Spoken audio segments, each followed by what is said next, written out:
Welcome to the wood shop, aka my happy place, my second home, and occasionally the scene of some very questionable design choices.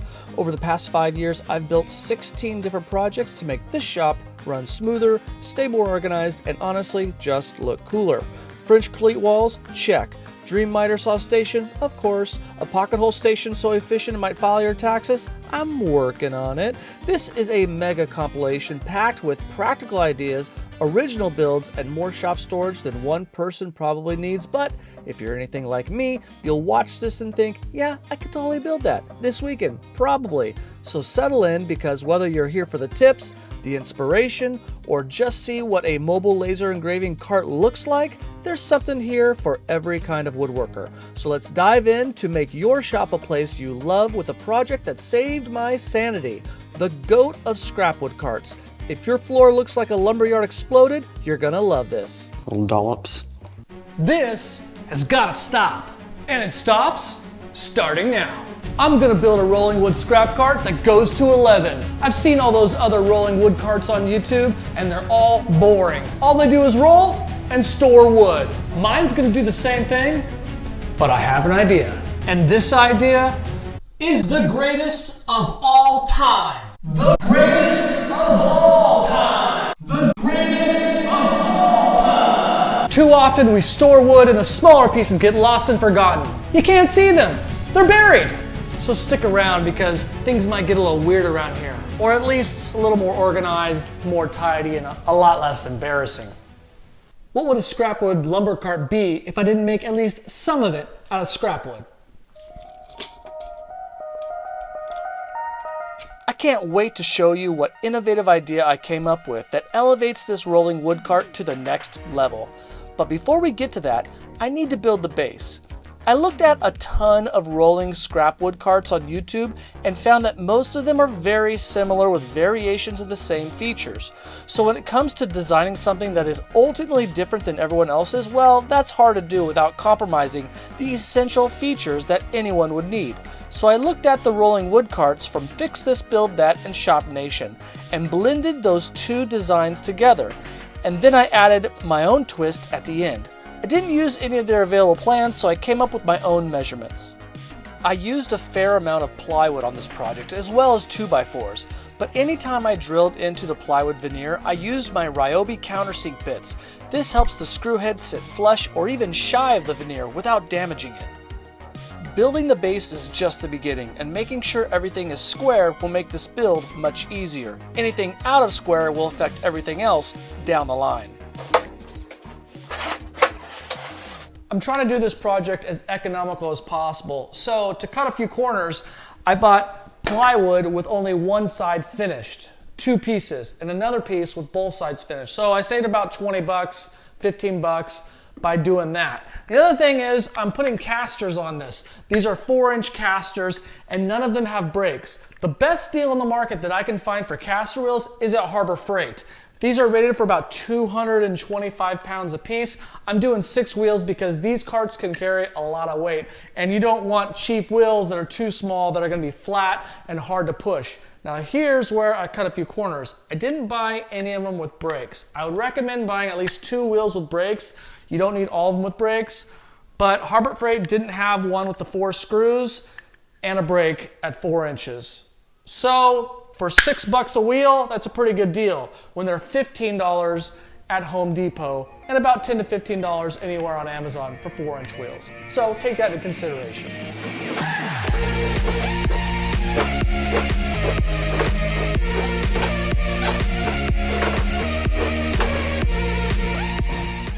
I have these 2 pieces laid out for the brackets, and this down here is a spacer block. I will not be connecting that because the base of these will be connected to the base of the entire platform. So I have my little plan that I drew up here. I've got them at a 6-degree angle tilt, and I need to measure the distance between these 2, which brings us to 10 and 3/16. With a stop block, I'll create 5 of these that I need, and then each shelf will be about 18 inches apart. So I'm gonna go ahead and cut each one with a stop block so they're all identical, and then hook them all together. It's important that all of these are exactly the same, that they're identical, that these all are flush and flat to a certain degree within about 1 or 2 millimeters. This is going to be the hardest part of the project. Let me show you a lot of different techniques that I use to get this. I have all the shelf pieces cut and in order. A smart way of going about it is using a spacer block. I'm too lazy for that, so here's what I've done. I have them all lined up. Take a speed square, my big one, and we're going to transfer the line that I've already have drawn on each of these and just put it across here, just like this. And you do that for all of them. And then you put it all together. Putting these together can be a bit of a challenge. Once you put the first one together the best you can, or as level as you can book match the others by just placing the pieces on top. So when you clamp this, this doesn't go inward because I have this spacer piece right here, which will be connected. But I'm going to start by connecting this one and working my way that way. Getting these rungs to line up just right can be challenging, but let me show you exactly how it's done so it's simple. First, you're going to line this up right with the line that you drew right here, and then put this positioning square right here and apply this clamp. Then you're going to apply this clamp right here and make sure that these seams are lined up perfectly. Once you have that, you have a perfect 90-degree angle. Then take your larger trigger clamp and clamp on this side. Now it's in perfect position. All you got to do is screw in here, remove all your clamps, and screw in at the top. And that's pretty much it. Once the shelf braces were complete, I went back to the rolling base to use my carpenter square to draw a line where the shelf braces will line up. You can use a chalk line as well for this. I used pocket hole screws to anchor the shelf braces into the plywood base. It is so important to make sure these are lined up exactly. It will be so much easier to fasten the following plywood pieces if the shelf braces are in alignment. You know, for as big as a garage this is, it still doesn't feel big enough. And as you can see, I got quite a mess back here. Playing musical chairs with all my stuff can sometimes be a little tough, but we make do with what we got. And I gotta say, I'm pretty blessed to have such a nice place to do my woodworking in. Ripping down large sheets of plywood can be a breeze when you have a large workbench integrated with a job site table saw. Only one side of this plywood sheet will be visible, so I saved a few bucks using single finish side plywood. I could use screws to fasten this, but I think this 16 gauge finish nailer do just the trick. Take note that I left the middle stud half exposed so that I could attach the plywood supports.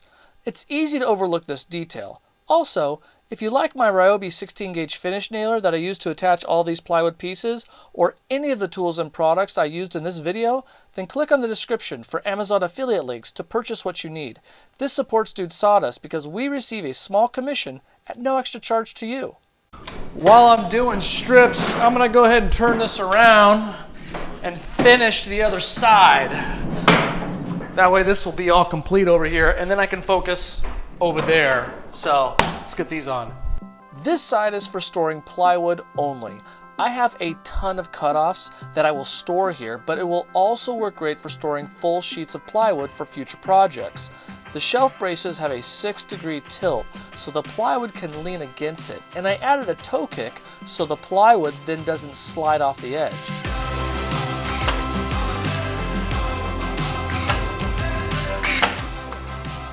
Adding these supports for the 1/4-inch plywood shelves will prevent any bowing. They are optional except for the back of the large unfinished plywood face. Did I just mention 1/4-inch plywood? Yeah, to do this right, I had to custom cut each shelf. This can get hairy, so here's a little tip.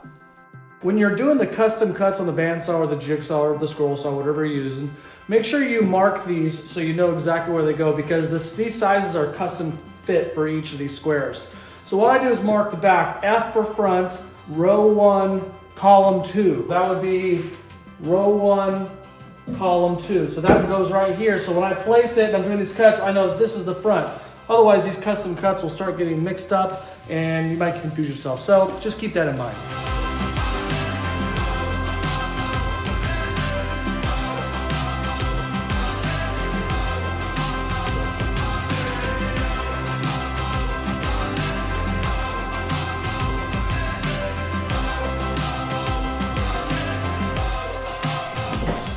I was regretting getting wheels without locks on them. But I gotta say, this garage is really flat. and it's gonna have a lot of weight on this thing. So I don't think that not having locks in the wheel is gonna make a difference whatsoever. So I think I saved you a few bucks and scored a win. With the plywood storage side complete, I'm primed to finish the scrapwood storage bin side. First item of business is installing the front face. I opted for the impact driver and screws rather than the less sturdy 16 gauge finish nails. I have 5 dividers, and now I want to give a bit of a design. I don't want to go anything too fancy. I could go really curvy, but we're not going to do that with this project. I think I'm thinking of something very 45-like. Let's keep it simple, but you can do whatever you want. Make it your own. I fasten the dividers with pocket hole screws. Pocket hole joinery makes these types of projects a breeze. If you want to check out how I made this one-of-a-kind pocket hole station with Kaizen foam tool storage, then check out the video I made. I'll leave a link in the description of this video. Check it out. One more thing before we wrap up this rolling wood cart. I'm going to build a see-through shelf right here with this acrylic piece. This is a 12 by 36 inch piece, and I got these triangle brackets that we're going to use to support that shelf. Since the acrylic is 36 inches wide, I need the shelf to be 37 inches wide so I can cut grooves that the clear acrylic can slide into. About a 1/4 inch depth is all I need. Getting all of the grooves to line up is pretty easy to do without a dado stack. The key is to make only one cut and then repeat that cut on each of the sides of the shelf. After making one cut on each side, slide the fence over just a hair and repeat another cut on each of the boards. Each time you complete the 3 cuts, you will slowly move your fence so as to creep up on your total desired width. Be sure to stop in between the sets of 3 cuts to track your progress until you achieve that perfect fit. After prepping the pocket holes on each of the 3 shelf pieces, you'll notice this was the only part of the build that I used wood glue. It's totally optional, but you'll always have a more stable and secure fit when you use wood glue. I can't tell you enough how much I love my Duratech positioning squares. They make glue ups like these so much easier. They give me the peace of mind knowing any box I make will be square, and this shelf is no exception. In keeping with the theme of scrap wood management, these 3 triangle pieces were cutoffs from the 5 dividers. They make for great shelf braces and should be attached so they line up perfectly with the dividers just below them. I strongly advise investing in a child clamp for this part of the project. My daughter Taya didn't want to be on camera. I think because our hair and makeup crew were off that day, so I promised her that all she had to do was hold the shelf in place and the YouTube world would only see the back of her head.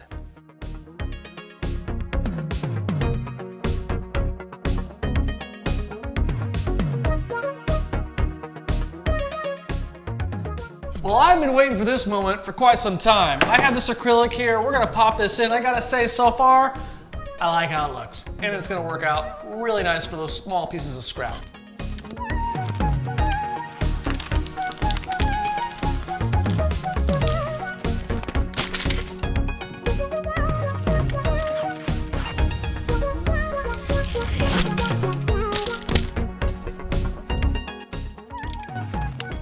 Like a glove. I have had these 2 small boxes full of scraps, smaller scraps, and frankly, I've had them so long, I don't even remember what's at the bottom of them because I can't even see them. Now with this bad boy, problem solved. So let's fill her up. Building this rolling scrap wood cart has been long overdue. Frankly, anytime I was shooting a video, I would tend to avoid showing the huge hoarding mess of wood that sat in that corner. I'm sure some of you noticed because I had a hard time completely hiding it. And if you are one of those that judged me, consider it a righteous judgment. I deserved it. I know. But now that this wood rolling cart is finished, I have relished in the opportunity to organize those scraps that still hold value in this woodworker's heart. Sometimes in life we need to do a little spring cleaning, decluttering of our homes, our hearts, and our minds. Maybe that's why this project is so fitting for this time of year. You see, spring is upon us as the flowers start to bloom and the grass gets a bit greener. As I dusted off each piece of wood, I would look at it and say quietly in my heart, does this spark joy? And if the answer was no, then to the waste bin it went. The feeling of joy is a personal one, and no one can tell you what sparks joy in you. But as Marie Kondo explains, the spark of joy is the feeling of a little thrill, as if the cells in your body are slowly rising. To be honest with you, I didn't feel any cells in my body rising. but the sifting through all this scrap wood surely made me sneeze a lot from all the dust, which is the only thing that truly rose. If you like cool shop projects, then do us both a favor and click on this dope, completely original drill charging station that will blow your mind, and no doubt spark some serious joy. See ya! Have you seen all those power tool charging stations with all of the power tools hanging on the bottom, like this one, or like that one, or this one over here, or this one over here, or right there as well, or like this one down here, or like this one, or this one, or this one, or like this one, or this one, or this one right here, or this one right here. How about that one? How about that one? Or even that one, or this one right here, or that one. How about there? Well, I'm about to build a power tool charging station like no other you've seen before, and we're gonna do it right now.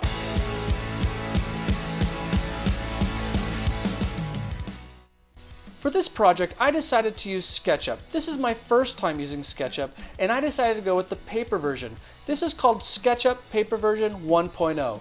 It's still in the beta phase and may not be available in all areas, but if you go to sketchup.com and get out a piece of paper, you can follow along and do the same as I did. This power tool charging station is loaded with amenities unlike anything I have ever seen.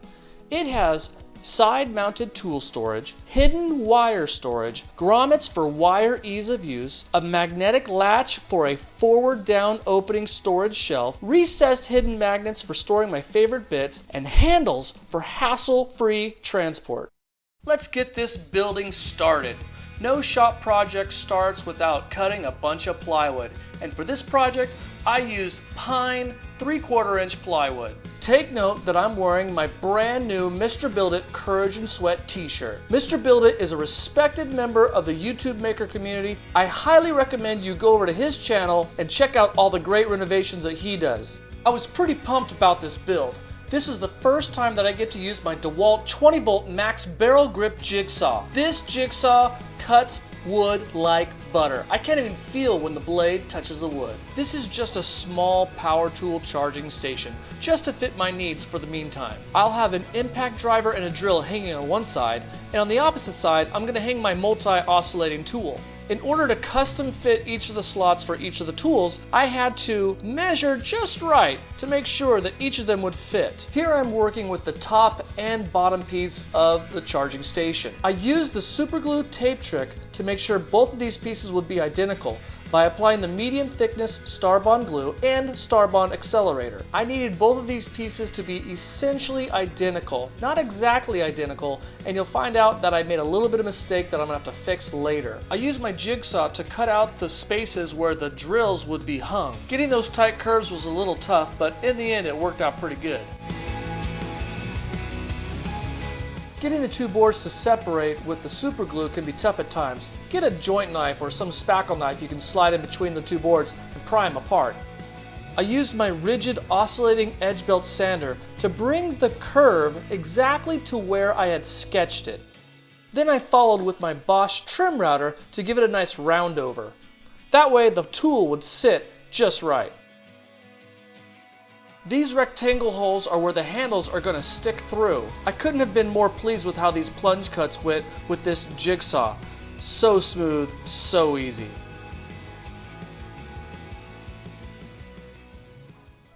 I made a little mistake, but it's not something that's a big deal. Now, I was making carbon copies, right? So the plunge cut went really good.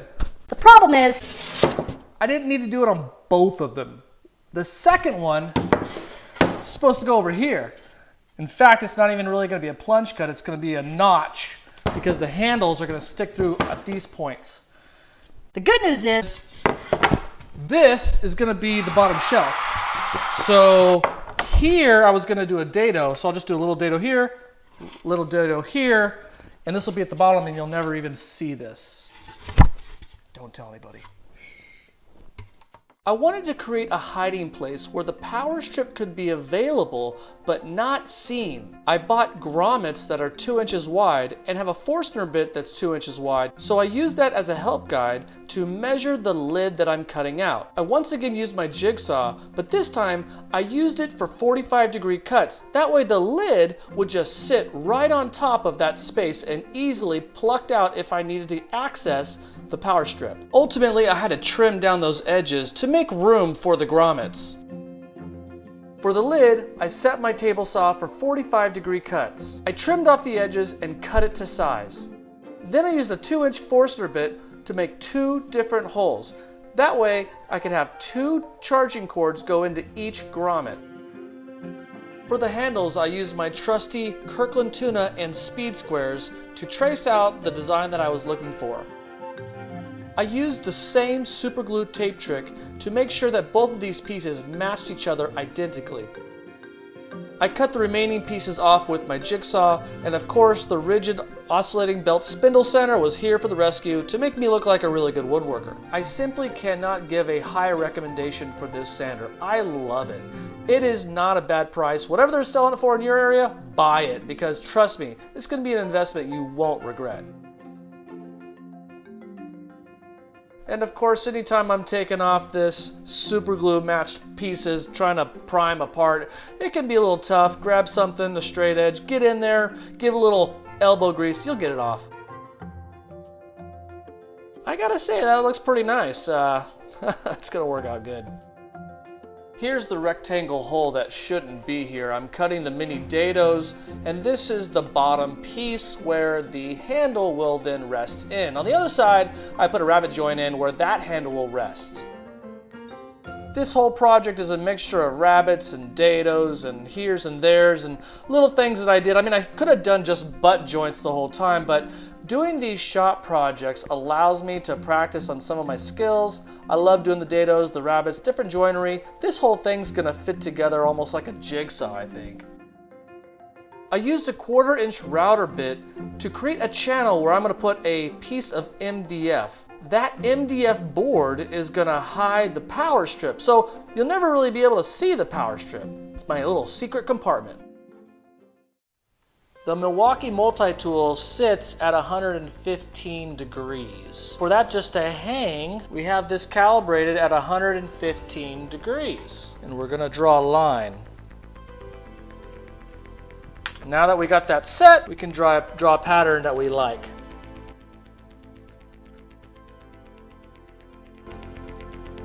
There are a couple of different ways I would have chosen to make these cuts. The jigsaw is great, but if you look in the background, you can see that green machine back there. Well, that's my 17-inch brand new Grizzly bandsaw. And had that thing been completely set up, I would have used that to make these cuts. Of course, the sander, that's the sander, I need the sander, but I had to get 220 outlets put in, and I'm still fine-tuning that thing, so I'm really excited about showcasing that in some of my upcoming videos. Definitely a tool to behold.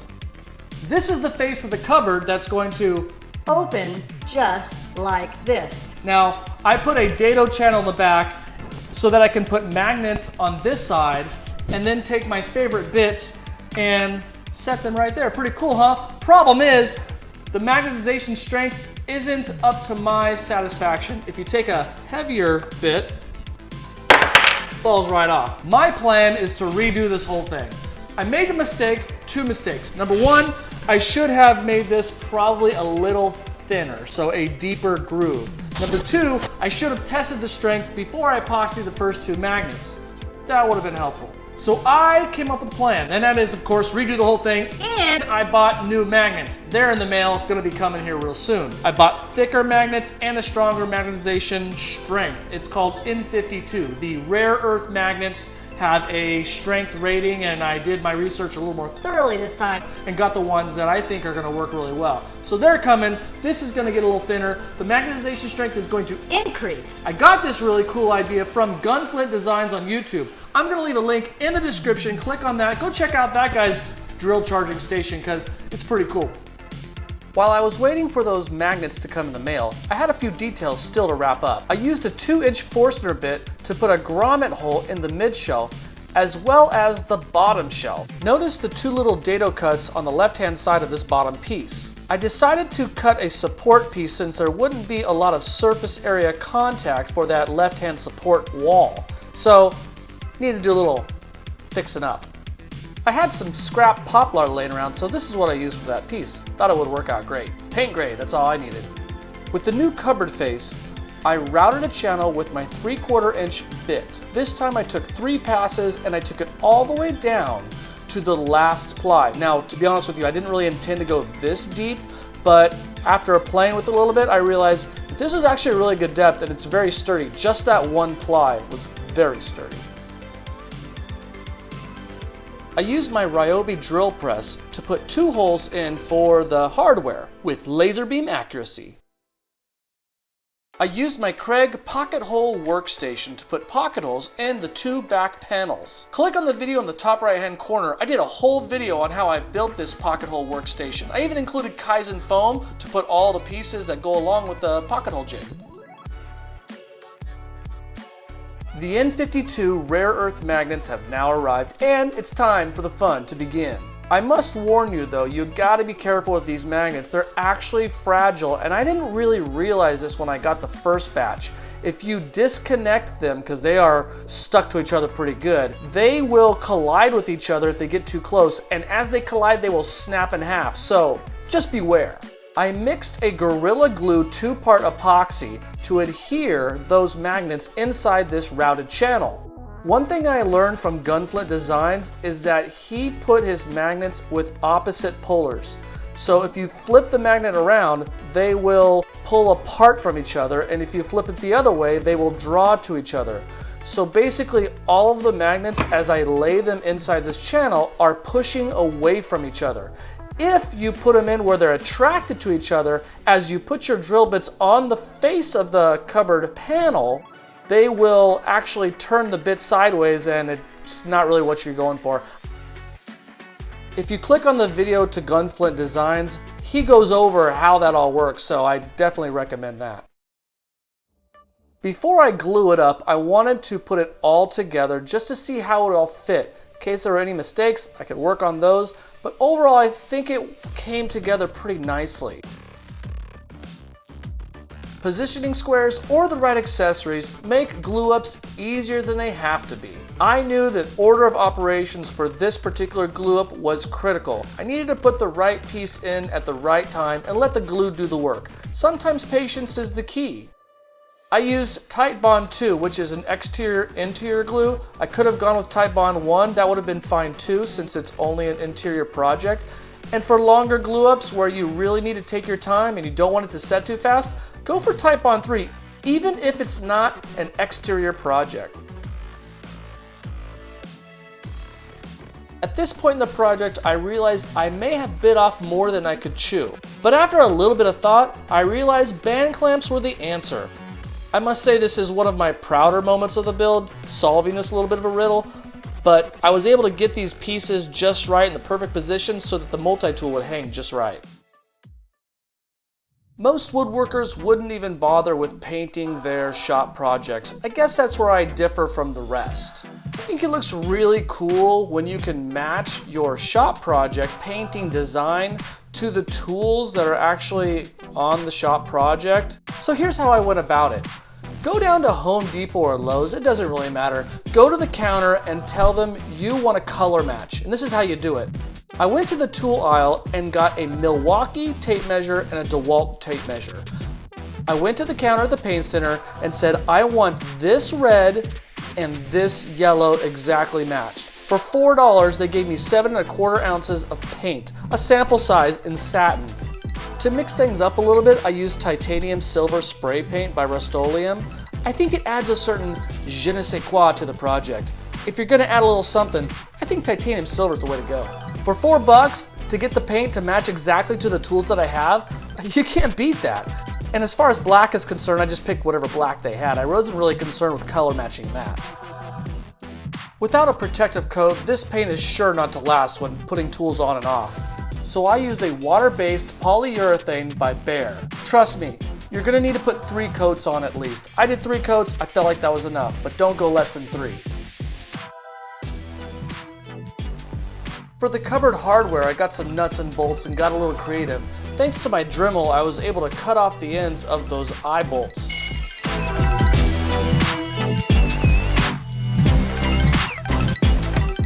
Attaching the hardware to the cupboard ended up being a little tricky. I wanted it to become secure in the upright position by using a magnet. But lining up the magnets just right posed a little bit of a problem. I was able to solve this riddle by taking 2 pieces of tape and sticking them together in opposite ends. I closed the drawer, opened the drawer, and transferred it after the line that I had drawn onto the other side. I surprised myself, and this actually ended up working really well. I discovered that one magnet alone was not thick enough to create a connection, so I just made it 2-ply. Added 2 magnets. Well, the kit came with 4 magnets, so it was easy to adapt. And what power tool charging station would be complete without grommets? I felt like I needed to treat myself with this extra accessory, but it didn't come without having to make a little adjustment. 16 gauge finish nails slaps the cleat on the back, and this baby is going up on my French cleat tool wall.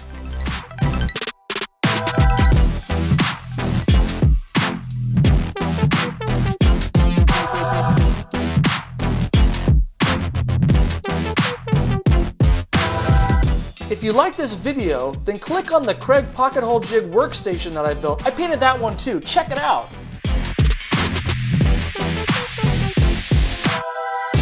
I polled my viewers asking, do you have all of your sanding supplies and sanders nicely organized in a dedicated location? 67% of you said no. Clearly, there is a need for you guys to get more organized. And to be honest, I'm just as guilty. I've been storing my sanding supplies in this drawer for way too long. And I bet I'm not the only one guilty of this wood shop sin. Messy and unorganized wood shops are the scourge of all woodworkers. In this video, I'm going to solve this problem and build the ultimate sander storage solution. Plans available. Let's go to SketchUp. The ultimate plan was to design one entire French cleat mounted unit that could hold all of my sanders, sandpaper, and miscellaneous sanding tools with some extra space for future sanding doodads and such. I believe this design nails it. And no shop project would be Dude Sawdust certified unless I use some of my scrap wood from my rolling scrap wood cart. Designing this sanding storage solution in advance made it so much easier to build. Using SketchUp to model my projects made this build such a breeze. If you are one of the many who needs something like this, then you are in luck, because I have a link to these plans in this video description. I made them super simple to follow. All of my digital build plans are inspired by Lego. Lego plans are easy to follow, and I incorporate similar instruction techniques, so check them out. With any project, labeling the cut pieces prevents a ton of confusion later when assembling. Just a tip. The next step is to drill holes in the marks that I'm measuring out so carefully in this back panel. I have already dialed in the ideal spacing between dowels that will give a home to my belt sander sandpaper. The key is to make sure the dowels are exactly 90 degrees perpendicular to the back panel. But the best way to do it is with the drill press, and my drill press is too small. It doesn't quite reach all the way to here, and I want these holes to be the right depth and the right angle. I don't want them skewed at all. Ideally, if you have one of those portable little drill presses that you can place on top, I think Rockler has one that's really good, that would be ideal, but I don't have one, and frankly, I don't want to spend the money to buy one just quite yet. So I have an idea, and I hope it works. I'm going to make a jig out of this that will allow me to drill fairly straight, hopefully exactly straight, with the right depth, and I'm going to show you how I do it. I cut off a large enough piece and then drilled all the way through with an 1¼ inch Forstner bit. Once it started smoking, I realized that this bit is pretty dull. Luckily, I was able to complete the drilling, and I'll sharpen it later. On the other side, I drilled a larger hole. My thought process was that this would allow for glue squeeze out. This jig is just about done. I need each of these dowels to be able to slide in here nice and easy, but right now they're just a little too snug. So I got an idea. I have 2 options. Either A, I can make all of the dowels thinner, time consuming, or B, I can make this a hair bit wider. And I think that's what I'm gonna do. So I have this curved file that I'm gonna use to make it a little bit wider so these will slide nice and easy. I need to be able to line this hole right up with this X where the dowel is going to be drilled into. In order to do so, these are 1¼ inch diameter, so half of that is 5/8 of an inch. So I'll just mark 5/8 of an inch on all 4 sides, and that'll give me kind of a reference point of where to go. Now when I line it up this way, I can look down and line up those marks. Full disclosure, I cut this jig to be the perfect height so that as I drill the Forstner bit, it will penetrate deep into the plywood without going all the way through.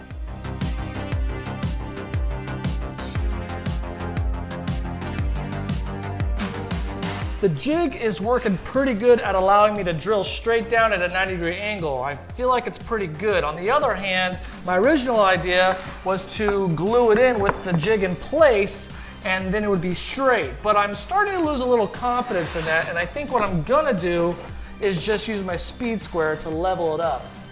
I think that'll be the better idea. Ultimately, the jig was only a semi-success. It was clear the large glue squeeze-out hole underneath it made it too unstable, and I wasn't able to verify that the dowel was square to the plywood. You know, I knew it was a great idea that I kept all these cutoffs. And if you like this scrap cart, I got plans available in the description to this video, so check it out. With my stop block in place and a little help from some Titebond 2 wood glue, a silicone glue brush, and my trusty speed square, these dowels were set up for success. The side panels needed grooves, cut out before assembling the large sides of the box. These would give home to 1/4-inch dividers for sandpaper. I ever so slightly moved the table fence over in 1/16 to 1/8 inch adjustments until I had all of the grooves cut out and evenly spaced. Such a simple task as attaching the side panels proved too much for my skill set that day. Here's me realizing that I put glue on the wrong edge of the panel. I'm such an idiot. I can at least wipe it off and I'll just have to do some sanding later. Fortunately, I had enough clamps for this glue up. I bought these handy red corner clamps from Harbor Freight. They were only about $4.50 a piece and worked quite well. These glue ups can be a little complicated, so I'm going to take it in a step-by-step approach. First, we're going to glue this piece in. I'm going to use the shelf piece as a spacer. It's already going there anyways.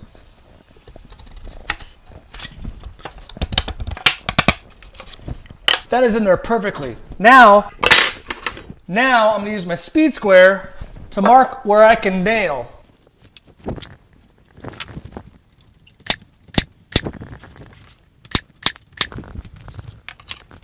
For this shelf piece, I got my speed squares dialed right in. So let's glue and fasten. These shelf dividers need grooves cut in them as well and will lie vertical. I used the same 1/4-inch width method to match the previous grooves. Once again, my mistakes are really getting in the way of progress. So if you look here, that looks really nice, except I got a little discombobulated. And I'm gonna have to do this over again. Oh well, it's what happens. And by the power of editing or lack thereof, problem solved. I must say, that is how it's supposed to be, done right. The remainder of the 3/4-inch plywood is assembled with wood glue and brad nails. I must say the red positioning squares came in real handy. I could not have gotten these pieces to be square to each other without them. I took my time, as you should as well. I have to remind myself that it isn't a race. Although these videos simplify the build, I oftentimes make more mistakes than I have time to include in the editing. If there is something of value, then I try to share it. Of course, to be honest, some mistakes I make really take a dig at my self-esteem. Hopefully, moving forward, I'll be confident enough to really show the worst of my follies, because I know the viewers like them. At least, like watching them. The order at which you put these pieces together really depends on your preference. The plans I made for this show an alternative order of operations. Either one works, and having two different orders I thought would be helpful for anyone wanting to build this same sanding storage unit. I have these shelf dividers and I'm going to stack them all perfectly and then using this carpet double-sided tape to secure them all in one block. Then I'm going to cut a hole so that it makes it easier for when I'm grabbing those pieces of sandpaper. The advantage to this method is sanding them all at once is a real breeze. Also, this particular double-sided carpet tape leaves no sticky residue and is really inexpensive. I'll leave an Amazon affiliate link in the description in case you are interested in buying some for yourself. Plus, it really supports this channel at no extra cost to you. Full disclosure, I made a boo-boo right here that I am not happy with. Somehow during the very first initial glue up of these sides, this part came loose a little bit this way and is sticking proud this way and is also sticking proud a little bit high. Not sure how or why that happened, but it did. I'm gonna go ahead and sand this flush here so it's no longer proud. Maybe even sand the side here so that it's lined up. It will expose underneath the veneer, but that's okay because I'm gonna paint it anyways. I'm gonna do some overall general sanding on the seams and the edges, and then we'll get to painting and finishing. I think I spoke too soon. Did I mention that this was going on my French cleat wall? I have some leftover cleat scraps that are already cut at 45-degree angles and come in real handy when I'm building any tool holders for the cleat wall. And I have just the perfect spot for such a holder. For the hard to reach places, I just used spray paint out of convenience, and while I was at it, I sprayed the rest of it too. But I really didn't like the flatness of this satin paint. I say satin in air quotes. So later, I went back and painted black with a foam brush over the easier to reach areas. I like my tool holders to have a little pop, some pizzazz if you will. So, in keeping with the theme of my previous videos, I painted these cubbies the brand color of the sanders that would be housed there. True story, every day when I leave for work in the morning, I exit my home through the garage. Each time I take a moment, look at my tool wall with all of its holders, and really get a sense of pride and satisfaction. It's the perfect way to start one's day. I didn't have a well thought out design for the side panels and was just crossing my fingers that it would look good. It's not really my best work, but I don't think it looks absolutely horrible either. You can be the judge. For the finish coat, I used Minwax Polycrylic Clear Satin Spray for the hard to reach places, which is a water-based polyurethane. I applied 3 coats. For the remainder, I brushed on Behr's water-based polyurethane. As a bonus feature, I installed these plastic frame storage nets that are commonly used in vehicles to store small items. I have these profile, contour, and angle sanding grips that will store inside of these perfectly. This is the most satisfying part of the project, filling it up. Although this project was riddled with many mistakes, as do all of my projects, it's the mistakes that make us better. I mean, I should be nearing perfection here pretty soon with all the mistakes I make. It's just math. I'm just a hobbyist woodworker and even but a splinter in the great oak tree of YouTube. I don't do this as my full-time job, but in my everyday career, I have done quite a bit of training and education of my coworkers. One thing I'll tell them to ease their anxieties of the pressures of our field is any mistake you make, I've already made twice. So if you're watching this video or any of my videos, just know you can do this too, and it's okay to mess up. If you like this shop project video, then you've probably got a shop with some scrap wood that needs some tending to. Have I got a treat for you? I take a scrap wood cart to the next level with the greatest scrap wood storage idea of all time. So click on this video right here to be entertained and fine-tune your woodshop organization. See?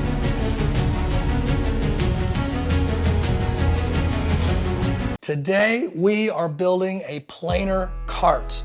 And our objective is what, Austin? To completely eliminate snipe. Austin is here from out of town, from Arkansas. He's my son, and he's a woodworker as well and has been dying to do a video on the Dude Sawdust channel, so we're excited to have him. Please note, I obviously am not feeling the best. My voice is a little gone, so bear with us. Hopefully at some point, maybe my voice will come back. But Austin, we're gonna completely eliminate snipe. How are we gonna do that? Well, we're taking a little bit of inspiration from Bob Claggett and his channel, I Like to Make Stuff.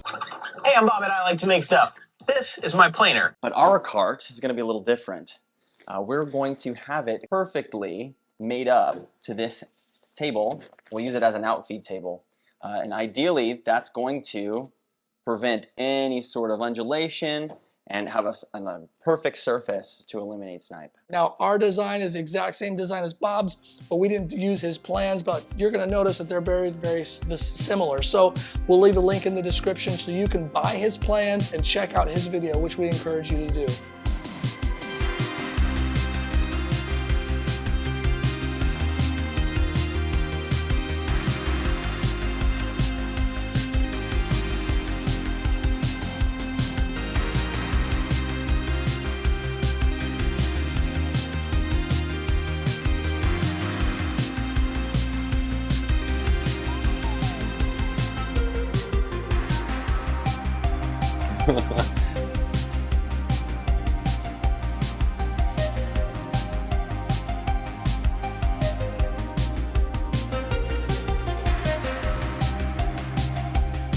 This is gonna sit inside and it's gonna be collecting all the dust. Okay.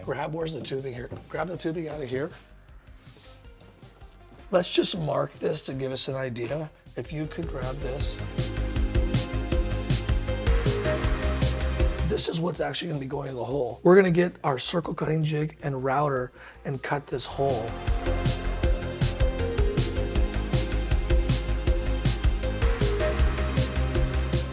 Now we gotta pry that out.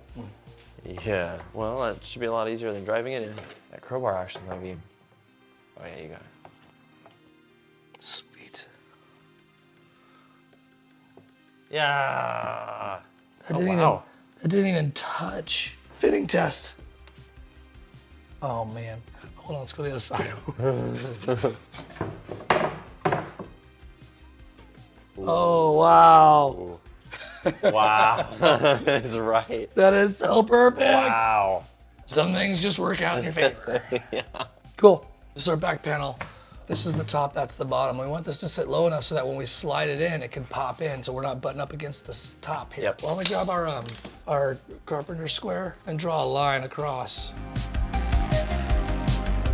Okay. So now we know the outer diameter, we'll do the inset now. Yeah. So the inset will just be the width of this. So now this will be what we cut out and we'll leave this. That'll be the inset. Uh-huh. It'll fit perfectly. Did you take the riving knife off? All right, great. Yes.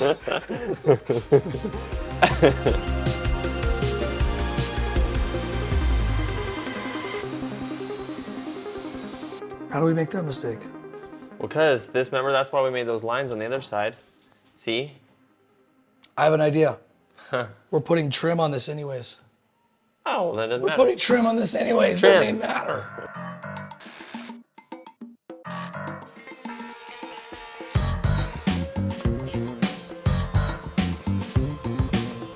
What do you guys think? Oh, yeah. That's just right. Oh, yeah. All right, let's do it.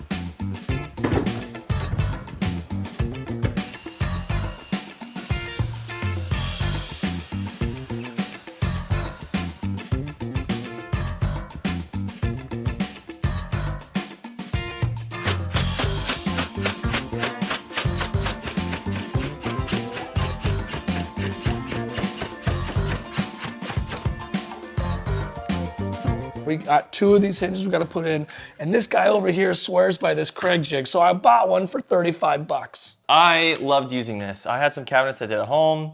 It just made my life so much easier. You've got some quick adjustments for your inset. You've got these rulers right here to know where to line it up. You just plunge and go. I think it's definitely worth the $35 to get your hinges in quick. It even comes with a bit. It's got the stop block. I'll leave a link in the description if you want to get one. Just connect your drill to it. We did a practice one already so I can learn how to use the tool. Yep. But he swears by it, and I gotta say, I kind of enjoyed using it. So yeah. Let's drill these holes and get this thing assembled so we can actually call this a project.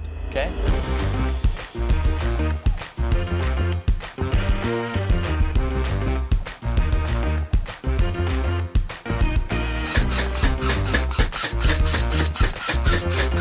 Look how stable that is. Oh yeah, beautiful.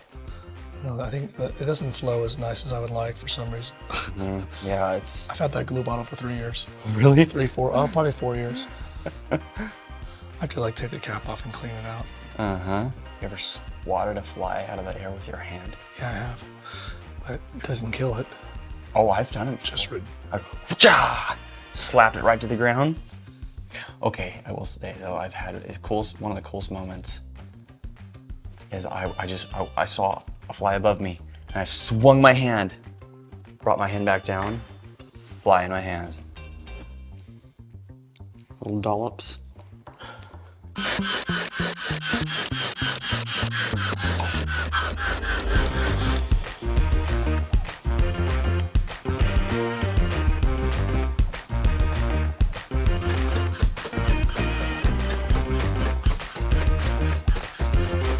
Because the planer is 90 pounds, we don't want this to bow. So we're gonna put this, we'll call it a stringer, right here, glue it, and nail it into place so that it helps support this plywood. Otherwise, over time, we may not be happy with the way this looks.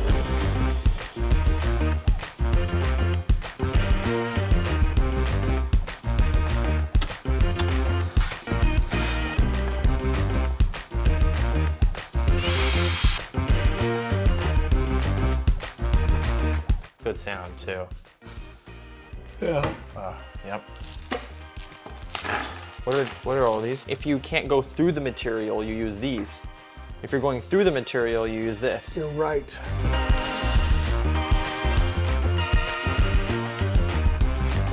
One of the problems with what Bob Claggett did on I Like to Make Stuff is relaying to the audience what you could purchase if you want to build this yourself, because there's materials that you need. He did some 3D printing, he rummaged around, he found a few things that worked for him, but he didn't make it clear to us what to use. So, in no less than 8 to 10 trips to Lowe's and Home Depot, I have figured out the things that you need. My goal is to find links to all these things.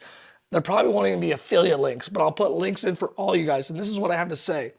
4-inch tubing is not created equal across the board. So this is the tubing that I got. And if you want the tubing that I got, you got to click that link. This tube right here is going to connect to the planer.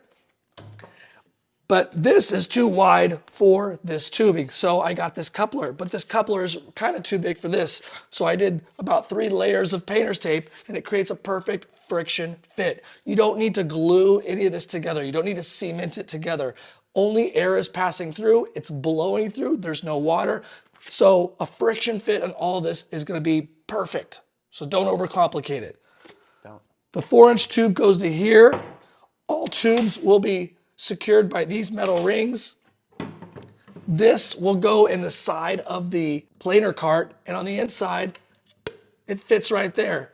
Then this tube connects to here with another coupling and goes into the trash can. I hope I made that easy for all of you. I spent a ton of time, gas, and effort to figure that out.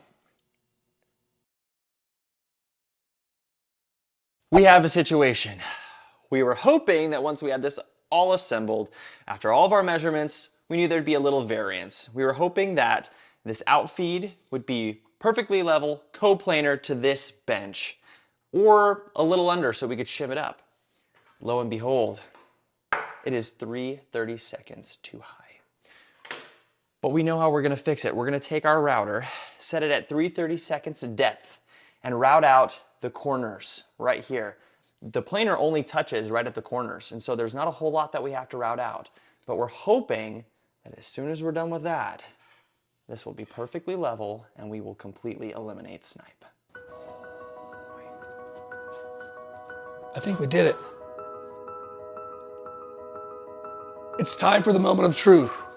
I got 2 boards we're gonna try. I got this shorter board and this really long board. Say a prayer for us. Austin, engage power. Power engaged. Austin, engage planer. Planer engaged. Austin, initiate plane. Initiating plane. Here are the results on the first board, which is the short board. Now this is 3 feet and 3 inches long. Snipe has been completely eliminated. Gone. On the short board. On the short board. Now we're gonna try the long board.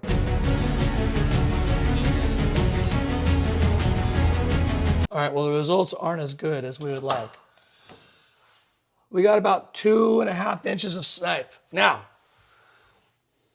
The table saw is probably a millimeter higher than the rest of the desk because on outfeed, I need that to be a little higher. Most boards that I plane will be less than this, and the distance from here to here is 58 inches. So basically about 5 foot.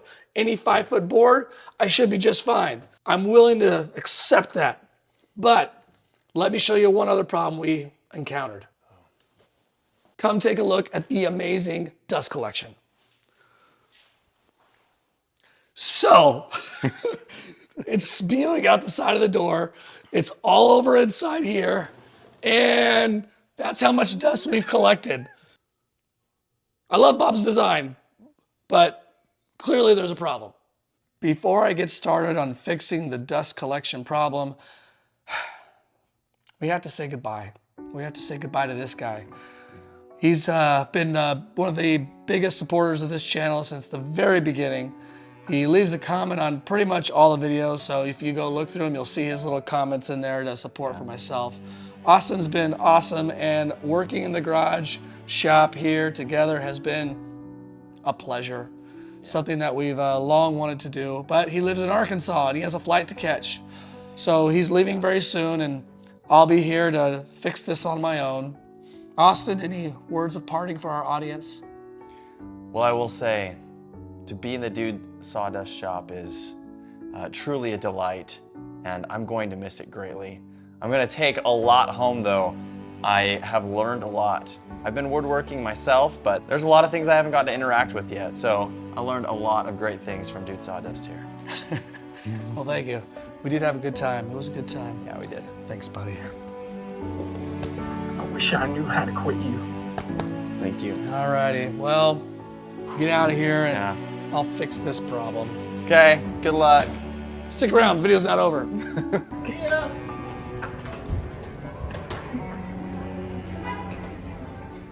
It's been 4 months since I last worked on this project, and as you can see, this garage looks a lot different. We've done some renovations, and I have videos out on those, so feel free to check them out. Still, I have 2 problems remain since we last said goodbye to Austin, and that is a dust collection problem, and this thing needs to be painted. So let me get to the painting of this thing so it's Dude Sawdust approved.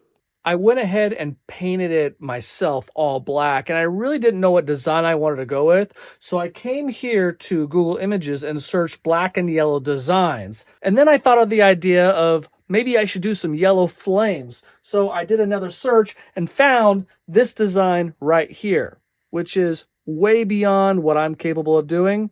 And then I realized I have an artist that lives in this house, and I think he'll work for cheap. So I said to him, hey, you want to make 40 bucks?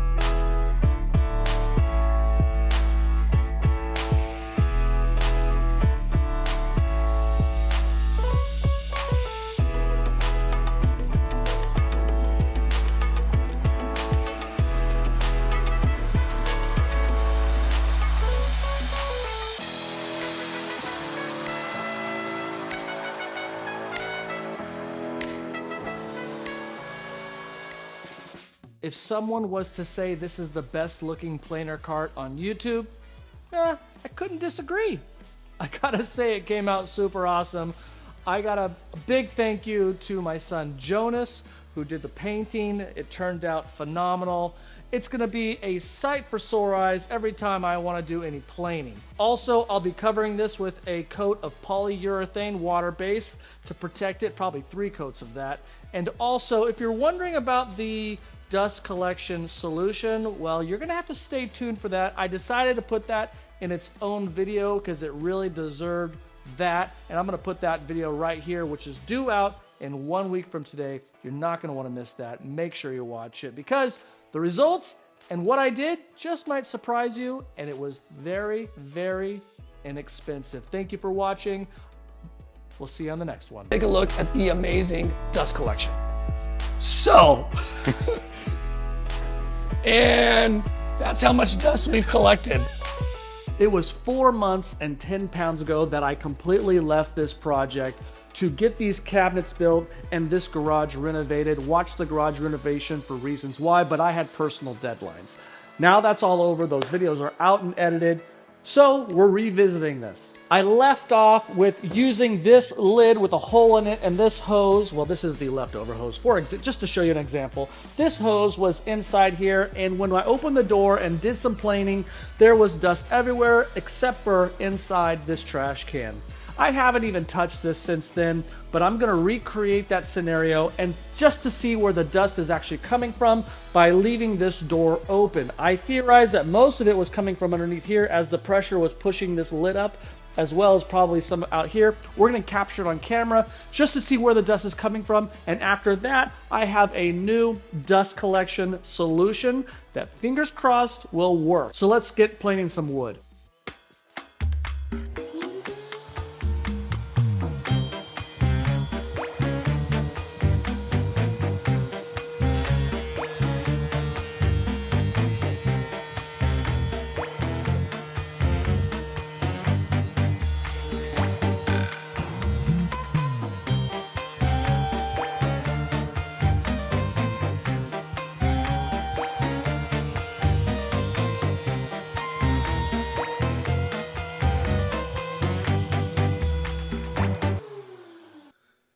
In the video, you could clearly see this lid lifting up and the dust just pouring out all around the edges.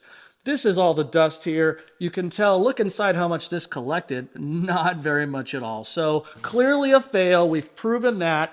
Let me show you what my next idea is. Here's my new idea right here. There's a t-shirt here that acts as the air filter. I put a strap around the base, only one.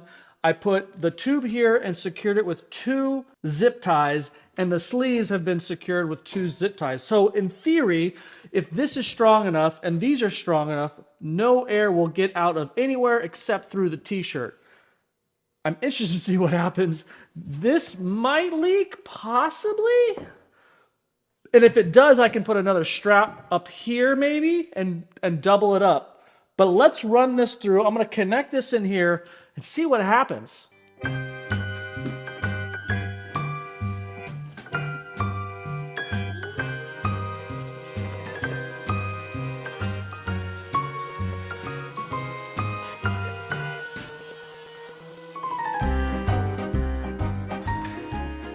Holy smokes, I think it worked.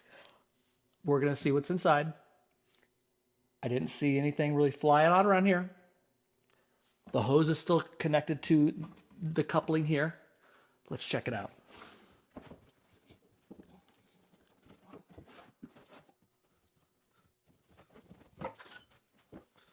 I'm gonna move this around. This is all one shot, so you know I'm not faking anything.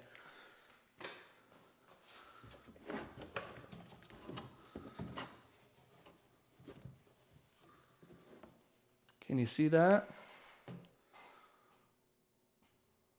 I think we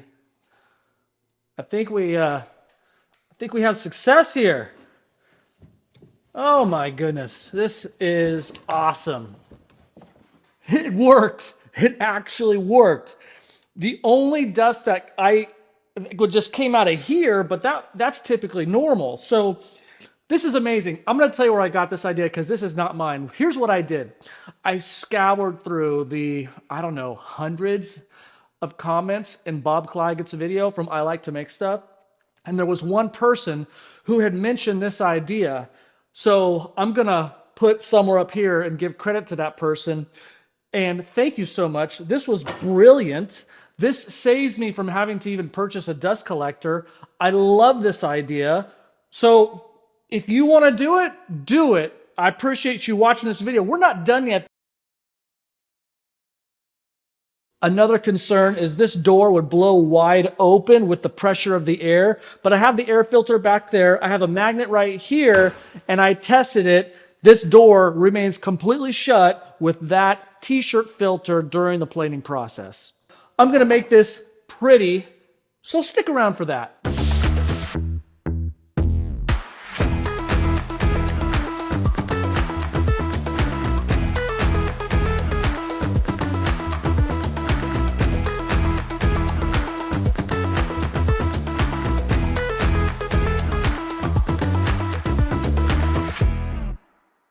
It is such a blessing to have an amazingly talented son who can do a painting like this, because I know I sure couldn't. So thank you, Jonas, so much. Also, a huge shout out to Benjamin Reinhardt 259, who came up with the great idea for the dust collection, and it saved me. It is amazing. I love it so much, so thank you. If you're interested in watching the video where I actually built this cart with my oldest son, Austin, click on this video right here. And if that's the video that brought you here and you already watched it, then check out this video right here where I built a scrapwood storage cart. The plans are my bestseller. Everyone's raving about it. Thank you so much for watching. I'll see you on the next video. This wall has some vacant real estate, and this jigsaw needs a home. I'm going to show you how to build a simple but really cool looking French cleat tool holder for your jigsaw.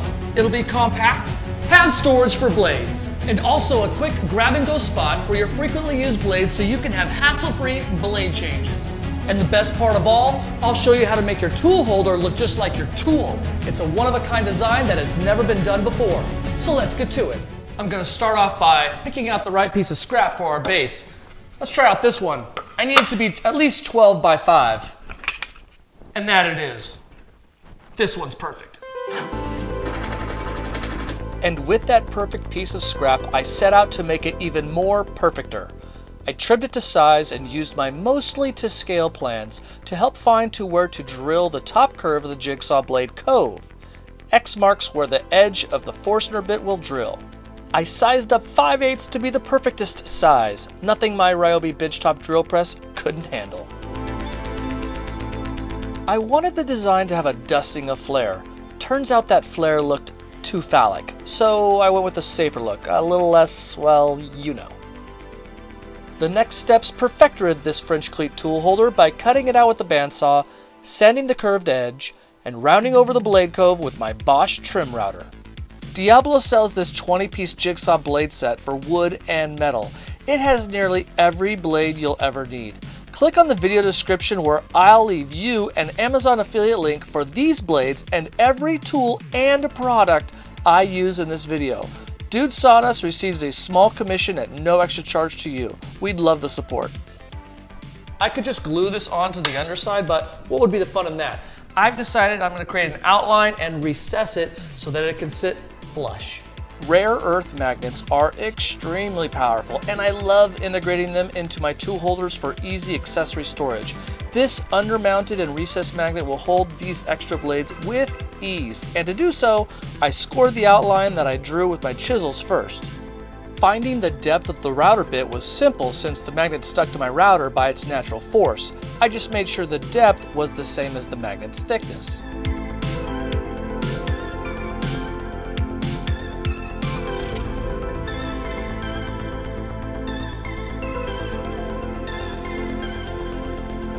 I have a little bit left of this Gorilla epoxy. It sets in 5 minutes. So we're gonna mix this up, if I can get the cap off. This came out really nice. It wiggles a little bit, so it's got room for the epoxy, and it sits pretty much flush with this. It's not proud at all. Whenever you are working with epoxy, it is very important to mix the two parts together thoroughly or it will not harden. Also be sure to pay attention to the temperature. If it is too cold, then it will take much longer to set. You might even consider doing this part inside your house where the temperature can be controlled. For the back panel, I'm gonna need a 7.5 by 12 inch piece, and I think this piece is gonna be plenty big enough.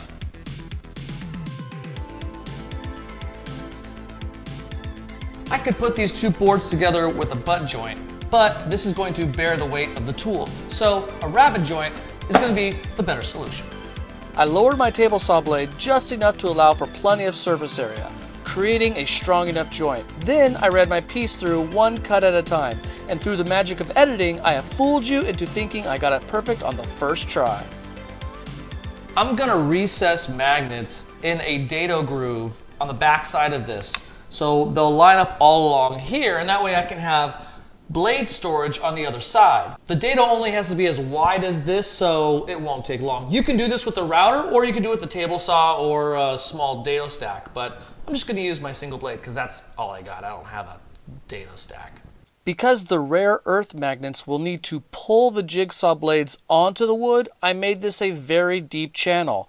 The deeper the channel, the more magnetic power you'll be able to use from the magnets. Now before I glue all of these in here, let's make sure the depth is deep enough to make a strong enough bond between these two. All right, we'll put that there.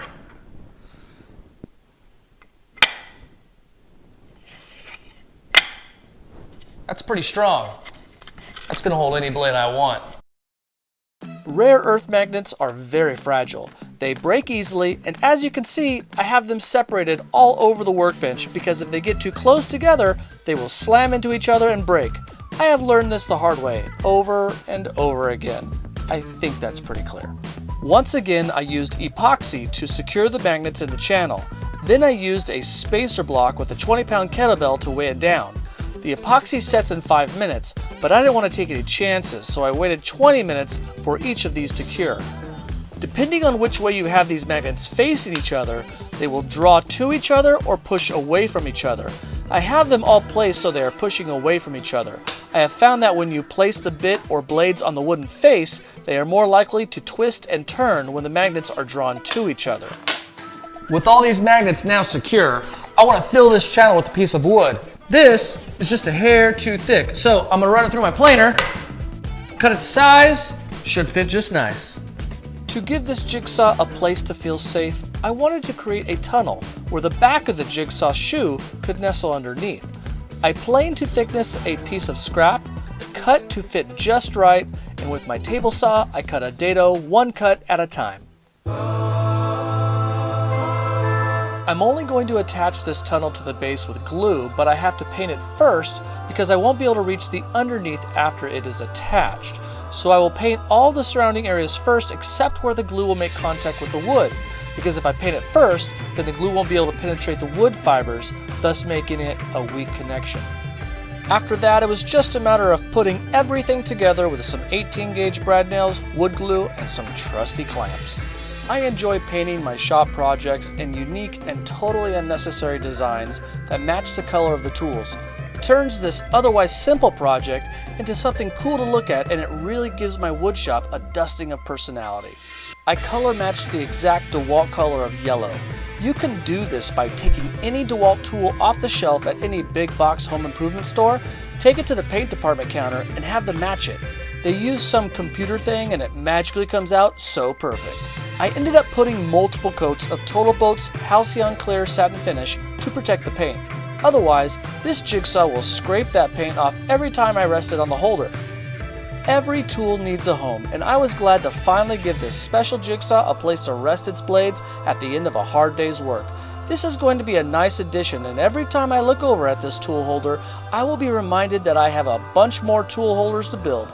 It's a slow process to get all of my tools on this wall, but at this point, I don't want to throw up just any tool holder on the wall.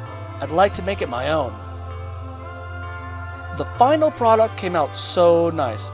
I am thrilled to have a convenient place to store my blades and accessories. I hope you enjoyed this video, and if you did, you are definitely going to want to click on this video where I uncover every detail about my DeWalt barrel grip jigsaw. I lay out all the pros and cons and even showcase a hidden in plain sight feature. See ya!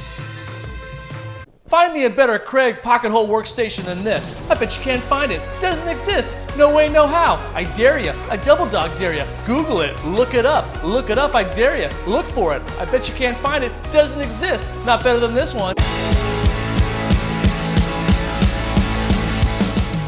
This is the Kreg Jig K4 pocket hole system. I have been wanting to put this thing on my French cleat wall for some time now. I've wanted to build a workstation that I can have and easily use and take in and off that wall. There are 5 things that I want to accomplish with this workstation. Number 1, it must hang on this French cleat wall. It's easy, grab and go. That's where I want to put all my tools, or at least as many as I can. So that's goal number 1. Goal number 2. It can't be too big and bulky. I only have so much real estate up here. I chose a 24 by 12.5 foot space that we're gonna use on this wall. Now, I don't know where I'm gonna put it, probably up high. but that's what we're going with. Number 3, it must be a workstation. I want to be able to move it wherever I want. Mainly I'll be working on this table, of course, but there'll be other workstations in the future to work on top of. Number 4, it must store the accessories. Comes with a few different accessories, stop lock, spacer, drill bits, things like that. It must be able to hold these things. Now on YouTube, I have seen many different pocket hole workstations that have lots of drawers and cubbies and cabinets. I'm gonna do something a little different. I think you're gonna like where I'm going with this. Number 5, it has to have the most important thing, and that is sex appeal. And in order to have sex appeal, you gotta have a few curves. So we're gonna take this rough, square looking piece of plywood and just add a little bit of curviness to it so we like looking at it. So stick around and watch me build this.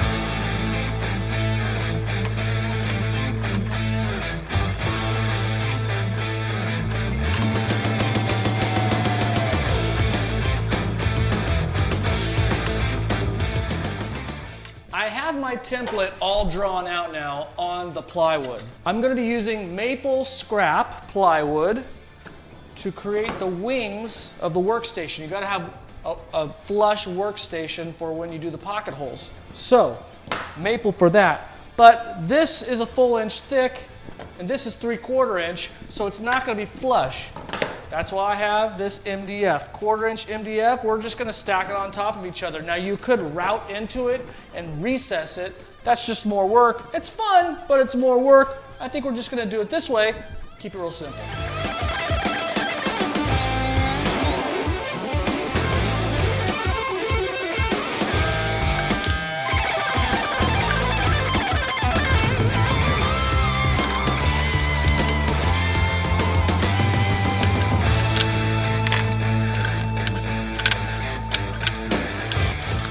For the meantime, I'm gonna let those pieces dry, the wings that we cut out. You're probably asking yourself, how is he gonna store the accessories on the pocket hole station? Well, the answer, Kaizen foam. Kaizen foam is a great material for storing tools. You cut out the outline, you pop the tool in there, and they're supposed to stay. So I went to Lowe's and got the Ulfa Precision Snap-Off Knife. With this knife, I can get precision depth on all of my cuts. When cutting large pieces of the Kaizen foam, I strongly recommend the table saw. It may seem like a bad idea in theory, but it actually cuts this like butter.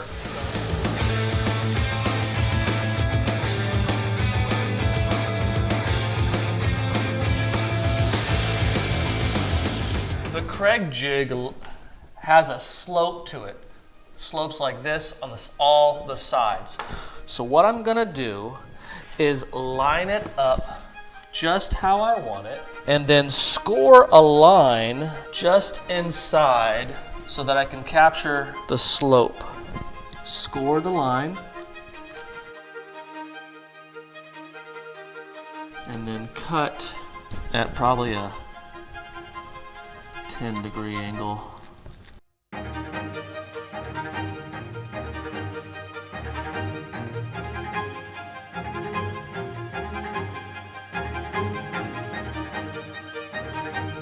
Let's see how the Kreg jig takes to it.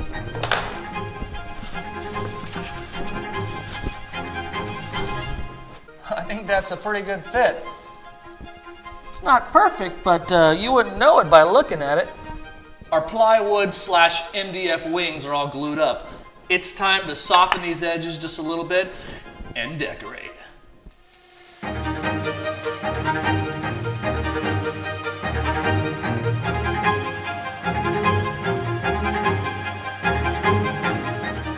Okay, so I lied a little white lie. And I didn't really lie to you, at least I'd like to not think so. I really lied to myself. The Kreg jig does not sit exactly flush with the wings that we're making. I thought about putting shims, but what I'm gonna do is recess this with the router like I talked about earlier. I'm gonna follow this line, the edge, as well as this line here and this square. This part in the middle I don't have to recess because it's elevated. So, let's see how it goes.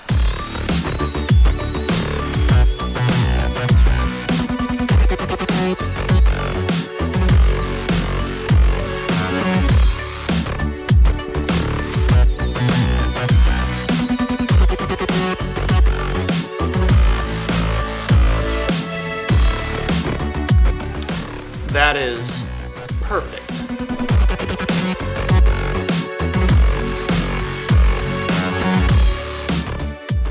The paint is dry enough now to work with, although we still have some more painting to do. The biggest challenge for this project is getting the Kaizen foam to be stable and connect to the actual work piece. I'm going to secure this piece with a frame.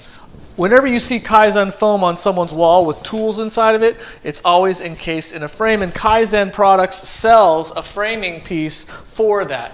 That won't apply for this situation. I don't think their framing is gonna work, so we're gonna make our own frame. Any of the products that I use in this video, including the Kreg K4 jig, the Kaizen foam, and anything that I use is available through the description links in my video. So click on the description, click on the link, go to Amazon, buy whatever you want. All right, let's build that frame.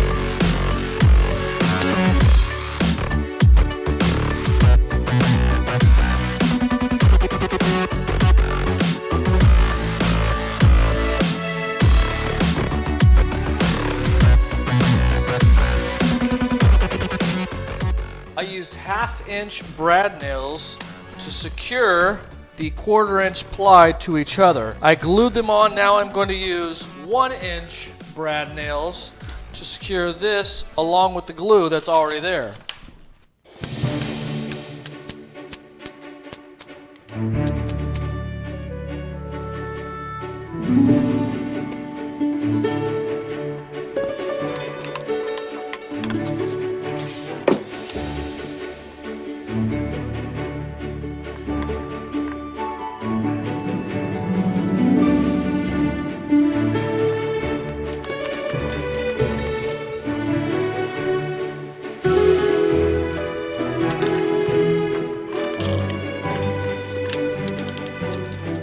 All right, this cleat looks like it's secure. We're gonna be doing some creative things with this, but you are gonna need a support piece at the end. I just did a 3/4-inch support piece because as it sits against the wall, this acts as a support piece, but when it's down here, it's gonna need to be level and flat, otherwise that's what you get. So, I'm gonna put this on.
Wondering why I painted it so soon. Now this is just the first coat of a part of it, and why did I do that? The answer is, I don't really have a good, I don't have a good answer. I got my order of operations a little mixed up, and I was excited to paint, and but it's okay. It's no harm, no foul.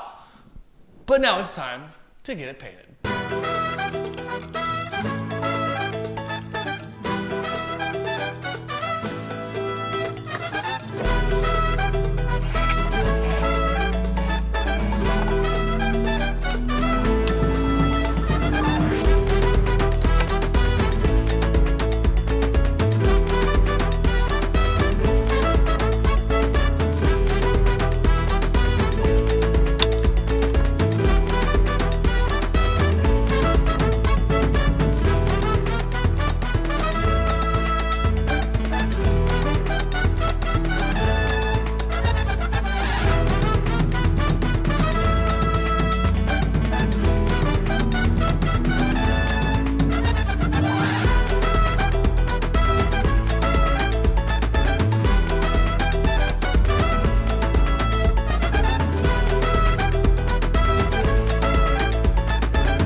one last thing before we wrap this project up, and that is these accessories need to be cut into this Kaizen foam.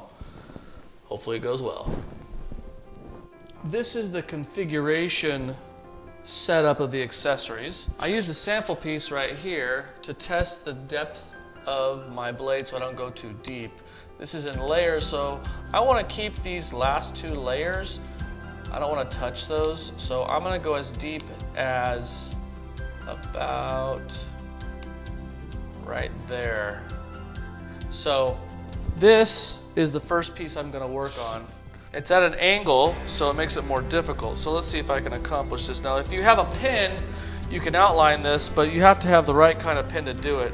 And I do not, so we're just going to hope that we can keep it stable and steady.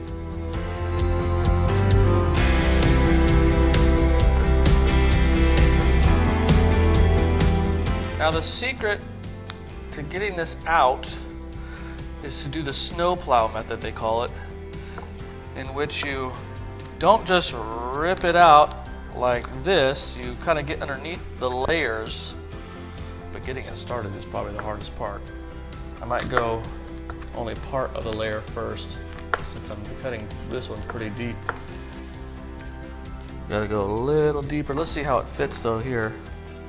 Might be a little tight. We can always make adjustments. I did better do it smaller first than bigger later.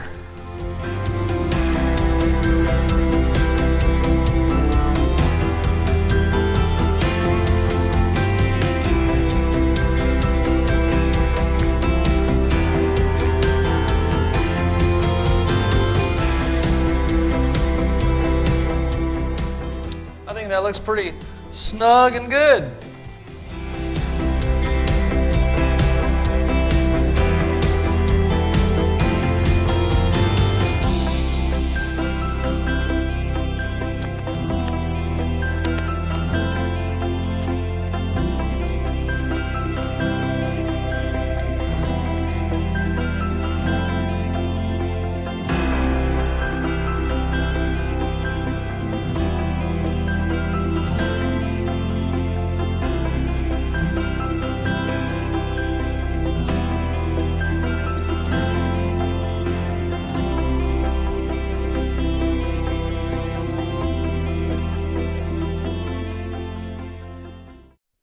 I can't express to you how thrilled I am about how this turned out. The color, the look, the design, the curves.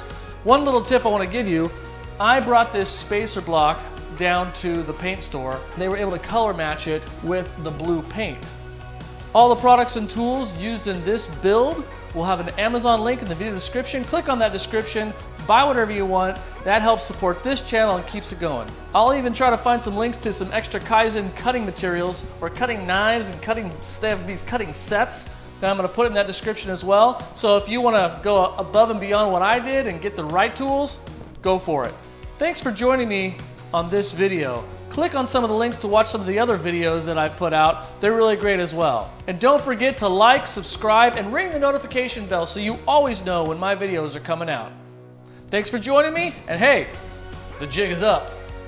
Today, I'm making French Cleat tool holders, and I'm making 5 of them. A tool holder for my scroll saw, my brad nailer, my finish nailer, and a tool holder for multiple hand tools, and I'm doing it now.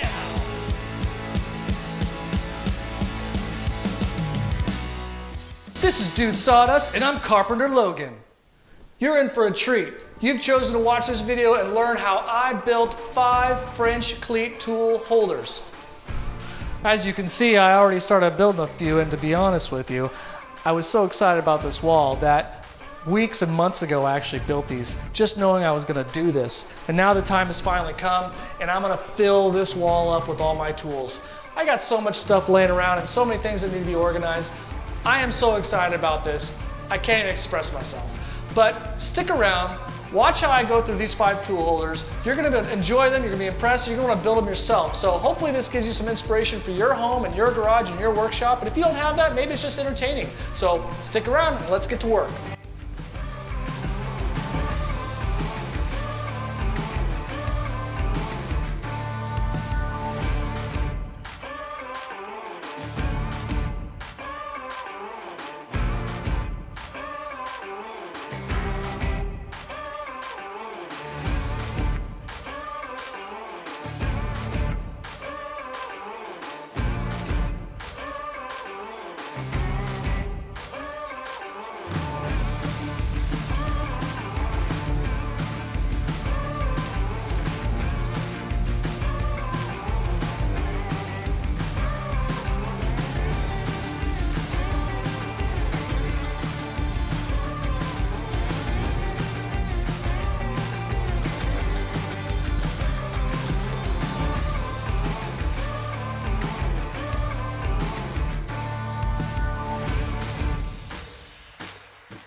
You know, I've been using these scraps from my lumber rack leftovers.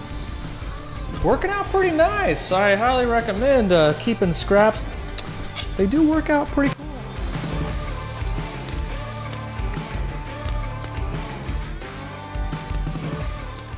Things are going pretty well, but we've made a few mistakes, and when I say we, I mean me.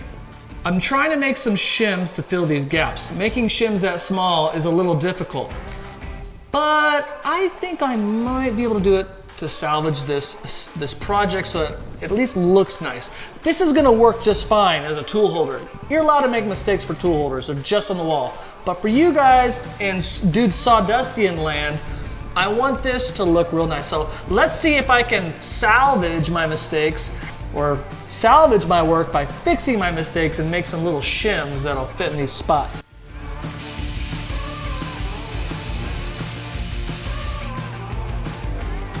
Now the little shim fell through the slot right here. So let's see if it's still intact down there. I think it did because I think the blade stopped by the time it got down there.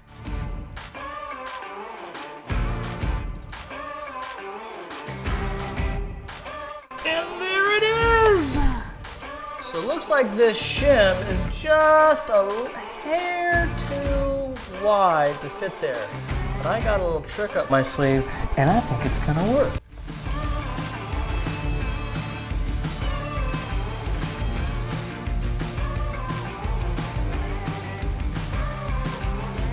I think I done did it. Now this little shim is too wide to fit in that slot.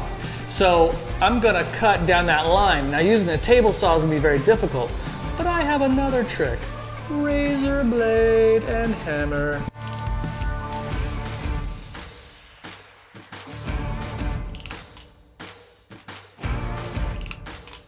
Ta-da! I really feel like this is a teaching moment.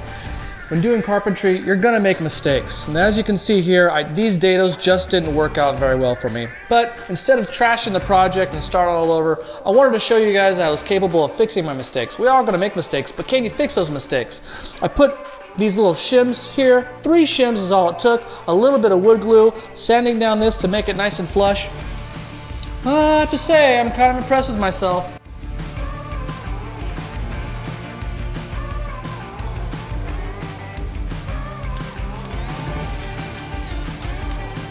Well, everybody, the brad nail tool holder turned out pretty nice. We had some bumps along the way, but I'm really proud of the way it came out.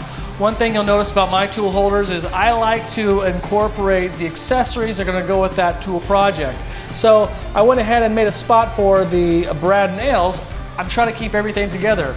And while I was at it, I went ahead and did my finish nailer as well. So same concept. I didn't want to bore you guys with watching the build on both of them, but they're very similar. One difference is I put a little 13-degree angle right here for this to kind of slope and give a little support to this portion of it. Otherwise, it's pretty much the same setup. These different pieces give support so it's well balanced and not putting too much pressure on any one point.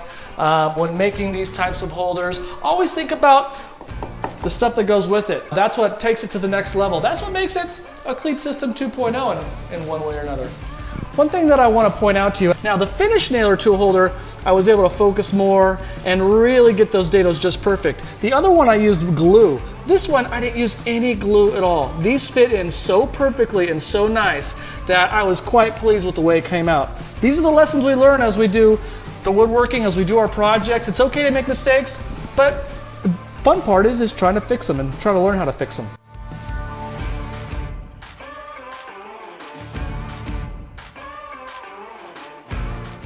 All right, you've seen me build one.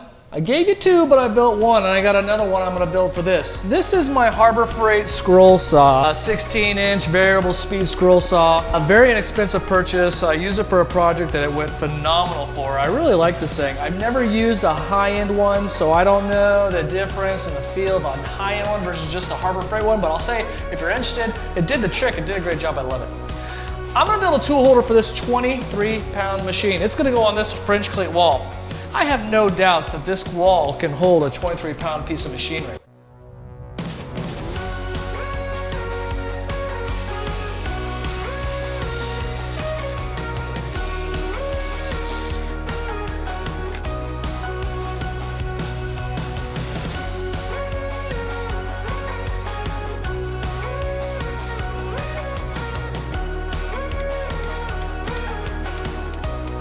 So I got these leftover scraps that I've been using from my clamp rack build, and I find out they fit almost just perfectly as brace supports for this little doodad. Just gotta trim off a little bit here, and I think it's gonna work out pretty nice. Didn't even have to cut the triangles. Got these nice curvy pieces.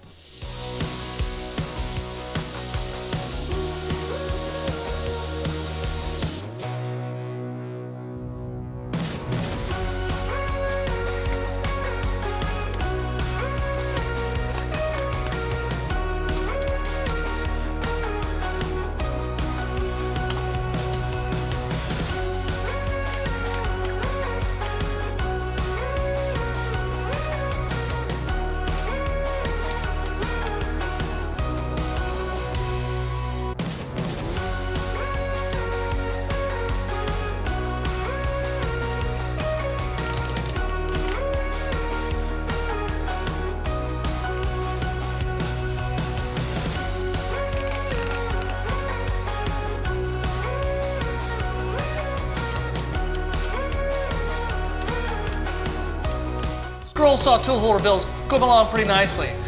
But I think we're gonna add just a few more pieces to fine tune it, and then we're gonna talk a little bit about it.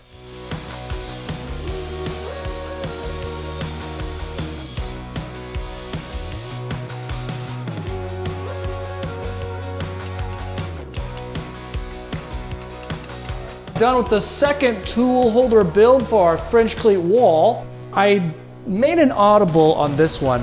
My original idea had a plan that once I started building it, I felt it wasn't going to be the best idea. So this is what I originally had planned. I made this a little extra long for the scroll saw, giving this extra space in which I would build a top side cubby and I could store accessories in there.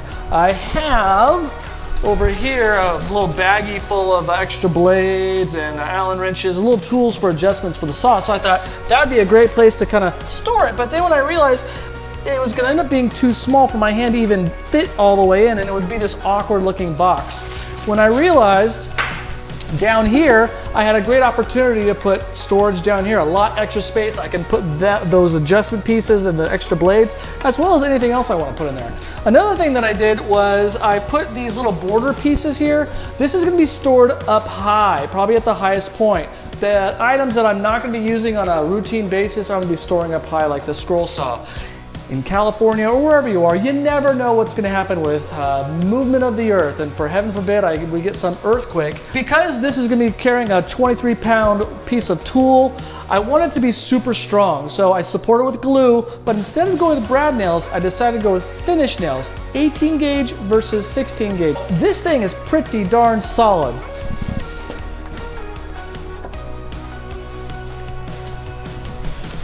Not too shabby looking, huh? I got 3 more holders to build, so keep on watching. Here we go.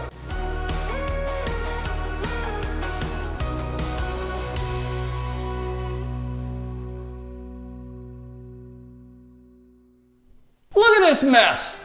This is a bunch of tools that I've been collecting over the years, and they've all ended up in 1 or 2 drawers piled on top of each other.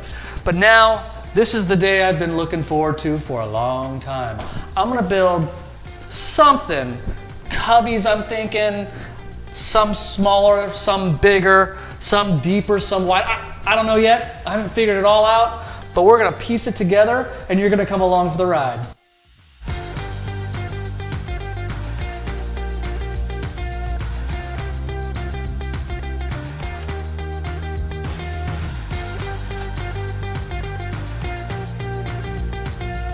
Ran into a little bit of a challenge, but I think we can overcome it. This is a dry up right now. There's no glue. I just have the clamps here in place, testing it out. This piece is bowed. It bows like this, so it sits high here. Now underneath, I drew a line all the way across so I can see how it's not flush. I also drew a line back here to tell me where that board is supposed to be. So this line and this line match each other. So here's what I think I'm gonna do to make this flush. I'm gonna take these clamps off. I'm gonna apply glue here and attach this piece to this piece, because this is the top and this is the bottom. Once I have this glued and reapply these clamps in this exact position, I'm going to press right here. And if I apply about that much pressure, it makes it flush, in which I'll take the finish nailer to this side, 16 gauge. This is gonna be possibly heavy, so we're gonna give it some extra support with the 16 gauge. I will 16 gauge it in the middle to secure that spot right about, yeah, that's about the right amount of pressure. And that way, it'll be flush and flat. It'll be a little bit of a challenge, but I think we can handle it. So stay with me, dude Sawdustians. Things are gonna get a little wild.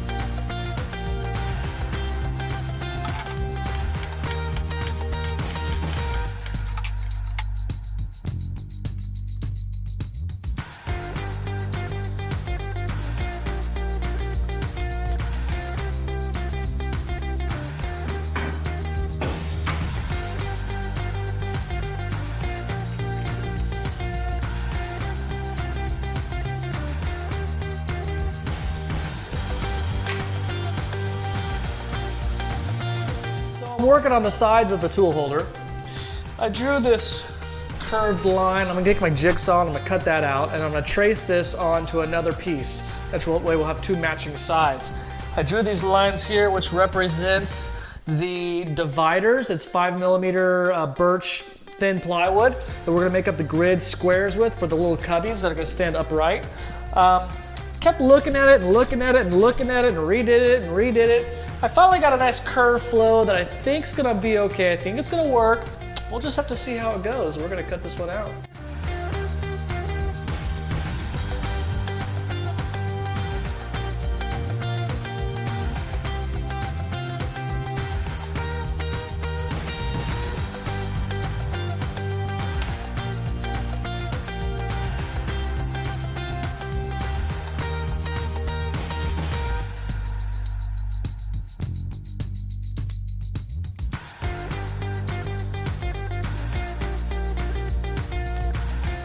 Jonas, we've gotten this far. Now we need to construct the cubbies, and this is probably going to be the most difficult part, but the most rewarding. Now I know you're an expert builder, you've told me. You've had lots of experience building things. Can you tell some of our viewers in Dude Sawdustian land some of the things in your portfolio? I've built a house, another house, a McDonald's, a movie theater, and a skyscraper. Wow, that's quite an impressive list of things. Now, where can our viewers go to see these things? Minecraft. Okay, so what have you built that's real? Dad, Minecraft is real. Okay, fair enough. Minecraft is real. Well, since you're an expert builder and you've done quite a few different projects, what would you recommend we do? Should we use small pieces to make the square cubbies, or maybe an interlocking system? What do you recommend? I recommend an interlocking system. An interlocking system. Dado joints? Yes. All right, dado joints it is. There probably have to be some big dado joints in, huh? Mm-hmm. Yeah, all right. Well, then let's do it.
And now for the moment of truth.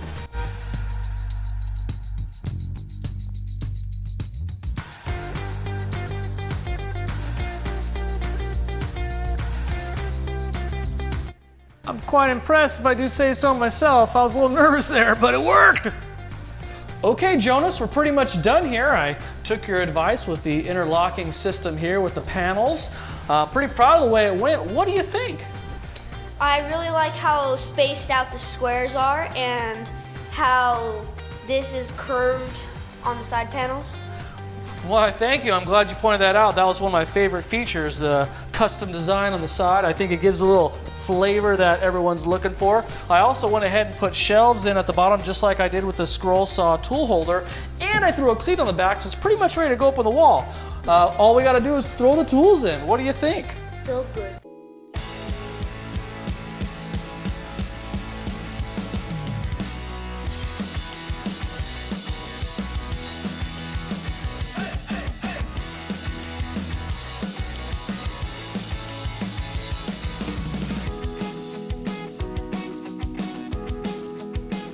This concludes part 1 of our variety tool holder build. We got 1, 2, and 3 holders finished. We have 2 more to do, and maybe there'll be a little surprise at the end. Join us for part 2, and don't forget to like, subscribe, and ring that bell. It really helps Dude Sawdust get out there to the masses and grow as a channel. We love your support, and looking forward to see you on part 2. Should we do an interlocking system? What do you recommend? I recommend a locking system. Okay, we're gonna start over. Okay. Say interlocking. I'm gonna show you how I made the most simple tool holder for my French cleat tool wall. Everything I'm gonna show you is easy and basic. French cleat tool holders are not only fun to make, but also a great way to organize your tools. I'm gonna make 2 simple tool holders, and I'm gonna do it now.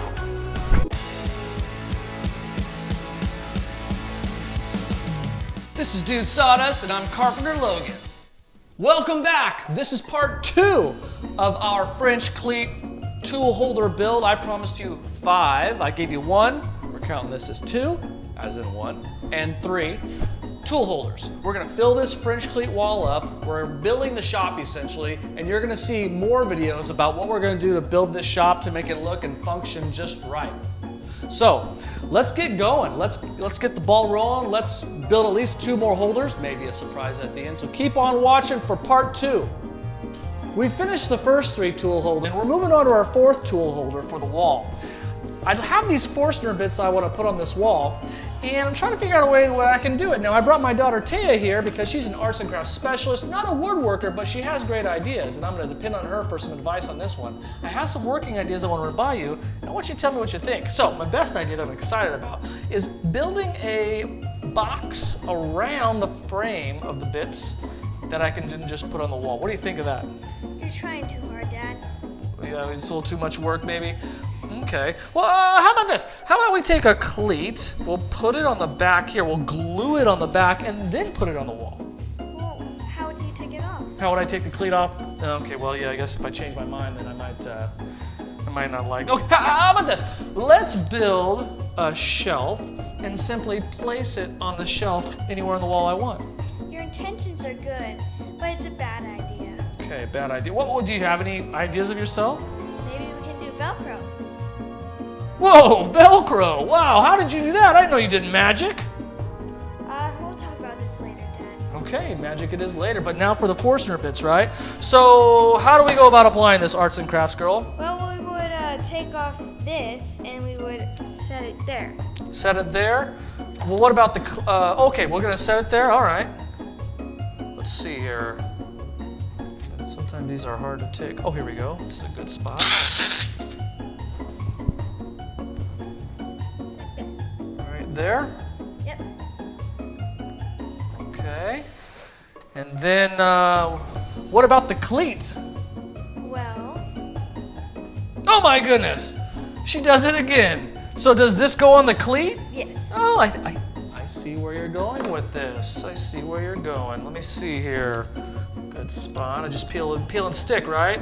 Yes. Okay, we gotta make sure we get the cleat in the right direction. So this cleat's gonna go on something like that. Yes.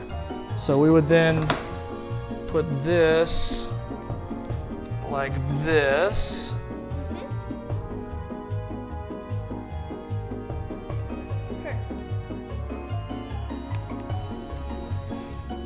Okay, now just attach here. Yep. Okay. Wow, that's quite impressive. Do you think it's ready? Yep. Let's see here. Why don't we put it right here? Hey, that's pretty good. I like it. While you're at it, Dad, you could do your router bits too. Oh my goodness, that's such a great idea. But Taya, I got this, but I don't have a cleat and any more Velcro. It's right here. Oh, you never cease to amaze me, Taya. I'm impressed. So, do we just do the same thing with this that we did with the last one? But you put that one. This on that one, this one goes first. Okay, we gotta make sure it's upright. Let me see here. Peel and stick, gotta love it. Okay, now I gotta get it just perfect, right? Yep. Okay, I think that looks pretty good, just like that. And then we gotta make sure so this goes this way. Yep. Like that, we're gonna flip it like that. This is fun today, you should be helping me more often with these things. Okay. Make sure I get it just right. This is the tough part, getting it just right. Oh my goodness, I am enjoying this idea. All right, well here, why don't you do the honors and you put it on the wall there. Slide it down a little bit towards there, next to each other. Whoa! Come over here so everyone can see. Everyone can see. That is an impressive 4th tool holder. Now we can take these and put them anywhere on the wall. And by the way, Taya, we need to talk about this magic you do. I was not aware of such talent. Up next, speed squares. These guys need a home and I want to give it one. I want to build a tool holder that's going to gently place these along the wall somewhere where they're not taking up too much space. Typically, I keep this little guy in my tool pouch right here, but when I'm not using it in my tool pouch, I want him to have a good place to go. Let's build it.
The speed square holder is complete.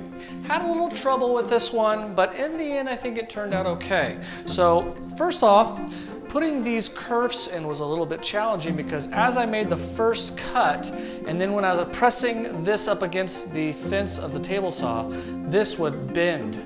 And so I had to be very careful as I was applying that sideways pressure to not really apply much sideways pressure at all, just to make sure I run it straight through. As you saw also when I used the brad nailer, the nail popped out right here, went a little rogue. And if I was able to hammer it back out, I would have, but the angle was a little bad. So what I ended up doing was bending it, cutting it, and then filling in with the wood filler. And as you can see, I don't think it turned out too bad. You can still see a little something there, but enough wood filler kind of hides it and makes it look nice. I think it turned out okay.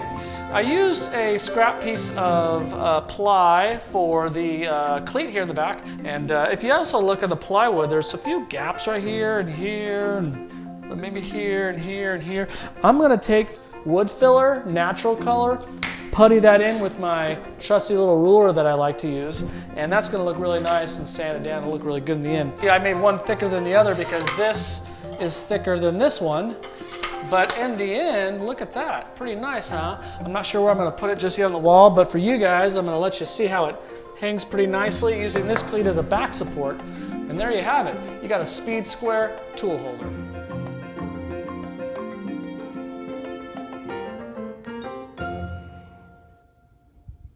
Jonas, we got all the holders made, just like we promised. We got all 5. We have the scroll saw holder, the speed square holder, the variety tool holder, the bits holders, and the nailer holders. What do you think? Dad, we're not done yet. We're not done yet? Why do you say that? Give the people what they want. Well, what more could they ask for? Another tool holder. Another tool holder? Yes. Like a bonus tool holder? Yes. Well, then a bonus tool holder they shall get.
Hey everybody, we're all done with the 5 tool holder cleat build. Pretty excited about how it went. I think it turned out nice, and this is gonna be a great addition to our wall. Taya, how do you think it went? I think it turned out really, really well. Awesome. And Jonas, what about you? I am blown away on how good it is. I am too. I just want to remind you to like, subscribe, and ring that bell. When you do that, it really helps Dude Sawdust channel grow and expand, and it tells YouTube that this is an important video and it recommends it to other people as well. So please do that for us. Right, Jonas and Taya? Right. Like, subscribe, and ring that bell.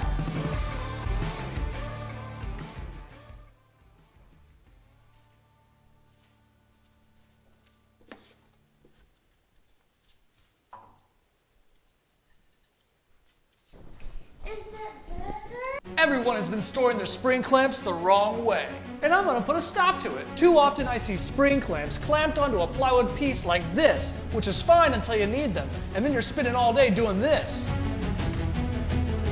And then when you're done, you got to do this. If you have over 40 spring clamps like myself, or maybe just 10 or 20, I'm going to show you a completely new way to store your clamps like a champ. So let's get started.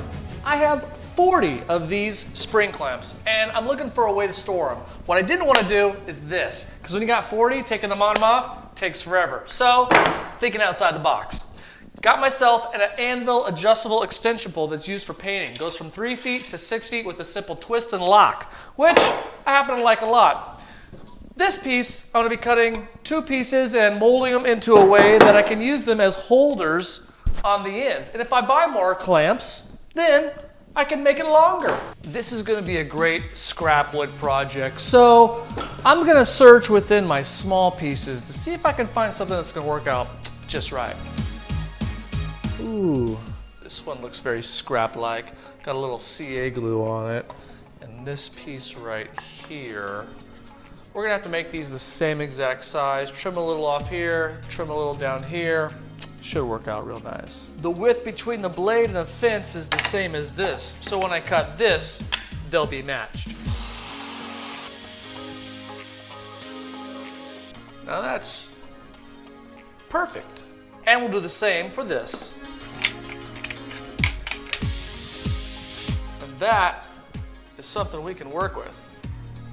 I'm going to use this piece right here to connect to this piece here. Problem is, it's just a bit too wide.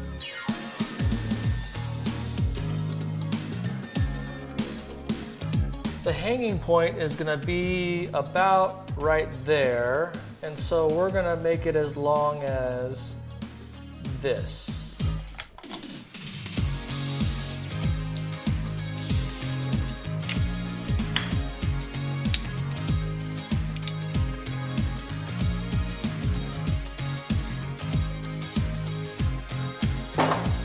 Whenever I use my bandsaw, too often I forget to lower the blade guide. One of my most faithful subscribers, Frank, told me to put it down so far that it ends just above the workpiece. This prevents the saw band from twisting and you get even more precise cuts. So Frank, this adjustment is for you and a helpful reminder tip for all of our viewers. You can get really creative with how you make your own hangers. Options are truly endless, whether it be scrap wood like me, plywood, you can use a CNC machine to make some design, you can do epoxy molds or make something really nice out of hardwood. It's totally up to you, but for me, I choose scrap wood as my medium of choice. So with a little bit of detailed sanding and a round over along the edges on my router, I think it's time we move to the next step. I'm going to need to put a cleat on the back of these. I'm going to go to the small scrap bin here. Let's see here. I have a little cleat right here. Just need to trim a little off the edge of this. Should be perfect for the 2 of these. I have this French cleat wall in my shop that I have been slowly filling up, and I'm pretty sure I have enough tools to fill the space. The downside to French cleats is that you have to find the time to build all the tool holders. The good thing about a French cleat wall is that you get to build all the tool holders. Needless to say, these are some of my favorite types of builds. If you're familiar with some of my other videos, then you may have seen me paint my other French cleat tool holders. I try to match the color of the tools and create some sort of random geometric design. It's a small touch that just makes it look so much more appealing when it's up on the wall. This project is no exception. I ended up spray painting it 3 times until I felt like the design was complete. I'm curious to know if any of you unnecessarily paint your shop projects like I do. If so, do you match the colors to the tools? I have learned that if you grab any brand's tape measure off the shelf and bring it over to the paint department, they will give you a color-matched sample-size paint can of any brand's color that you want for just a few dollars. To protect the paint, I always give it a clear top coat. This time I chose to use Total Boat's Halcyon Clear Satin Varnish. It's basically a water-based polyurethane from what I can tell. I have done some side-by-side comparisons to a couple of different brands of water-based polyurethane, and the results were very similar. When you open up a can of water-based polyurethane, they are all milky white. Halcyon Clear is no exception. I don't know which of the brands are my favorite, but to get a good finish, you'll need at least 3 coats of any brand. The size of your spring clamps will determine how thick an extension pole you can use. The Anvil 3 to 6 foot pole from Home Depot fits my clamps just right. I'll leave a link in the description to this extension pole from Home Depot. I'll also leave affiliate links to all the tools used in this video. If you wish to support Dude Sawdust, then click on those links and shop around at no extra charge to you. I'm thrilled that I finally have a home for my massive amount of spring clamps that allows me easily to get them to and fro their holder without wasting much time. If you like shop projects, then I promise you will definitely want to click on this next video. An amazing and original scrap wood storage cart that I built with an incredibly useful feature that I've never seen anyone do before. See ya! I'm going to show you how I came up with an efficient way to store track saw rail guides and share with you my deep dive into the fascinating world of rail guide storage. And when I say deep dive, let's face it, I might hit my head in the shallow end, because how deep does this topic really go?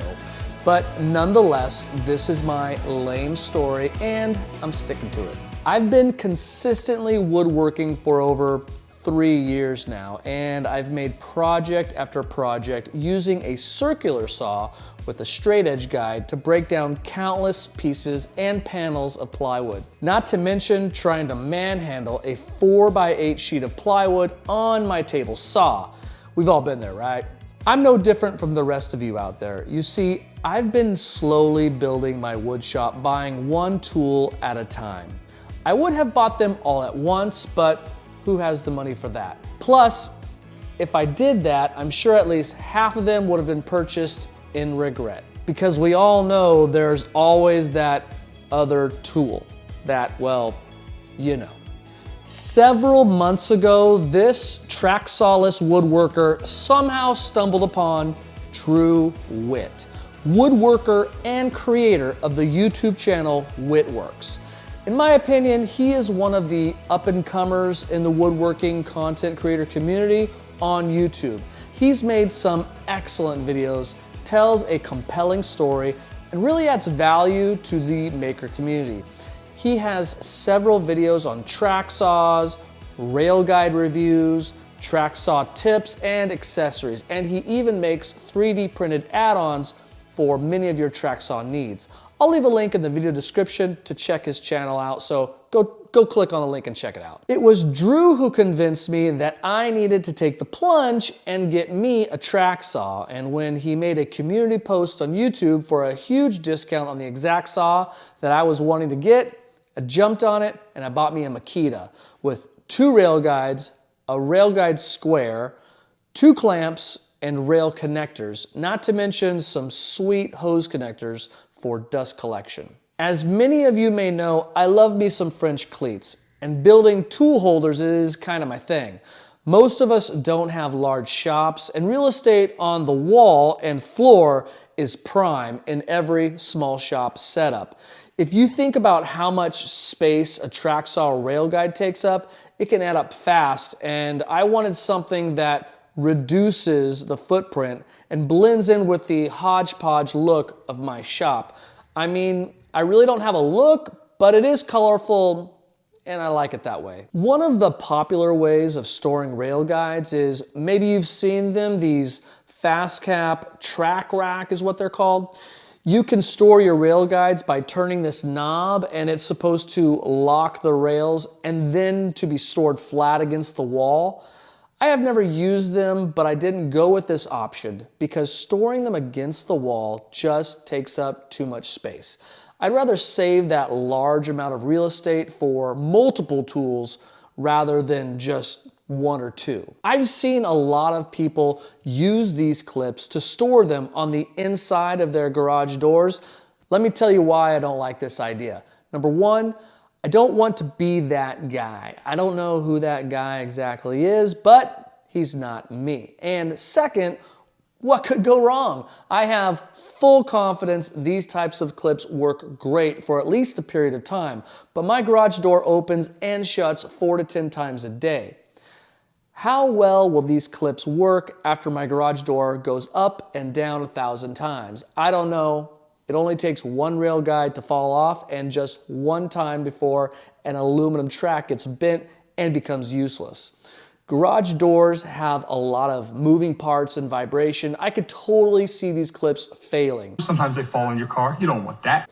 So for that, I'm out. No storing rail guides on the garage door, and no clips for me where the rail lies flat against the wall. I've seen people build rail guide storage cases. I think this is cool, sort of, but I'm not taking my track saw out of my shop.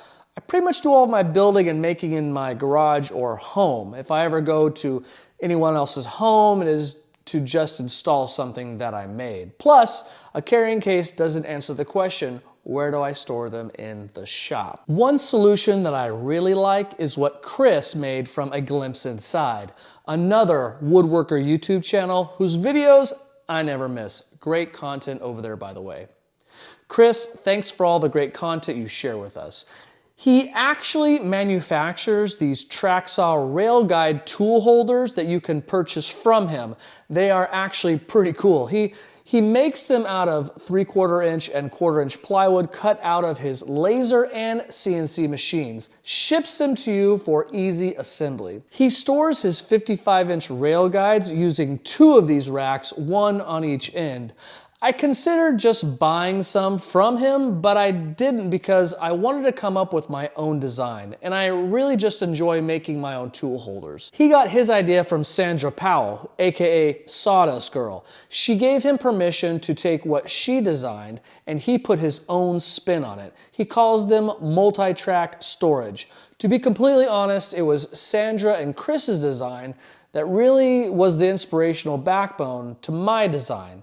They both accomplish the same thing. They store rails while taking up minimal space. But there are some key differences, more on that later. I pulled these plywood scraps from my scrap wood storage cart, and I think I can pretty much make the entire project with just these pieces if I use them right. Now, this piece right here, I'm gonna use my track saw to break that down, and the table saw to cut these to size. I need to cut 3 dados in this board, which is the backing portion of the tool holder. I'm gonna use my table saw to creep up on each one of those dados so these fit just exactly perfect. Now, I'm following my plans. It gives me all the spacing and everything I need to know. Creating easy to follow woodworking plans can be quite challenging, and frankly, I'd like to think my plans are fairly straightforward and simplified, even though this is a beginner's level project. I find that many people will spend a few bucks for plans because they don't have to figure out all the angles and measurements. It just makes building faster. I think that came out pretty good. I mean, it's got the slightest of wiggle, but I think that's perfect. I just need to do that 2 more times.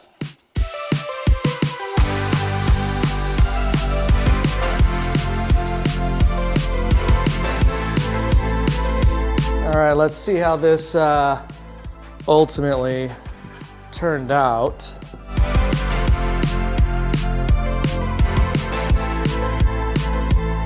Well, that came out pretty much right on the money. So this is just a dry fit just to see how things look. I'm gonna take these out, add some pieces on the end for stops, and then we'll see what happens after that. Initially, I planned on using plywood for the shelf stops, but after cutting out the pieces, I was reminded that this was a bad idea because of the dimensions. The top side would have been exposed plies and the sharp edge would have been brittle and looked cheap, so I used some scrap pine I had laying around. I know most woodworkers don't do this, but I love to paint my shop projects to match the color brand of the tool it holds. This project was no exception. I have 2 rail guides, but they are not matching. One is Makita and the other is PowerTech. The PowerTech rail fits the Makita track saw and is cheaper. Regardless, I chose Makita Blue to fancy up this tool holder that will be on display in my shop.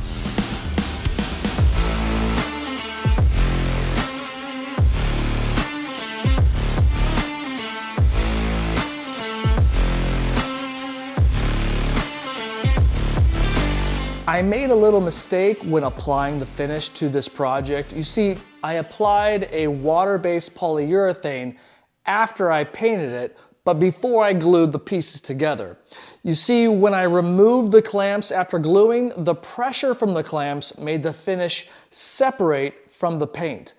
Maybe you can leave a comment as to why you think this may have happened. I have two thoughts about this. One, the polyurethane actually needs a few days to fully cure, so maybe I should have waited. Or maybe I shouldn't apply clamps, period, and there is just no way around it. I even used painter's tape to act as a protectant, which may have helped, but clearly not enough. So I applied some more poly on the ugly spots. They didn't look perfect, but were improved, and I just settled for okay.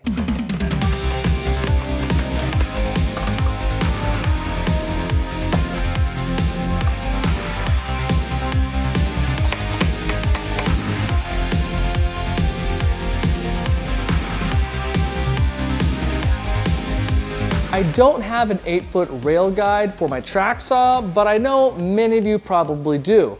I tested my rail guide holder by connecting my two 55-inch tracks just to see how much bend would result if I set them on top. I wasn't surprised to see this amount of sagging on the ends. So if you have an 8-foot track, then I would highly recommend building 2 of these holders to store them so you can prevent permanent bow in your track. One of the biggest differences between my design and Chris's from a glimpse inside is that my design is made for supporting the rail guides in the center as they set horizontally rather than supporting the rail guides on each end. I'm sure you could use his for center support as well, but I made these wider. If you make your own, you can alter the width however you like. I won't be manufacturing and shipping out these rail guide supports, but I do have digital plans available with a link in the description so you can buy them for super cheap and enjoy making them for yourselves. You'll get 3 different files depending on how many rail guides you want to store. In fact, they are designed to store 2 rails on each shelf, so the 4-shelf design actually holds 8 rails. My shop has undergone some major changes, and it starts right here with these shop cabinets. In this video, I'm going to build these things, take some risk, and go with a bold design. What do you think? Let's get started. I really feel like I'm at a pivotal point in my wood shop journey. You can't see it now, but this shop has developed from, let's say, an annoying teenager to a distinguished young adult. But it all happened in small, calculated steps. Of course, to start, I had to do some prep work like clear out the area where you are about to see me install these cabinets, remove the electrical outlets, and wipe down the dust from the walls. This shop, which has served me well over the years, deserves only the best. I have this wall taped and prepped. I'm gonna be painting it with a satin black by Behr. It's called satin black and it's a satin finish. And then I'm gonna accent the cabinets, that's coming later, with blackout. I think it's looking pretty sweet. Stay tuned for that. And yes, in case you were wondering, this is still a woodworking channel, but sometimes you gotta paint before the fun can begin, in case you were wondering. The question is to blend or not to blend. And since I already bought the multi-surface stain blocking primer and sealer by Behr at the Home Depot, I'm gonna blend it. I'm gonna paint this color the same as this color. I'm gonna apply this first and then put the paint. If you think it's a bad idea, leave a comment.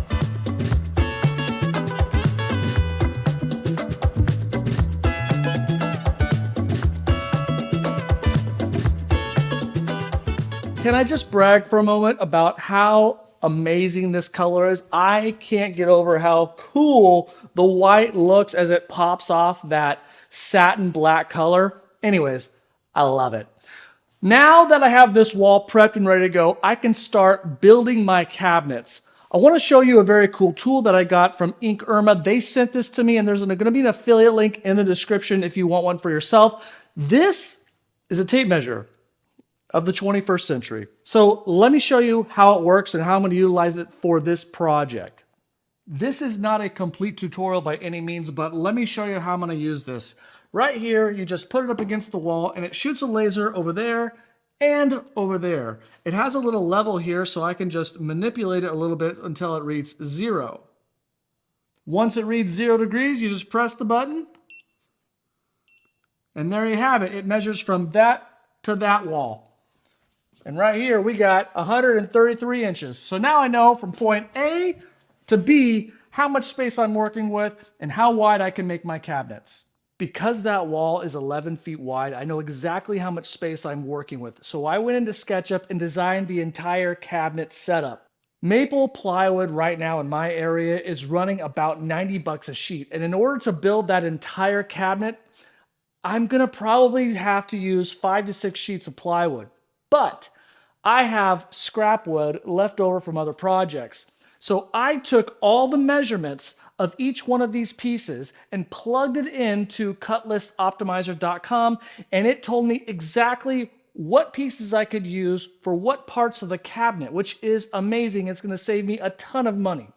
After putting these pieces in and plugging all the numbers, I was able to come up with the fact that I only need to buy 3 sheets of 4x8 maple plywood, 3/4 inch. So now I know how I can make this for as cheap as possible. Otherwise, it probably would have been almost double the price tag. So 3 times 90 bucks, that's $270. Not too shabby for some shop cabinets.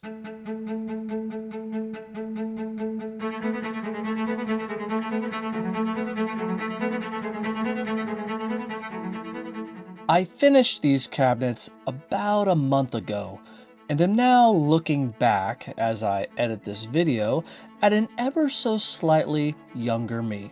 And at that time, I remember just thinking how eager I was to just get these cabinets completed and up on the wall. Reason being, organization, a better shop. You might know Travis of Shop Nation. His whole channel was founded on this principle, pursuing shop greatness. Will it ever be achieved? I'm not sure it ever will. I feel like with every shop upgrade comes inspiration for at least 2 more shop improvement ideas. So the pursuit of shop greatness parallels with something Americans are quite familiar with, the Declaration of Independence. Thomas Jefferson wrote it and talks about a pursuit of happiness which is declared an unalienable right. An unalienable right is a human right that cannot be violated. He doesn't say we have a right to happiness, but we do have a right to pursue it. Somehow this really crosses over for us woodworkers who are persistently pursuing a better shop, but never content with what we have. We are never finished, and we are always pursuing greatness in our shops. So here you are probably thinking you are just watching me cut a bunch of plywood, but what you are actually witnessing is me just expressing my unalienable right to pursue happiness.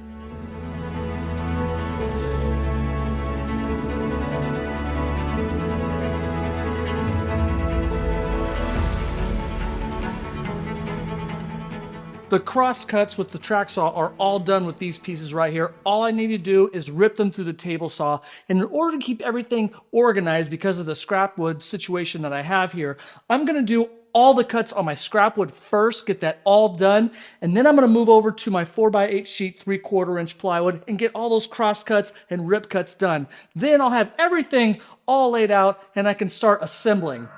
I got a lot of work to do.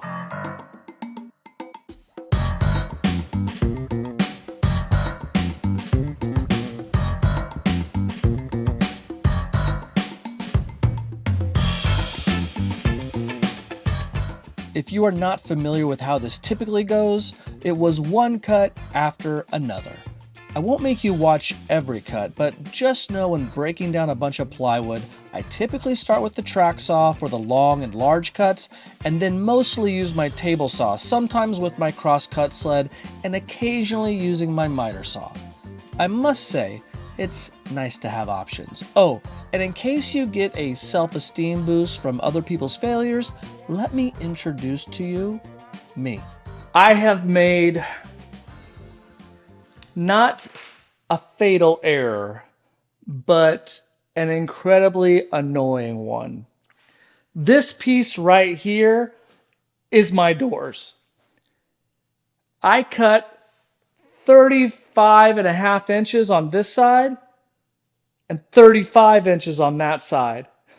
So I now have to shrink my doors by a 1/2 inch, which shrinks a lot of those cuts by a 1/2 inch. All of my cabinets now are not going to be 35.5 inches tall, but 35. So I just want to let you know that I'm suffering inside right now. But it's nothing we can't work through. That's part of woodworking. I'm an idiot. Don't be an idiot like me. Measure twice, cut, whatever. I don't know how it goes, but something like that. Don't mess up. Throughout this video, you'll notice a lot of labels on everything. On any project, when dealing with a lot of parts, I find labeling everything prevents the most frustrating of all mistakes, and that is looking at a piece and having absolutely no idea what it is for. We've all been there, right? Well, at 44 years of age, I attribute this to wisdom. Wisdom is what happens when knowledge collides with experience. So as you watch me sift through all my pieces of plywood trying to figure out what pieces to cut a 1/2 inch off of, just remember, you'd think with all of my wisdom I would have not made this stupid mistake.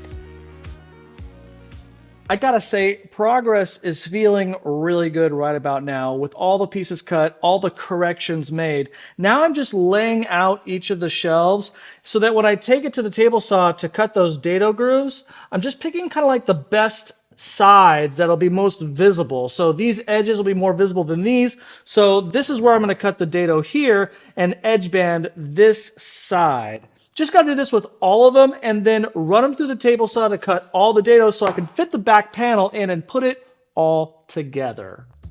For the last 2.5 to 3 years, everything in this shop has been paid for by you guys watching my videos, which to me is impressive. Because if I didn't have you guys watching these videos, me and my wife would be having a conversation about every single thing I buy here. So it's kind of nice that the support that I get from you just watching the videos, clicking on the affiliate links, buying the tools that I use, that pays for all this stuff. And right now, I'm gonna run all these boards through this table saw to create dado grooves. I don't have a dado stack, but someday, because you guys keep watching these videos, and as this channel grows, I'm gonna get myself a nice table saw with a new outfeed table that's gonna have a dado stack, and it's gonna be a lot easier to do this. But for the meantime, it's one single kerf at a time. And to be honest, I love what I do. It's a lot of fun. So I really don't mind taking the extra time.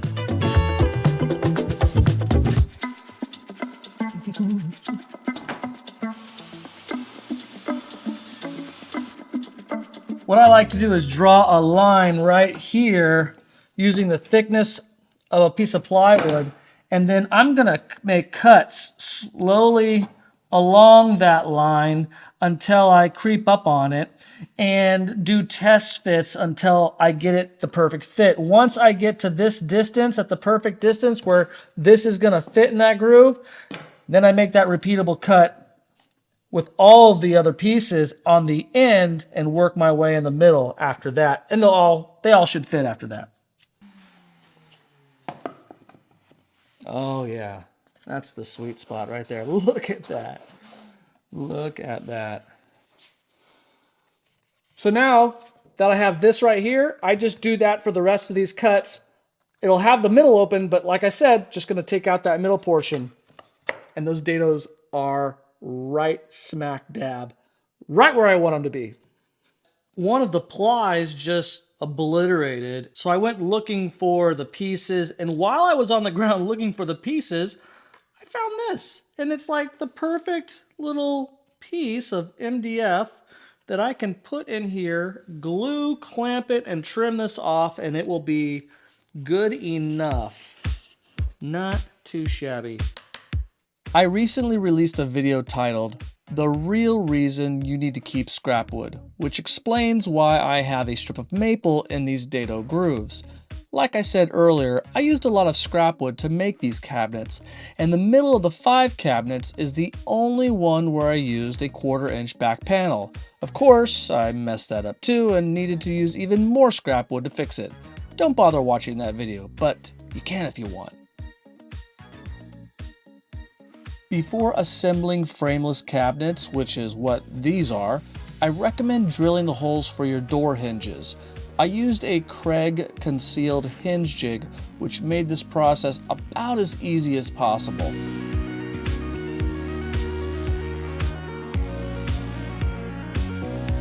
I prefer to drill my shelf pins prior to assembly as well, and I made this pretty cool shelf pin jig to do it. If you're interested, I have a link to plans down below in the video description. You can also watch that video too. As much effort as I have put into outfitting this shop, there is a high likelihood that I will move someday and have to set up a new shop elsewhere. And that has everything to do with what you see me doing here.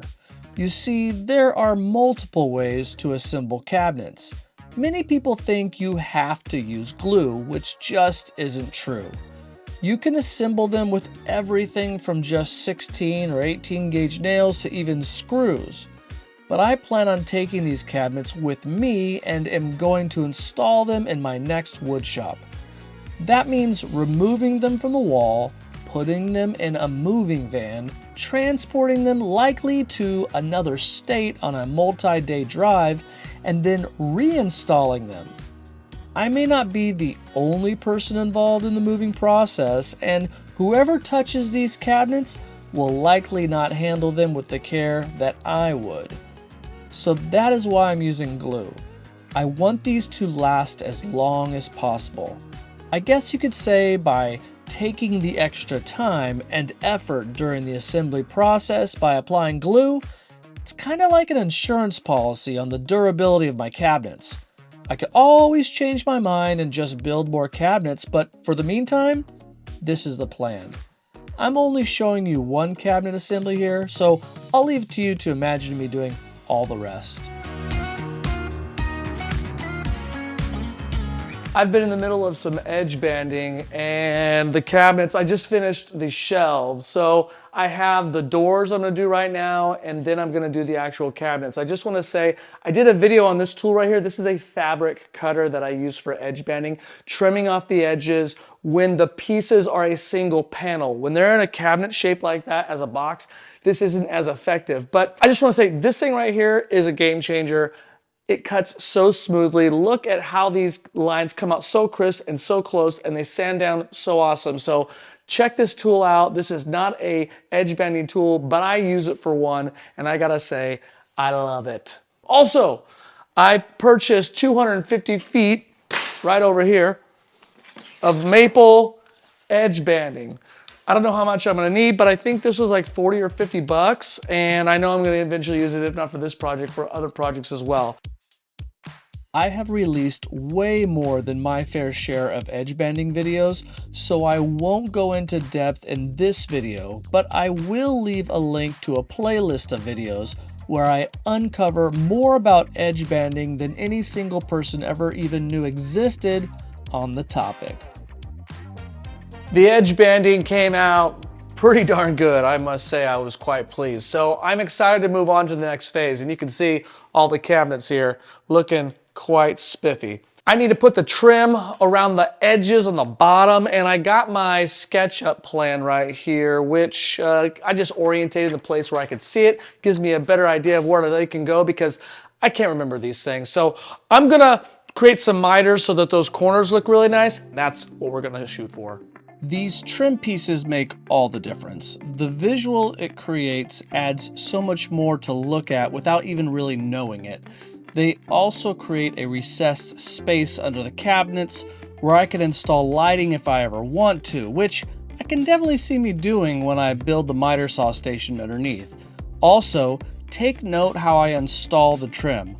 I'm not applying edge banding first, but I'm shooting 2-inch 18 gauge nails right into the end grain of the plies.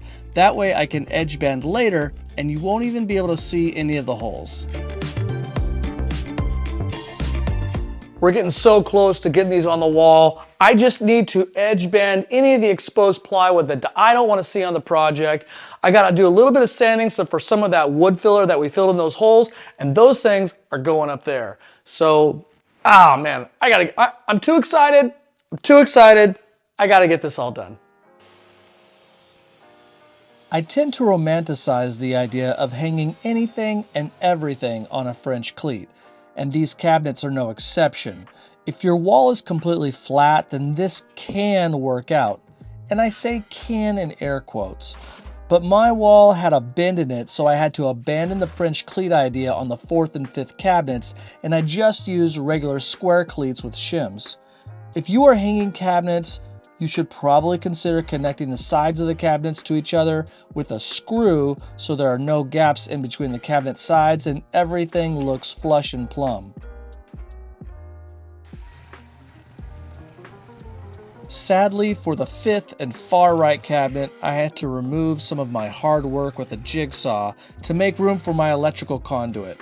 And if you're wondering, Logan, why didn't you just make the cabinets a couple inches smaller so they would fit better? Well, my answer to that is, haven't you been watching this video or any of my other videos? I make mistakes all the time. It's on brand.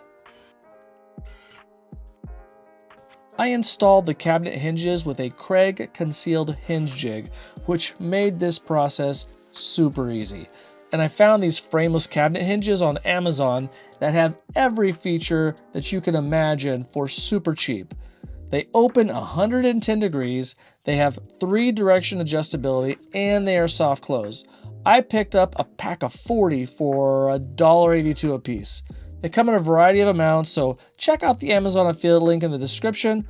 I'll have links to pretty much everything you see in this video, as well as digital build plans for these cabinets, so if you want to build these cabinets, then it's just a click away. I know I can make some bonehead mistakes, but attaching the doors was not one of them. I made this simple dummy-proof jig to attach the doors and did a whole video just on this topic, so I won't go into it here, but you can check it out whenever you like.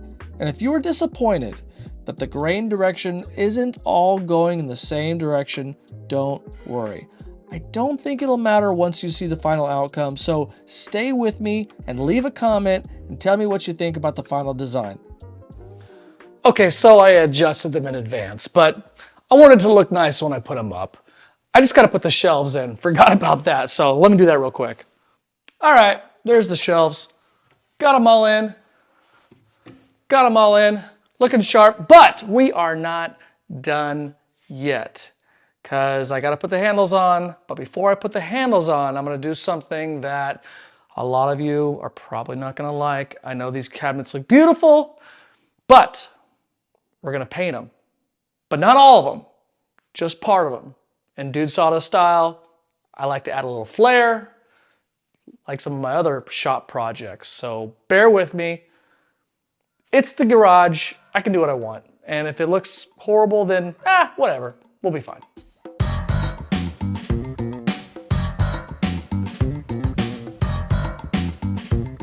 In my family, there are some very talented artists. My son Jonas, who is 14 years old, won Male Art Student of the Year at his junior high school last year. And he has been drawing since he could hold a pencil. Even his art teacher frequently shows off his art to his other students in the other classes, and he is also heavily involved in his digital video class, always working on a movie with his friends or special extracurricular school project for his freshman class. He even helps edit all of my non-project videos for this channel. And then there's my older brother Brock, who basically started in the same trajectory as Jonas with all of his countless hours drawing and making movies in his youth. He is a super talented artist who has a published comic strip called Super Fogies with multiple books and graphic novels. Google it, you'll see. It's about superheroes when they get old and retire to an old folks home. And now he is a filmmaker who screenwrote and directed his first nationwide theater release called The Shift, which debuted December of 2023. And not to forget my other brother Tyler, who paints and draws as well. He doesn't have any big credits to his name, but his Facebook friends get to see his amazing creations now and then. So why am I bragging about my talented family? Well, it's clear the artistic gene skipped me somehow. So this is my attempt at least something. I struggle with design, but woodworking stretches me into improving my artistic prowess. This honestly is about as good as it gets. I've reached the limit of my talent. But to be honest, I'm quite proud of the final result, and I love coming into my shop to admire my work. But if you're going to compare what I do to my son and my brothers, let's be honest, it's pretty jaded.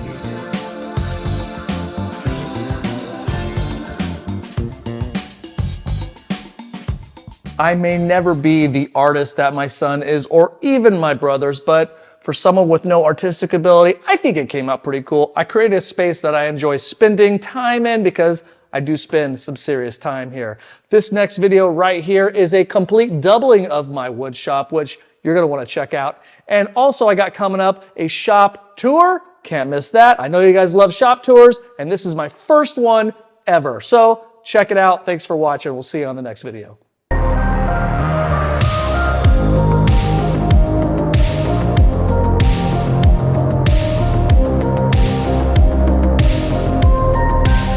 I just got a brand new laser from xTool, the S1 model, and I love it. The problem is, it's an eyesore. It's sitting on the ground on a box, the cardboard box that it came in. And if you know me, I love shop organization. That's problem number one. Problem number two is I don't have a laptop. I've been bringing my desktop in from the house into the garage, and that's not really great for spontaneous laser engraving projects, that's for sure. The solution is an all-in-one mobile laser engraver station that's going to be in this shop.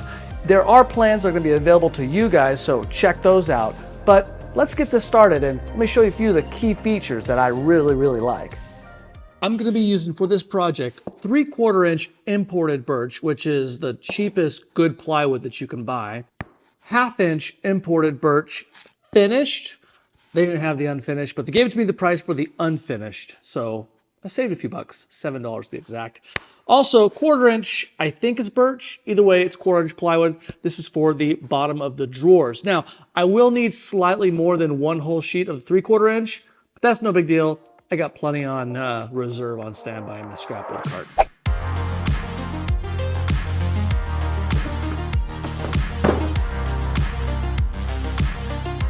So I just cut a bunch of plywood, but who loves watching that? So let's skip forward to me being overconfident about my cuts. It's a bit of foreshadowing. Don't follow my example. It feels great to have everything cut out so that I can now move forward. I have my drawer bottoms, my drawers, and my actual box itself, including the back doors. So now all I gotta do is just construct this box. Traditionally, you would want to cut out your drawers after you build your box, but I felt very confident about my measurements. What are you? An idiot sandwich. And now I can move forward. I know exactly what you're thinking.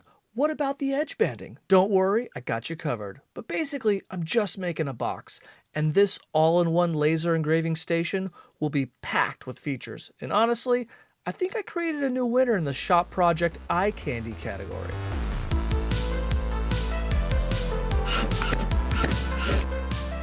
I seem to have had an issue with making this huge box square, and when measuring from corner to corner, it's about a 1/2 inch off. So here's what I did. I was able to use my clamps to spread them, and I drilled a screw right here, which is keeping this out far enough. And now I'm gonna glue and brad nail this piece into place, and it should be pretty good. I did a test remeasure and it was only off by less than 1/8 of an inch, which I think is workable.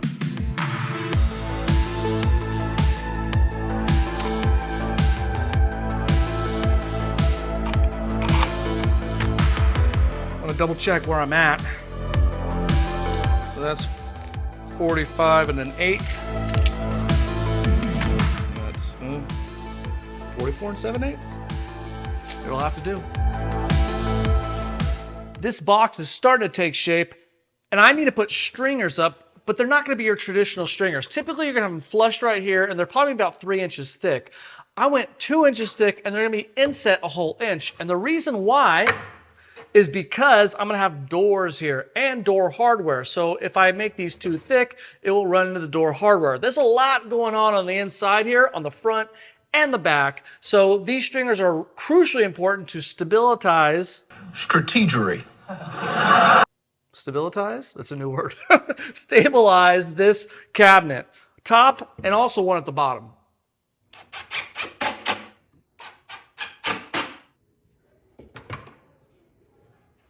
Installing drawer slides can be very intimidating for a lot of people, but it's a lot simpler than you think.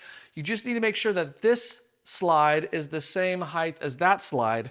And we do that by getting a board and just setting it on top, transferring it over here, and then installing the second one. They'll be the same height. Make sure you blow out any of the sawdust that you have so you don't get any unevenness. Once you install that piece and drill it in, you're going to cut the distance, the thickness of your next drawer slide. And that's how I was able to do all of this, and then just transfer that piece. So you will have a large piece that you will have to eventually waste down to pretty much nothing, and it's a throwaway scrap. I like to pre-drill my holes for all my slides, so there's a lot of drilling and screwing. So I love this tool right here, which allows me to flip my bit around for the drill. It also has countersink, and then flip back around for my bit. I'll leave a link in the description just for you. After I install these pieces, I will put back in the inner piece. That way I can keep track of them, and when I make my drawers, I can do this. I can attach this to drawer later. Now that all the drawer slides are in and installed, it's time to start assembling these boxes. I have good news and I have some bad news. First of all, this drawer is just not fastened together. It's just sitting here. So the good news is my cuts for the plywood pieces for my boxes that I did before I actually made the box are dead nuts on. Perfect cuts. The bad news is those perfect cuts were assuming that this plywood was a 1/2 inch thick. What? And 1/2 inch plywood is actually slightly less than. What an idiot! Oh, what a loser! So I'm about 1/8 of an inch short, and these drawers aren't going to be wide enough to fasten to the drawer slides. So I have an idea. I have these 3 pieces of hard maple that I'm going to rip and plane down to the exact thickness that I need to fill that spot and connect them to the edge of all of those boards. In fact, I already did it to this piece, so I should, between the 3 of these, have enough. And if I don't, I'll just get some other wood and do it with that. It'll take a little extra time and slow this project down, but such is the life of a mediocre woodworker. The secret to getting the right width on all these 1/4 inch pieces that we got to put in here is after you make your first cut, I'm gonna find the sweet spot with a test piece by moving the fence over just enough, a little bit each time until I sneak up on that perfect fit. Once I find that, I'm gonna leave my fence in that place and run all my other pieces through. And that way they'll all be uniform and I'll have the exact same place where the 1/4 inch bottom will snug into.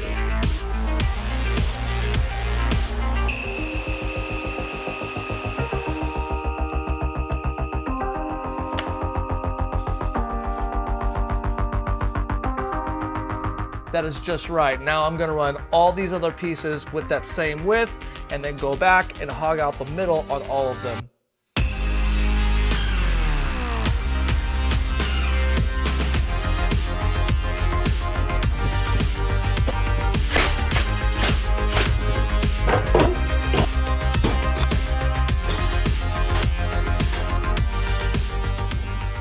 I couldn't be happier with how the boxes turned out. Now all I have to do is make my measurements on the sides and put those drawer slides right where they belong and pop them right in. Fingers crossed, everything is as good as it seems and these drawers will insert without trouble. On the other hand, I didn't construct the very top box drawer because that's where my computer's going to be and I haven't ironed out everything I want to do and all the measurements yet. So I'm waiting to get this part done and then I'm going to move on to that. I used 1/4 inch plywood scraps as spacers for consistent spacing in between each of the drawers. I also noticed on just about every tool or doodad out there, there are little hidden features like this one. They also have these little notches right here which tells me what center is, and that is super helpful. Before I do anything else with this project, I got to make this a lot easier to navigate. So I'm gonna install these caster wheels. These have become my go-to casters for pretty much everything. I have tried the Home Depot casters, way too expensive. I've tried the Harbor Freight casters. Those are actually pretty good for the price. They don't look like much, but they get the job done. But nothing beats these orange and black casters I get from Amazon. The price is right, they hold a ton of weight, smooth bearings, easy locking foot pad brake, and they look the best. 3, 2, 1. It's time to make that top drawer, but I need the laptop so I can be sure to make all of my measurements perfect. So I took a trip down to my neighborhood apple tree. Good thing they are in season. 11.5 millimeters thick, which is important to know when I'm making this thing and finding out how high I want it to sit. Do I want to recess it a little bit or just have it sit on top of the drawer? I also have to think about the drawer face, so this has to be flush with the drawer face or sitting a little bit above it. So many decisions. Let's figure this out. I was tempted to assemble the drawer with a plywood top and just rest the laptop on top of that, but then I remembered I had been holding on to this leftover Kaizen foam piece for a few years now. Ooh, I don't know. Might be too perfect. Wow. That's amazing.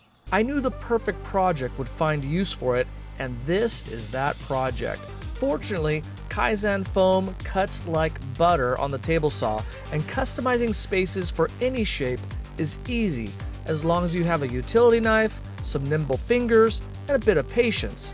Kaizen foam is comprised of layers that separate from each other as long as you are slow and careful.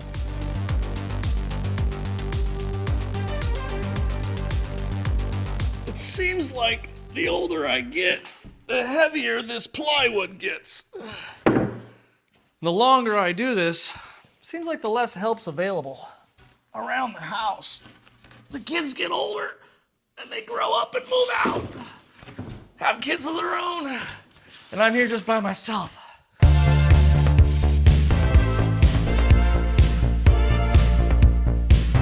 I have everything here unsecured. At the angle that you're looking at with the camera, it probably looks pretty good. This right here is the worst spot as far as the reveal. This panel right here is actually bending inward. There are probably a variety of reasons why these reveals are a little off. But when you're dealing with the cheapest plywood possible, that might have a little bit of a bend to it. When you don't have parallel guides with your track saw or a large cabinet saw, there are a ton of reasons. It is what it is. And when it's painted all black, the reveals will be less noticeable. The back doors are no ordinary doors. There will be multiple wires exiting these doors and a large 3-inch hose that goes from the laser engraver to the smoke purifier. The doors need to be able to open freely, so I clamped the doors to my workbench and drilled a pilot hole right in the middle of the crease in between the doors and left the drill bit in the hole so the spacer scrap wouldn't move and my placement of the hole saw would be perfect. Half of the hole in one door and half of the hole in the other. Anything less than perfect wouldn't be visually appealing. All right, now check this out. Now that I've got perfect placement exactly where I want to drill that hole, I'm going to use a thing called the me clamp. Okay, here we go. I'm doing this because I want perfect placement and no tear out. Now, if I can just see, that's the hardest part.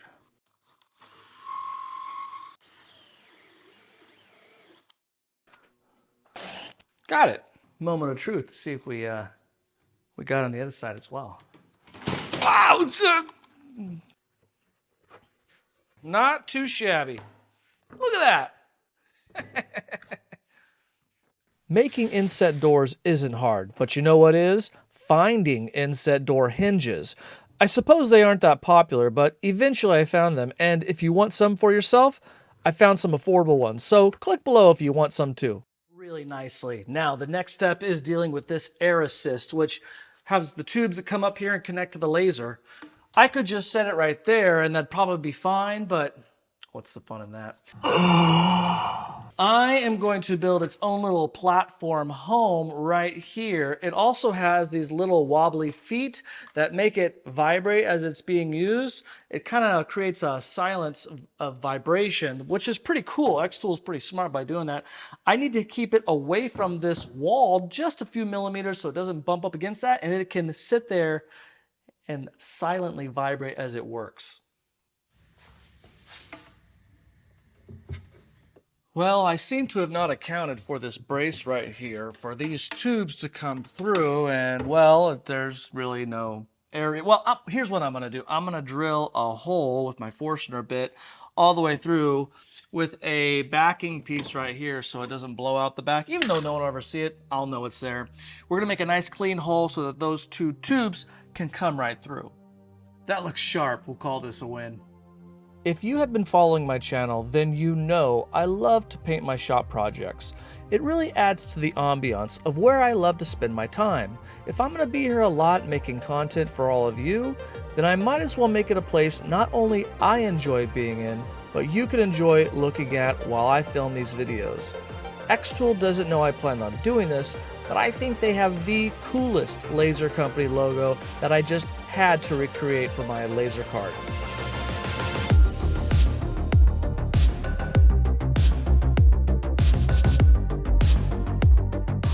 If you don't have a sprayer, these small foam cabinet paint rollers leave outstanding results. Also, I color matched the exact green from the xTools logo just for this project. Oh, and check this out. Just a little ASMR treat for y'all. Creating the logo on this cart was no easy task. In fact, the logo that I'm mimicking is actually the XCS logo, which is the logo for xTool's software. XCS stands for xTool Creative Space.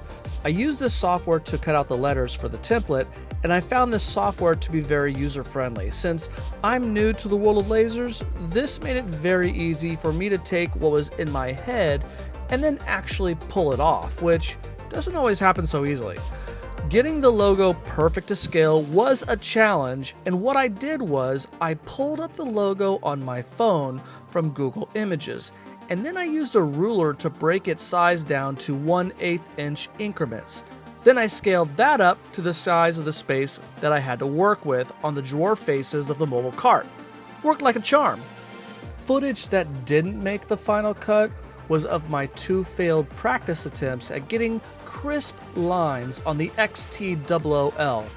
I tried using a brush, which was a total failure, and I tried spray painting, but that didn't work either. Then I just used this Olfa craft knife to cut out along the template lines, pulled off the letters, foam rolled the paint, and voila, that was a winner. Without this laser cutter making this template, I could have never pulled this off. And speaking of pulling it off, I'm gonna be quiet just for once and let you all enjoy this little piece of serenity.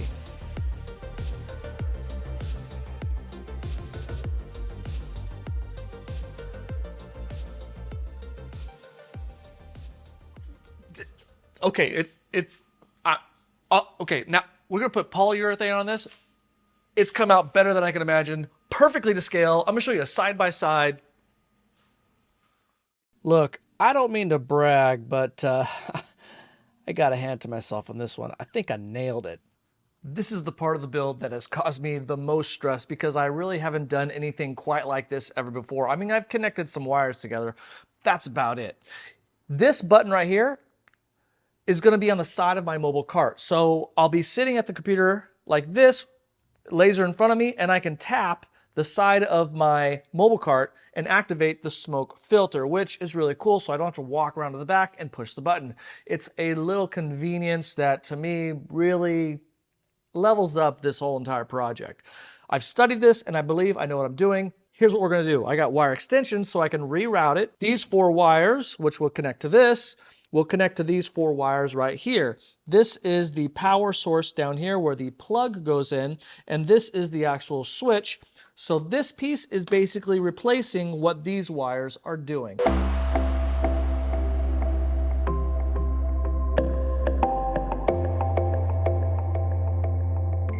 I have this all wired, and this is the moment of truth. I have this plugged in here. So I'm gonna turn it on.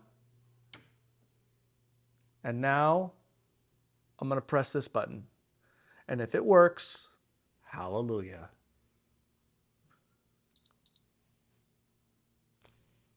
Just.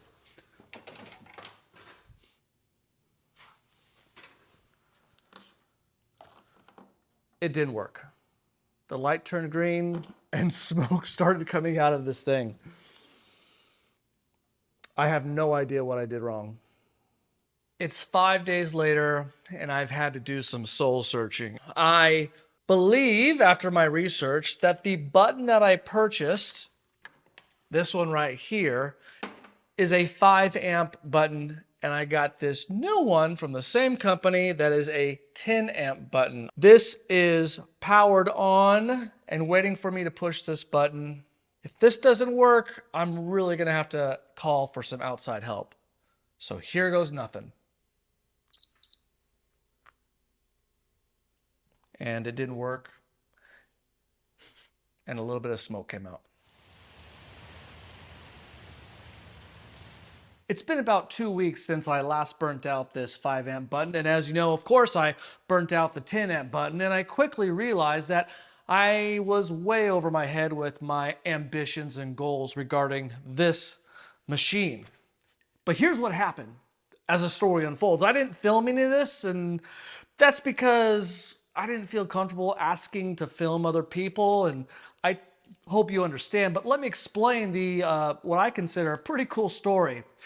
So I was bragging about my all-in-one mobile xTool laser cart to a friend of mine who lives in my neighborhood, and he said, there's this guy that lives next door to me who does something with like electrician stuff, or maybe he can help you out. So I reached out to his friend and he said, Sure, I'll come over.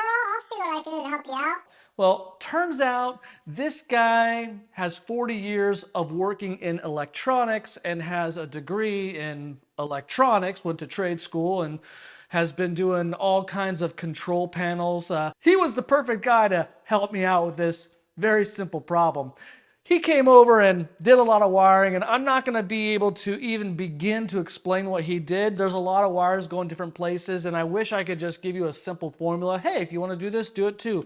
But the reality is if you know someone who is an expert in electronics, and then have them come over to your house and help you out. And I'm sure most of you know a guy like that, right? So, hey, if you can, call him. Otherwise, I think you're out of luck, unless you know a few things about electronics. Either chances are you don't, but what you probably know about is how to attach some sweet knurled cabinet doorknobs and these satisfying sounds.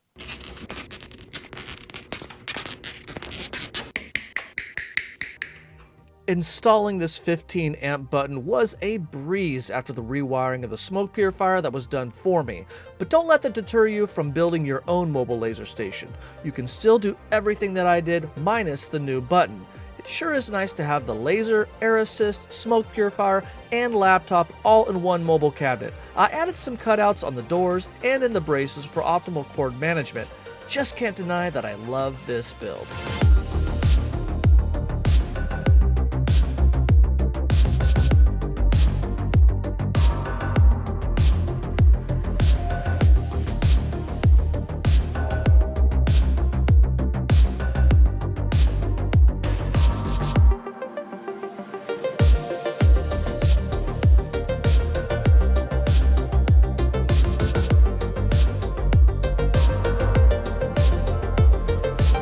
Why is my face next to this sweet, sweet pine? Because I'm gonna show you how to build this French Cleat tool storage wall, and we're gonna do it now.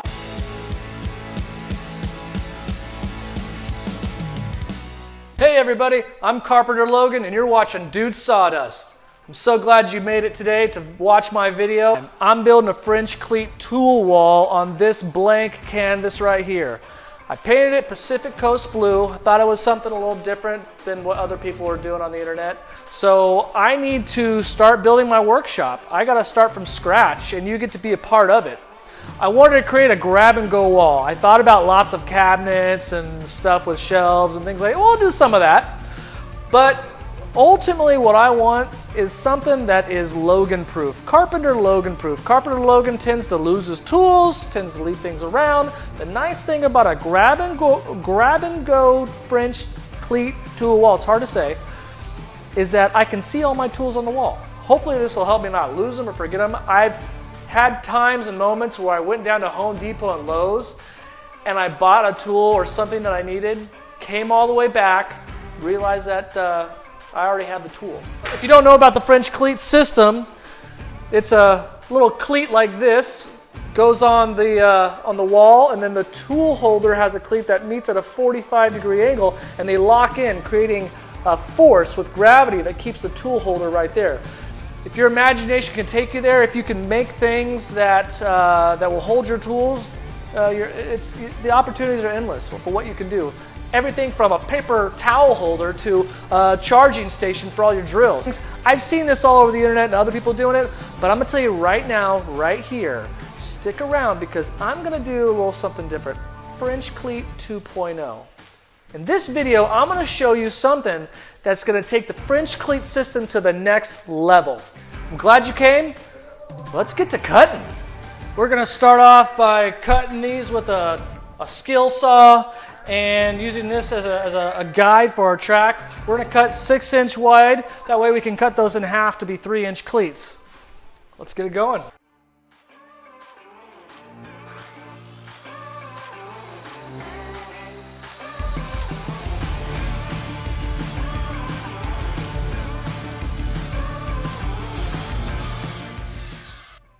This is a segment I like to call Wood Tips because we're gonna give you the tip of the wood. Now, if you're going to be cutting wood on top of your workbench with your skill saw, you probably don't want to cut into your workbench because if you don't move the piece of wood far enough over, you might just cut into it. Things like this happen where you just might cut into the screw, cause some sparks, lose the confidence of your audience, lose subscribers, people dislike your video, such and such. So take it from me, take your time, take it easy.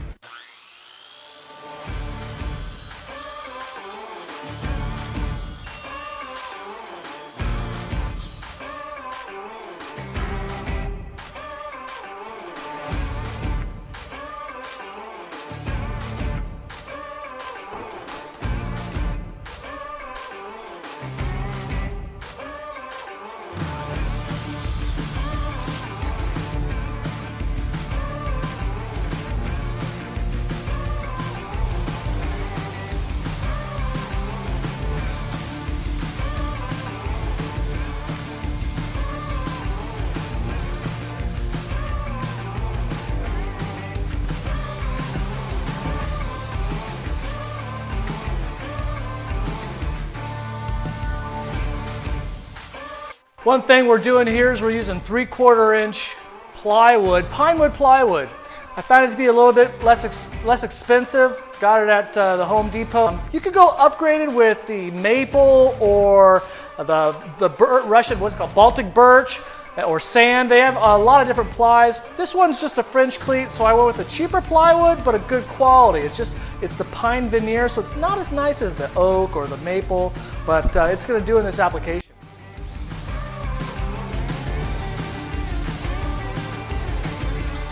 As you can see, this is why we're building this. We got a mess back here, but with this French cleat system, it's gonna change everything.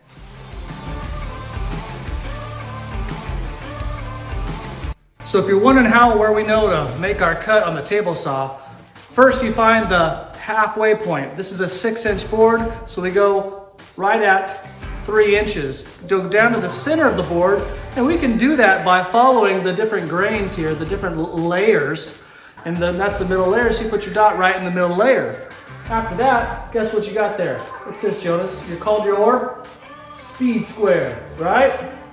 So you're gonna take your speed square and find your 45-degree angle. Right there. Mark your 45-degree angle. As you can see, we marked our 45-degree angle, and that's where your cut line is. Then you just measure from here to there, which is 2 inches and 5/8.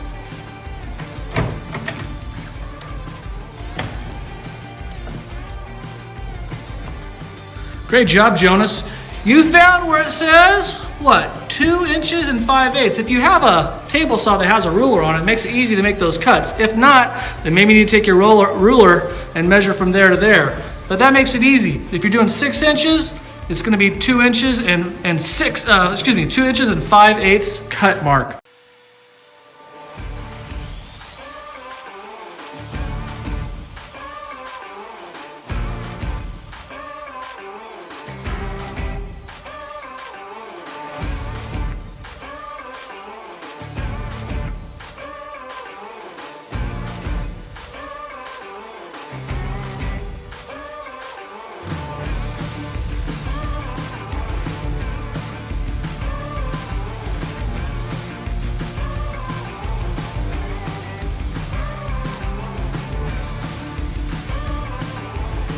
All right, folks, here's where we're gonna take the French cleats to the next level. I call it French cleats 2.0. Now, Jonas, come in here real close. We're gonna take, if you see, we're gonna make this at a 12-degree tilt. Now look at the blade. Come up on the blade, we see the blade's at a 12-degree tilt. We're gonna take this and cut a 12-degree tilt this way. So we're gonna create what we call a cleat slide. A cleat slide is what we're making.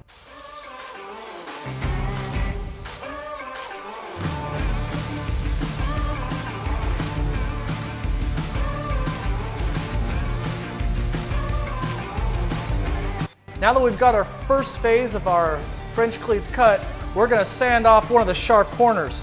This French cleat right here needs to be sanded right here so we don't cut ourselves. Just a little bit of sanding, not much. Some people like to cut off the actual edge, and that's okay too, but we're just going to sand and make it a little more user-friendly and safe.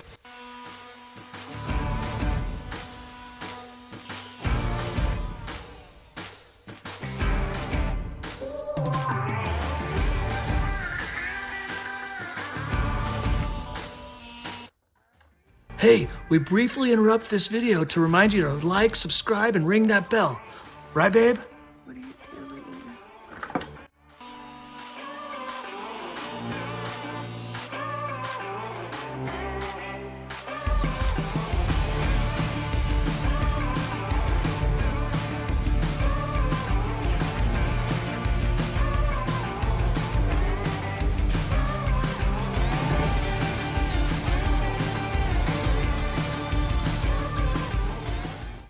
All right, so we're going to use number 10 3-inch nails to secure our cleats to the wall on the studs. On the end points, we don't have studs, right about there and on this side.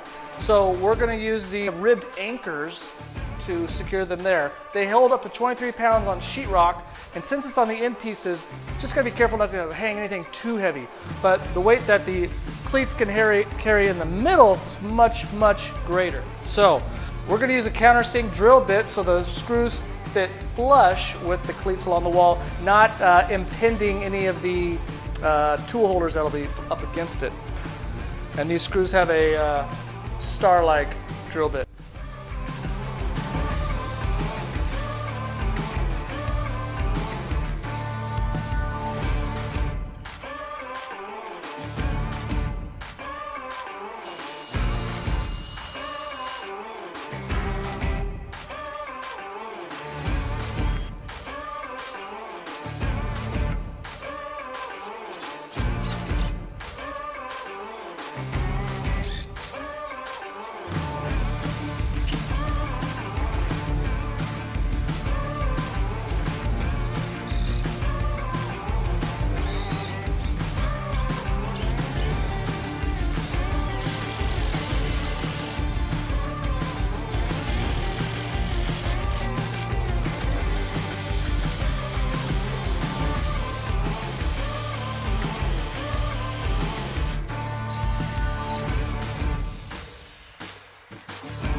All right, everybody, as you can see, it's a little rough to start, and we were kind of tripping over ourselves, but now that we're on our 1, 2, 3, 4, 5th one, we got quite a good system going here. She's putting the nails in, I'm coming back around with the drill. It's working out pretty good, so keep watching.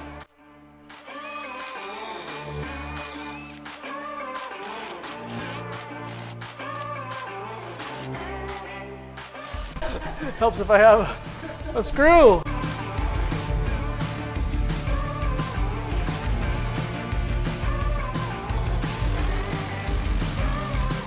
All right, everybody. I think that's about as high as we're gonna go for now. Someday, I may wanna put cleats even higher. If you've noticed, I have the cleats relatively close together.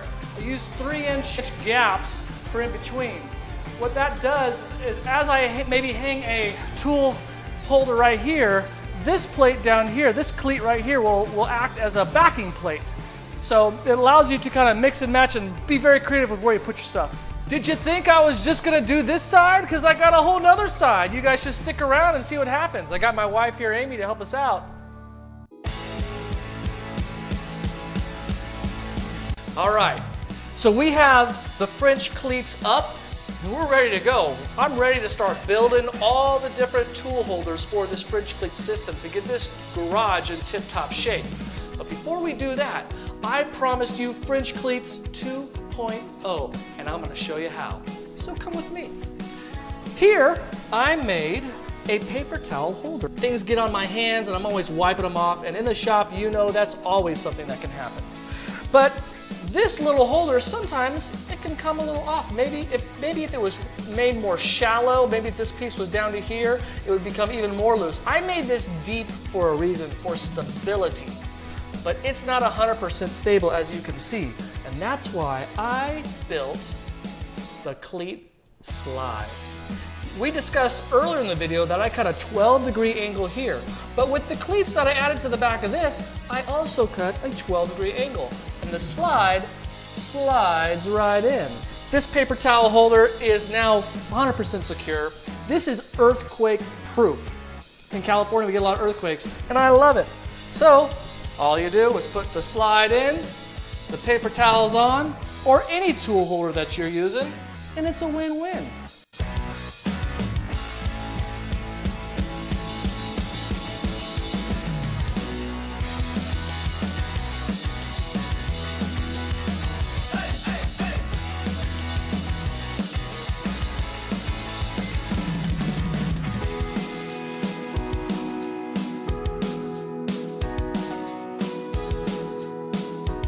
This French cleat wall is all wrapped up. As you can see, I've already built a few tool holders as it is. I got plenty more tools that are gonna belong on this wall. And I'm gonna be producing videos showing how I'm making some of those tool holders. And you can follow along and watch as I build those. And don't forget, like I said earlier, French Cleat 2.0, make yourself a cleat slide. These cleat slides are perfect for those lighter weight items and preventing them from falling off the wall, especially in shaky earthquake country. We like to keep our tools all intact and looking good. On the other hand, thanks for watching this video. The only support we ask is that you like this video, subscribe to this channel, and ring that bell so you know when I put out more content. And there's a lot more content in the pipeline on its way. Thanks for watching. You have a great day. This isn't just another miter saw station. It's fully customized with clever storage, dust control, and precision features. And yeah, it just might be the best looking miter saw station on YouTube. Stick around and I'll show you exactly how I built it from the ground up, starting with a big problem I had to solve.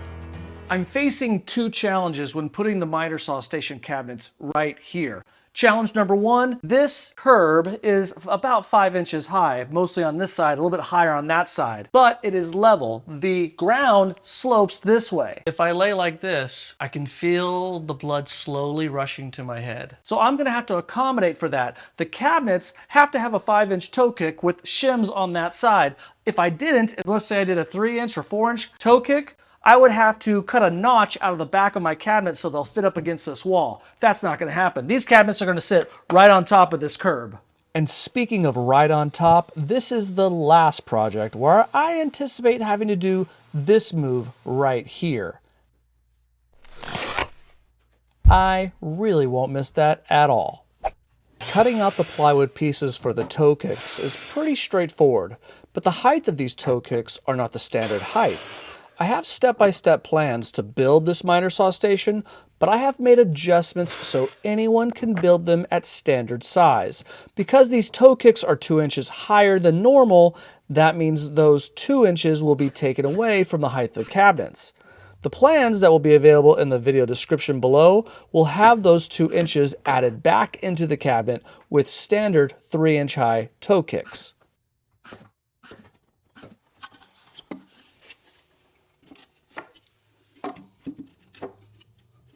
One of the beauties of toe kicks is you don't have to wipe up any glue. You can make as much of a mess as you want, especially on the inside, because all this is going to be covered and you won't see anything.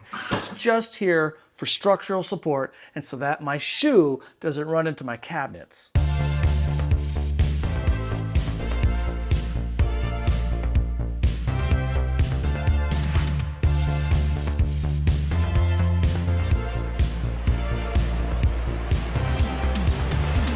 Before I assemble this cabinet, I want to edge band all of the edges that are going to be exposed with 7/8 inch maple edge banding. That's a mouthful. The reason why we go with 7/8 of an inch is because it gives you more of a hangover just in case it doesn't line up right. It's just easier to do, and this is what I highly recommend. Even though these are birch cabinets, everything that will be exposed and seen when the doors are shut is going to be all maple. 3, 2, 1.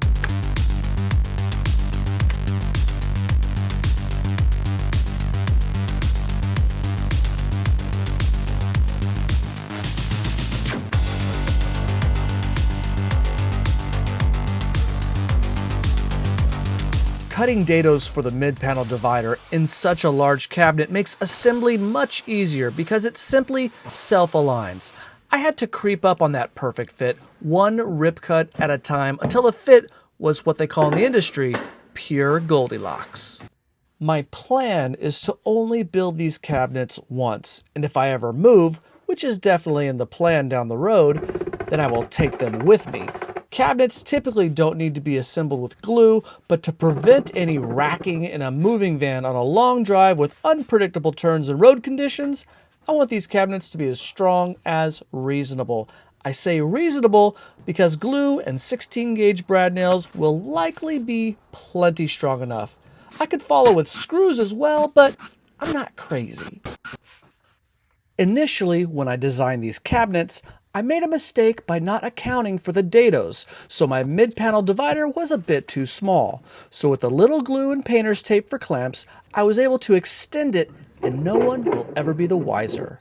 From there, I pocket hole secured the top braces and then set everything up just to get a feel for the layout.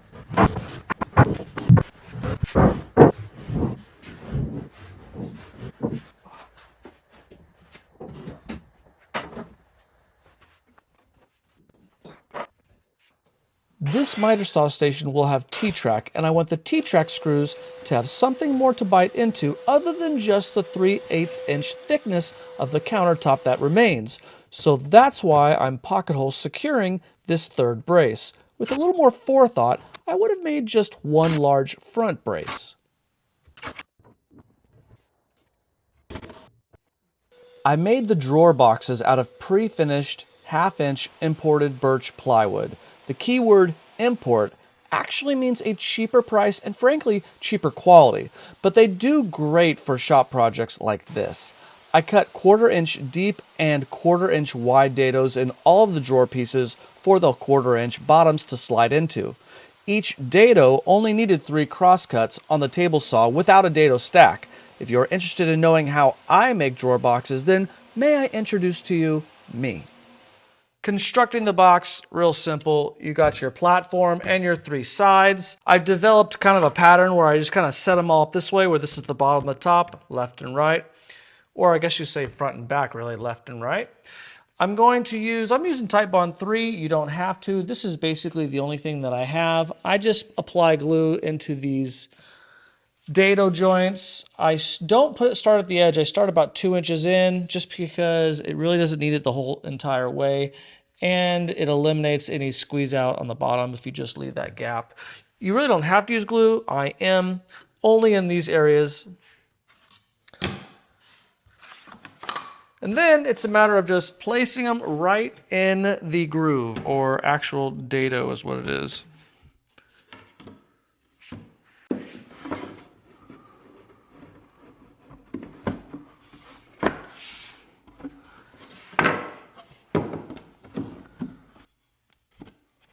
come together quite nicely. Sometimes the plywood likes to bend a little bit, which is fine.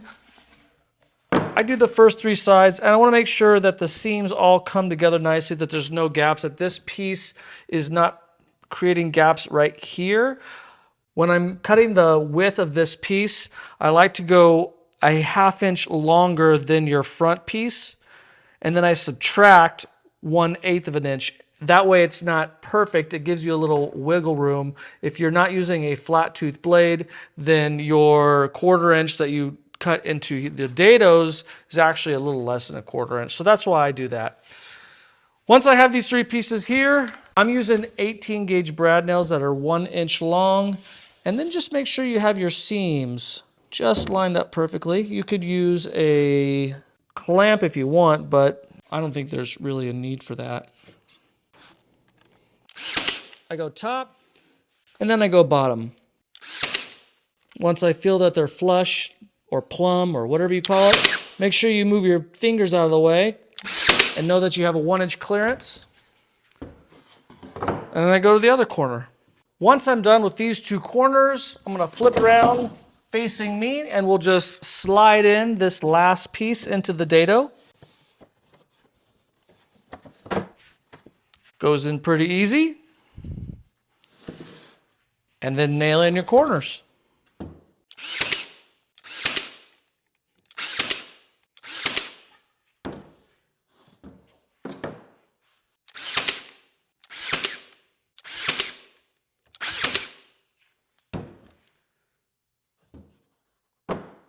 And that is pretty much the easiest way to construct a drawer.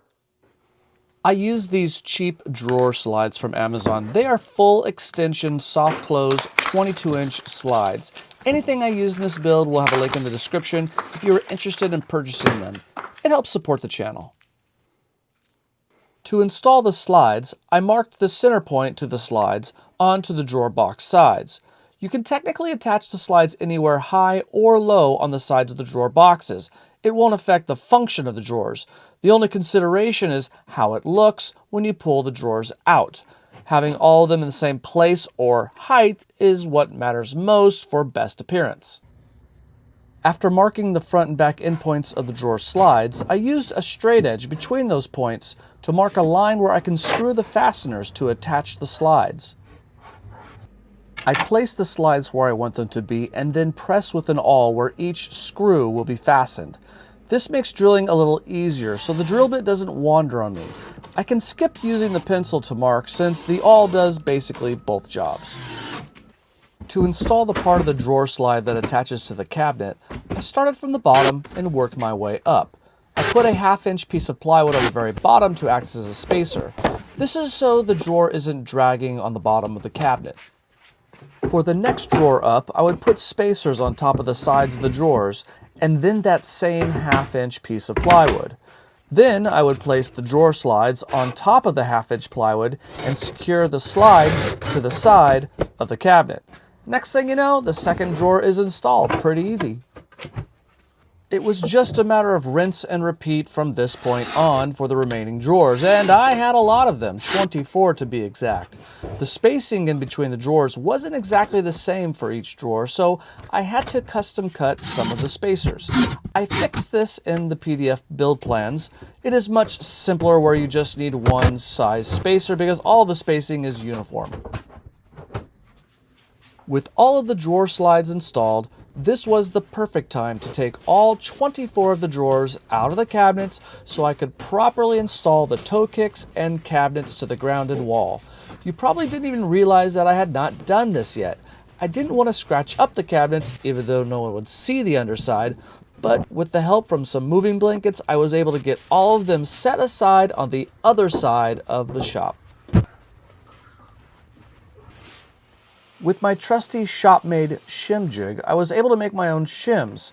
There are store-bought versions that I hear work great, but in the spirit of overspending in all of the other areas of this build, this was the one way I enjoyed really DIYing it.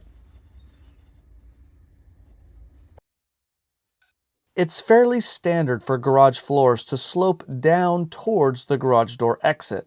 So I knew the shims would have a more involved impact on the left cabinet than the right cabinet. But with a level, a brad nailer, and my oscillating multi-tool, I can make quick work of leveling the toe kicks so they sit just a hair above the cement curb against my garage wall. Notice how the left toe kick sits so much higher than the right. I hid the birch toe kicks with a nice maple fascia and secured it by brad nailing it. I recommend cutting the height of this piece oversized. That way, you do what I did and come back with a trim router to flush trim it flush with the birch toe kick. This is one of those really satisfying moments when you start to feel like you really know what you're doing.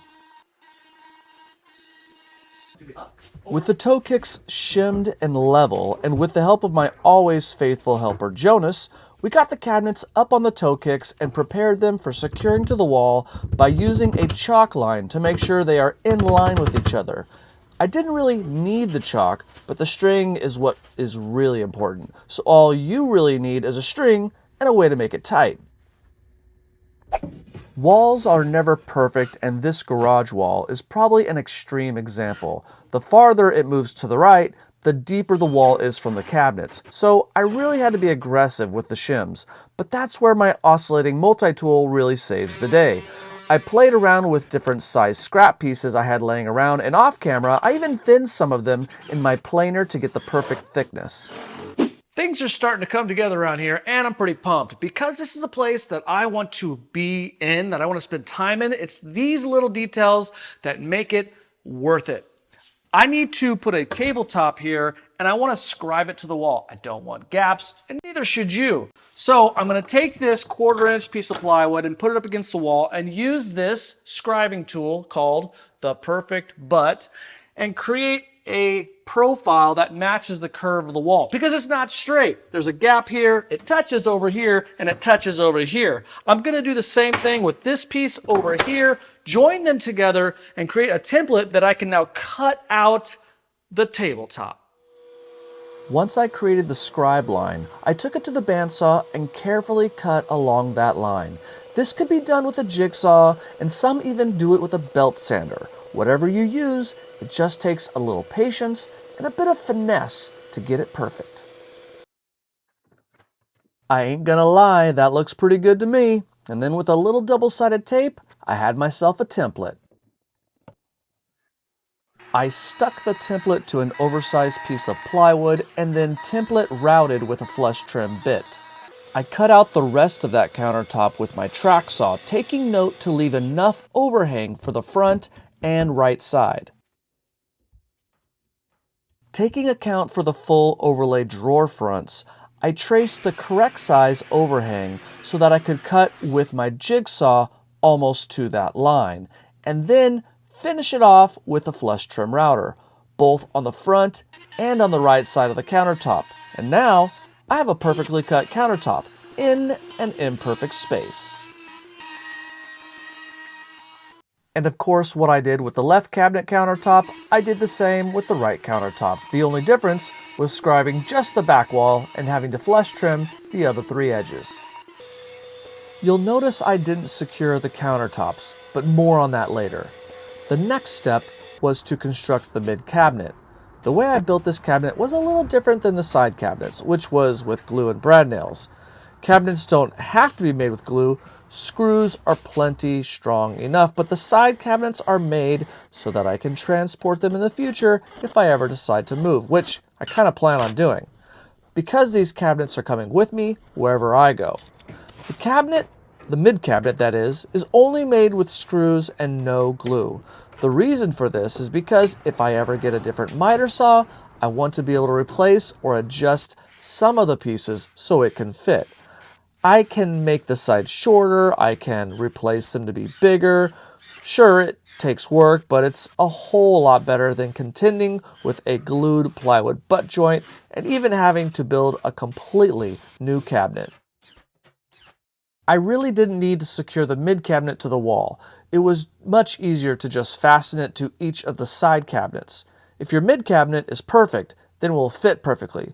But I had to, off camera, remove and re-secure the right cabinet so there were no gaps when installing the mid cabinet. So in retrospect, it's probably best just to wait until all of your cabinets are built before securing them to each other or the back wall. If you have ever used pocket hole screws, then you know the one very annoying trait they all possess, and that is the wood can easily wander if it is not completely secure. That is why I clamped this scrap ply underneath when securing the top cabinet brace. Just a little tip for y'all. If you're looking at that one little brace and thinking, there is no way that countertop is going to remain level, it is going to sag big time. Well, I have you covered, because that is why I laminated two pieces of 2.5-inch wide plywood together and installed them sideways. Actually, I made two of these braces, and I placed them right where the heaviest points of the miter saw sit. Now my heavy miter saw won't sag at all. And for peace of mind, I pocket hole secured them on the front and the back of each end of the braces. It was probably overkill, but I didn't want to take any chances. Fitting the mid-cabinet countertop was similar to the other countertops.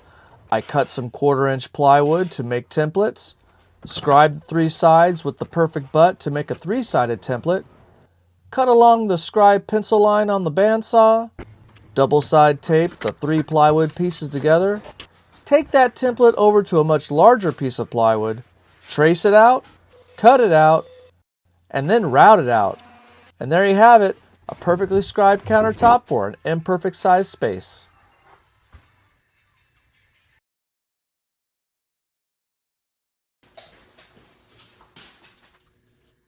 At this point, the miter saw station is starting to really take shape, and looks like I've actually built something useful.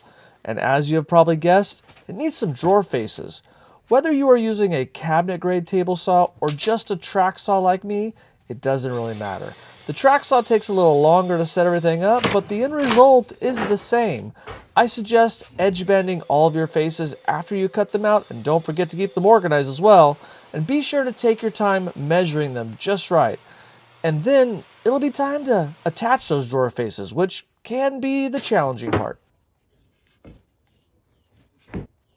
Attaching full overlay drawer faces to frameless cabinets can be a challenge. Let me show you how I did it. For this installation, there are a few things that you're going to need, so let me go over really quick what I'm using. You'll need carpet tape, double-sided. This is my favorite brand. A deck of cards, a straight edge blade. This is an Olfa utility knife. Number 8 1-inch screws. These are Torx bit. A drill with, of course, a well-charged battery. I have this really cool quick change drill bit. That's very helpful. Highly recommend it. Link in the description. 2 small clamps, a homemade spacer, and of course, your drawer faces. This particular cabinet poses its own unique challenges. We have 2 sets of drawers and 1 large cabinet. I can't take a clamp and hook it to the back because there is no space. This is a 2 plywood piece. I just brad nail it together. It gives me plenty of space. My floor, and your floor might be like this depending on where you're working, is sloped this way. This is level, this is not. So I have cards here and shimmed it so that it is level. I already stacked all of them up with spacers prior to doing this, so do that first so that you get all your spacing right, and then you can come in and start installing so you know exactly where to go. One little thing I'm going to do is put a small piece of tape right here, flare it off the edge so it's easy to remove. Now I'm just going to stack these exactly where I want them. And this first one is going to cling onto that piece of tape so it gives stability. I already figured out that I personally like a gap of 3 cards, so I'm going to place them right here on each side. 3 and 3. You can actually buy little round spacers that work great too, but everyone probably has some playing cards. Not everyone wants to spend some money for something that they already have laying around the house that they can use.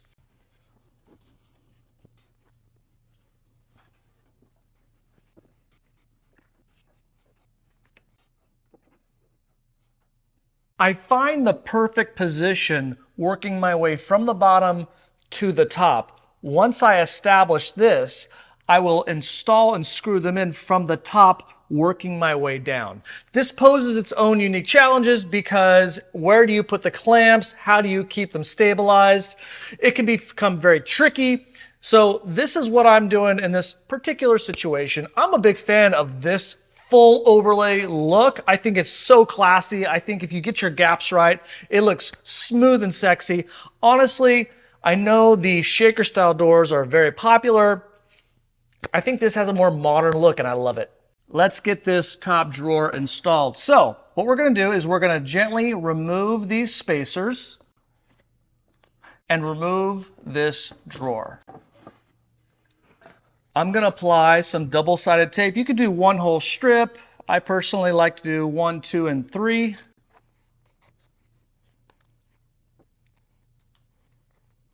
Make sure your tape is well pressed in.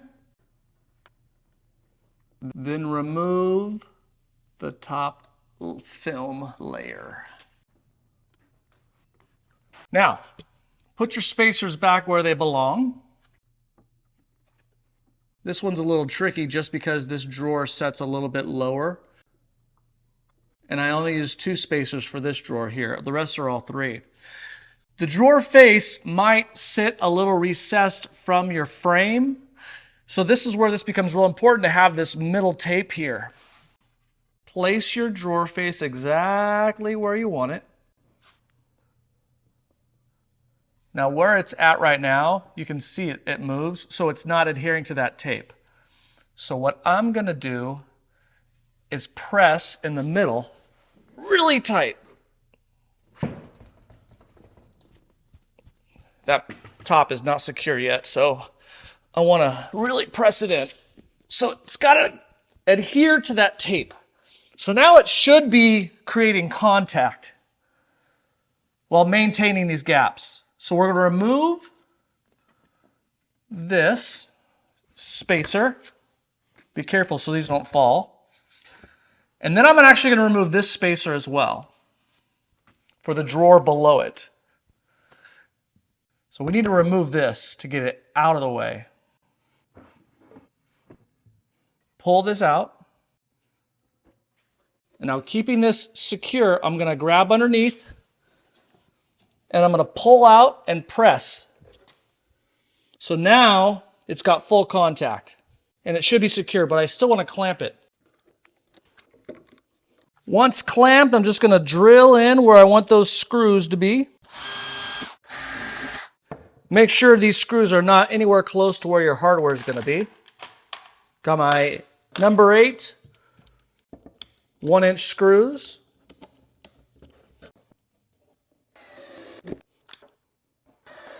And now you can remove your clamps and check your reveals. Another tip is if it doesn't stick the first time, you can always apply 2 and 3 layers of that double-sided tape. It's a lot easier that way. Perfect.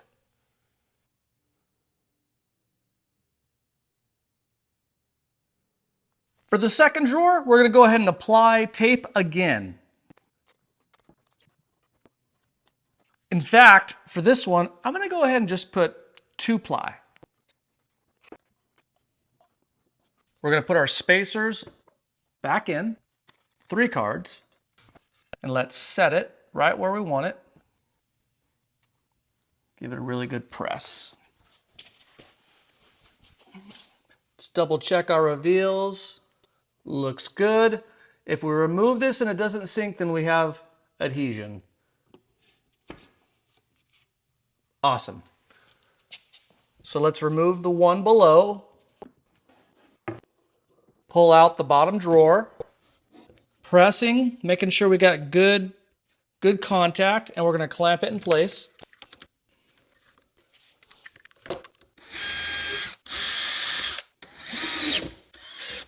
Remove the clamps, and let's see how it looks. Bingo. Perfect. Check out these drawer faces. Pretty slick, right? Well, before I put these doors in, I want this tabletop cut to size and edge banded. So now that I got these faces up, I'm gonna make a mark here, cut along that line, and then edge band everything. I might even put some edge banding in these sides here because this is gonna be exposed and I wanna fill this little itty bitty gap. The edge banding just might do the trick.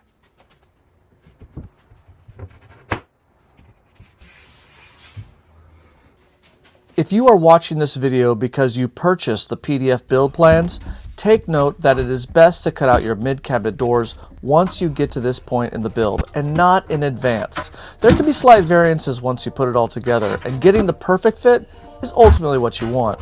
I don't go over it right here, but if you click on the video link in the top right-hand corner now, there is a link to a great video on how to install cabinet doors.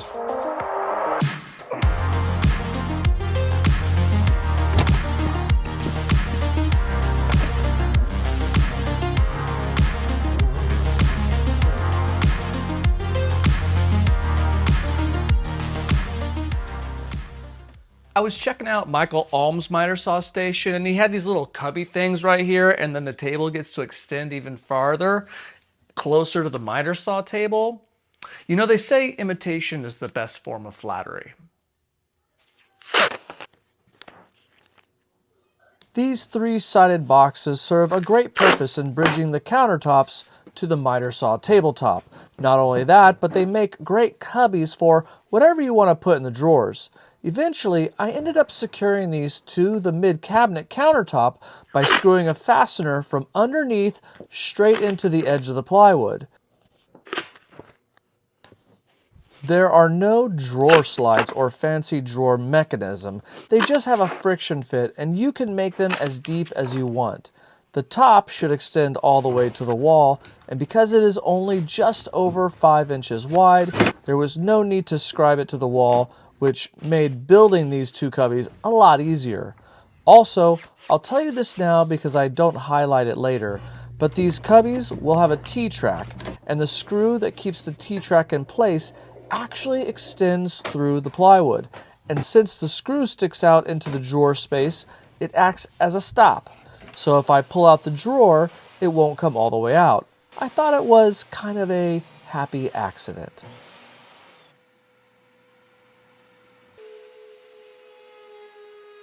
Even though I used plywood for these drawers, I stepped it up a notch and made these cubby drawer faces out of solid maple. It really gave them a nice touch. There is some leeway with the angles and depth of the drawers, but in case you were wondering, I cut mine at 63 degrees. The PDF plans also go over these details, but I like how it really doesn't have to be the exact same as my dimensions.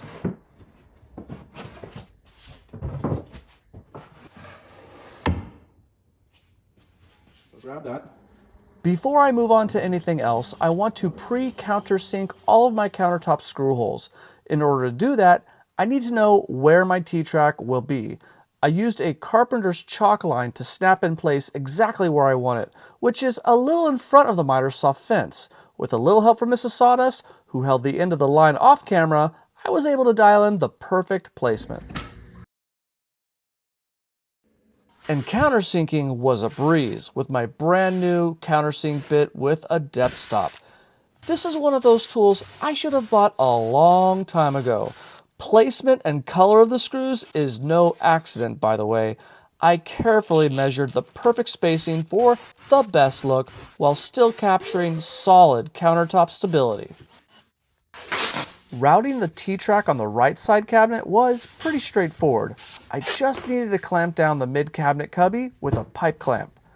Throw down a straight edge and take 3 passes with a 3/4 inch straight bit until I reached the depth of 3/8 of an inch. And I used this wobble technique with the router. You see, any deviation from the straight edge would have been a mistake. Even though that space will be filled with something I'm going to add later, regardless, I thought it was worth the challenge to get it right. The left cabinet was a little more challenging. I used a bar clamp to press in between the mid-cabinet cubbies so the countertop and left cubby wouldn't move. The router bit wouldn't reach the entire countertop because the wall was in the way, so I had to remove the countertop and take it to my workbench, line it up just right, and finish off 3 more small passes. Fortunately, I nailed it. I found the perfect T-track for my black on maple vibe I've been going for. Honestly, I just love these colors and really feel they are totally underutilized in interior design. But I digress. They are made of aluminum or aluminium or however you say it. Fortunately, you can cut this material on the miter saw. Just go slow and make sure your piece is stable and against the fence. The 48-inch pieces were not long enough, so I had to purchase extra 12-inch T-track to get it all the way to the miter saw. Before I actually secure this into the tabletop, I have another thing that I'm going to do with this tabletop near the T-track. It's a little surprise, not just yet. You're going to have to wait just a little longer, and I know you're going to totally dig it. But before I get into that, I need to put on the drawer pulls. This is everything that you're going to need. Let me go over these real quick. 3 pieces of scrap. The first piece is going to be the thickness of whatever you made your drawers out of. So most drawers are 1/2-inch drawers. This is going to be the thickness of your drawer face. And this piece is going to be 3/4-inch ply. The width of this is going to be more than half the height of your tallest drawer.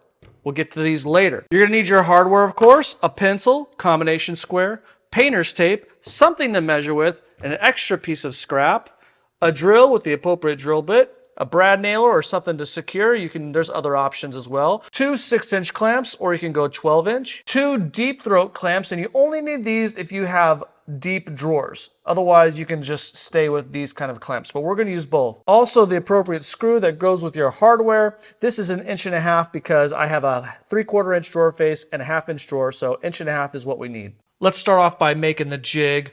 Take your first piece, the 3/4-inch piece, make sure it's all flush with the edges, and we're just going to tack this in place with the brad nailer. Then you're going to take your 1/2-inch piece and do the same thing. You're probably wondering, well, how wide do I make these pieces? You just want them wide enough so this piece can easily clip on the front of your drawer face. The thickness may vary from drawer to drawer, so make sure it can hang on the most shallow drawer from here to here. Next, with this jig, we're going to find the center point, and honestly, it doesn't even have to be the exact center. It just has to be somewhere in the ballpark. So if we measure here, this is almost 20 inches. We'll go 10. We'll go a little less than that, so that puts us at about right there. With our combination square, I'm going to draw a line. And I would even transfer that line to the underside. I need to find center on this drawer face. We're going to start with the big one at the bottom, but we don't need to have it inside the cabinet. Let's make this easy on ourselves and remove it. I just want to find about where center is. So this is just over 23 inches long. Half of 23 is 11.5. So we're going to go 11.5. Now we need to find the exact center. So this is just over 23 inches. So we're just going to go with 24 divided by 2 is 12. That brings us to right there. And we'll flip it around this way and go 12 in the opposite, right there. Do halfway in between these two, right there. Now that we have our center mark, we're going to make a line all the way up. So we're basically going to make a line so it hits somewhere in between here at the halfway point. And then just find center from here to here. And I'm not going to go through all the details, but just find center of your board, and that's where we can work from there. So we have our center mark, and we need to know what the distance from here to here is. And for me, it is 5 3/8. So that's good to know. So we're going to take our jig, and we're going to hook it to the top, press all the way down, and you want to line up these lines that you made. So they're flush or plumb or dead on with each other. So now this point to the center of this will be 5 3/8. So we just simply measure this. That's going to give us 3 3/8. So we'll just add 2 inches to here. And that gives us center. Now with our center point here, just take any tool that's going to draw you a square straight line. Take your hardware so you know where the center point is. We just need to find the distance from here to here and here to here, and I'll let you do that on your own, but basically just measure center to center, divide in half, mark here, mark there.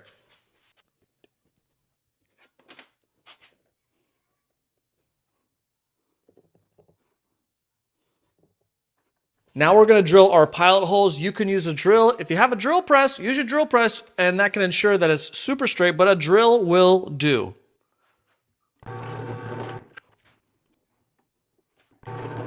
We don't have to have this sitting up like this. It's actually probably be easier now if we just put it back inside. But before we do that, I'm going to take a piece of tape and put it right across that line where the holes are going to drill into. And that's just going to help get cleaner holes when we drill in. Not a necessary step, but it is a pretty good one. So let's put this back inside.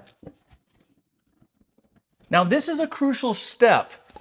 We're going to take this and just hang it right here. But if we just drill into these holes, what's going to happen is this on the inside of your drawer. And to prevent that, that's why we have this backer piece. So we're going to put this right here. But first, we're going to make sure we get this in the perfect spot. So you're going to line up this line with the line that we drew so we know it's perfectly centered. Now this is where our C-clamps are going to come in handy. So we're going to secure this, and this is just big enough. We're going to secure this right behind it. We're going to give it a nice squeeze. You want it nice and snug. And then drill your holes. Let's check it out and see how we did.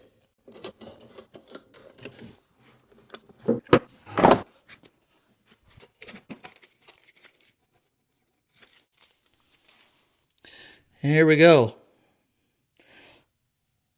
Those holes look really good on the outside. Let's check the inside. Oh yeah, those are beautiful.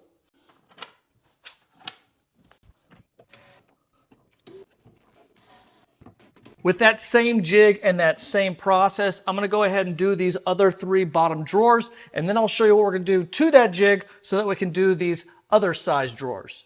Just like that, the rest are done. All I had to do was take this jig, hook it onto the front of the drawer face. As long as I could find that center line to line this up with, just drill the holes and that's all you gotta do. Now I'm gonna work on these other drawers and show you what we do with this jig. These drawers are a little smaller, but we're gonna hook this on the front just like this. Make sure it's touching flush here and back here. We need to cut this down to size. We're gonna cut it more than halfway and smaller than the shelf. So probably about right there. That's a good spot. So now we're just going to do the same thing, but we're dealing with a smaller jig and a smaller drawer.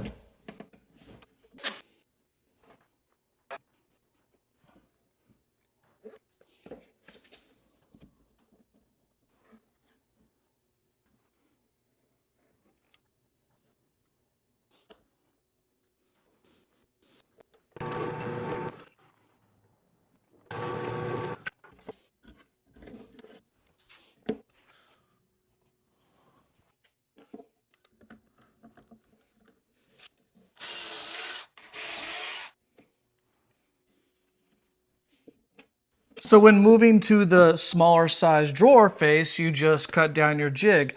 I'm gonna put in the rest of these. It's gonna be really simple now because I have the jig already made. Just gotta make sure I line up that line with the line that I put here on the green tape.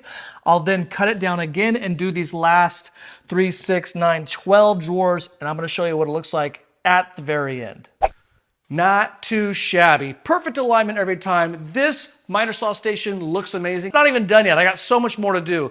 This jig is free and simple using scrap wood that's already in your shop. Make sure this line is perfectly aligned, make sure it's flush on the sides, and you got it. And on that note, while you have all of your hardware out, don't forget to install the door handles. Couple of tips to keep in mind. Painter's tape helps when marking your area, and don't forget to clamp a piece on the backside so you don't get blowout when you drill the holes. There's nothing more disappointing than getting this far and then blowing out your beautiful plywood doors because you forgot this step. Earlier, you may have noticed that I laid the T-track, but I didn't fasten it to the countertop, and this is the reason why. I milled down this hard maple to 6 thick ruler-like strips. Then I took it over to my all-in-one laser engraving station where my xTool S1 laser hangs out and did a double pass deep laser engrave. You guessed it, this is a ruler that I will embed into the countertops. I needed the engraving to be deep enough so I could fill it with black tinted epoxy. TotalBoat sent me this epoxy kit like 4 or 5 years ago, and I have finally got around to using it. I had been waiting for the perfect project, and this was it. Also, I learned that the TotalBoat epoxy shelf life is quite impressive.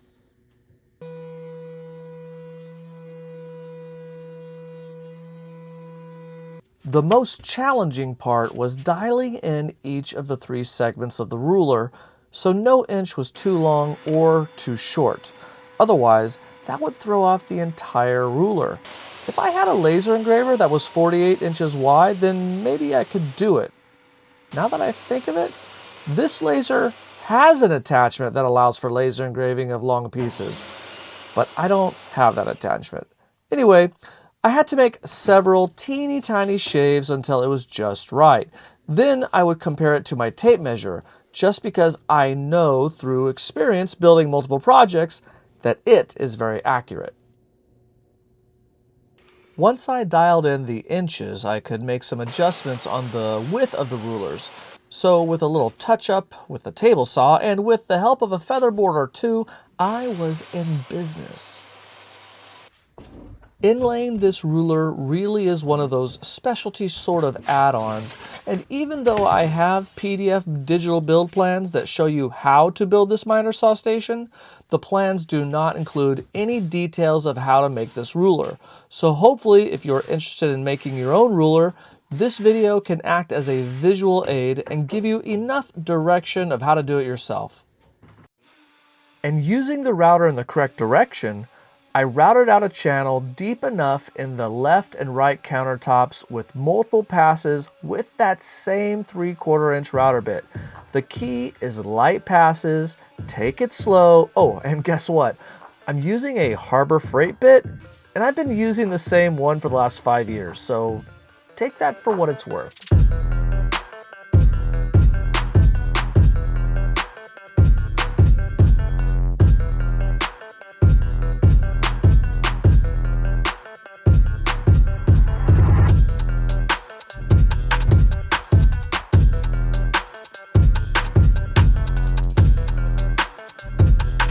Nothing like a good test fit. Am I right or am I right? Or am I right? You're probably wondering, what did I do to secure this ruler in place? Well, I'm glad you asked. So let me go through it. Step 1. Apply double-sided tape. Step 2. Stick ruler in place right next to the T-track, which, by the way, is still not fastened, but it is wedged in a bit. Step 3. Take that countertop to your workbench and flip it over. Step 4. Mark down the middle of where your ruler sits and use an awl to impress where each of your screws will fasten. Step 5. Countersink and drill every one of those marks, making sure your depth is set not to go all the way through.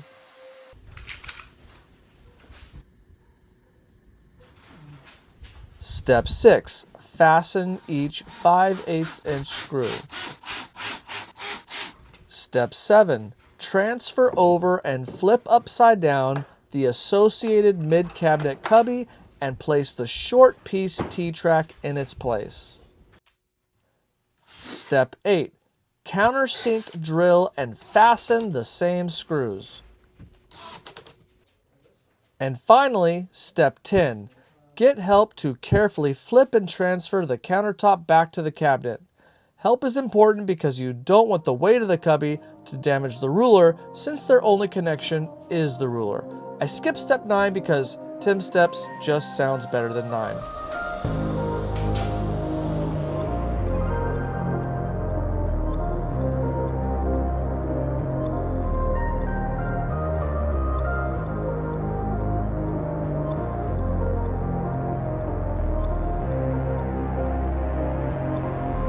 It's gonna be so nice to be able to put my pieces down and just know exactly where to cut. I could have done down to 1/32 or 1/16, but 1/8 was just fine for me. I don't need to get that precise with my miter saw cuts, and if I do, I always got the tape measure. If I did it that refined, I probably wouldn't be able to fill it all in with epoxy like I did, so 1/8 of an inch increments is just fine for this project. At this point in the build, I felt it was time to create some access points for the cords and hose. How big of a hole you drill depends on the size of your plugs and hose. Not the actual wire, but the plug. I had some leftover grommets from another project, so I figured it was time to put them to use. But before any cords go through those grommets, I had some figurative loose ends to tie up by finally securing the T-track to the countertops. Honestly, it was quite satisfying, and I can't deny that I love the black screws on black T-track look. It's one of those minor details that probably I'll only ever really notice. Oops, I forgot one more hole to drill. Actually, this is the one for the hose. And this is my one guilty pleasure of this build. What you're about to see is a bit of a no-harm mistake. I was so excited about my drilled holes for the hose and cables that I totally forgot that I don't need to be threading the miter saw cable through these holes. I only need to thread the dust extractor cable. The miter saw is supposed to be plugged into the front of the dust extractor because when I start the miter saw, the extractor will turn on automatically. And thanks to this little 3D printed elbow hose adapter from Amazon, I was able to connect my hose to the miter saw and prevent it from hitting the back wall. It didn't fit perfectly, but with a few laps around with some painter's tape, it was as snug as can be. And if you want one of those adapters or any other items from this entire build, check out the video description for links so you can purchase them for yourself. Every miter saw station needs one of these. You can spend anywhere from a ton of money to almost nothing for a stop block. In this case, I had some leftover hard maple from my scrap wood cart that I cut down to 15 inches long by 2 3/4 inches wide. I softened the edges with a sanding block, drilled a through hole with a backer piece for clean drilling on my drill press. Then I painted them black to match the maple on black color theme and coated them 3 times with a water-based polyurethane that I applied with a foam brush. The T-bolts and hex knobs I used came with the T-track, so I didn't have to purchase anything I didn't already have. Let me show you how these work. The capabilities of this stop block is actually pretty cool. Number one, you can flip it so that it can go all the way up against the blade and you can cut really small pieces. And then for the larger pieces, you can flip it around this way and you have plenty of space and this isn't in the way. But what happens if you gotta go all the way that way? The nice thing about this is it can flip this way and go up against the wall and you got that much clearance. And when you're not using it, you can simply just store it right here. I loved this idea so much that I made one for both sides of my miter saw. If any of you have watched my previous shop project videos, then you know I love a little unconventional painting. I'm definitely no artist, but if you can create the right geometric design, then I have learned that you can make something turn from ordinary to extraordinary. And since I already have these upper cabinets painted with this unique design, then I thought it was only fitting to mirror the same design below. The secret is a lot of painter's tape, a laser level, a full afternoon of time, and the right paint roller, and the perfect color, which, by the way, this one is called Blackout. It's the blackest color I could find. And if you are ready for the most satisfying part of this video, well, here goes.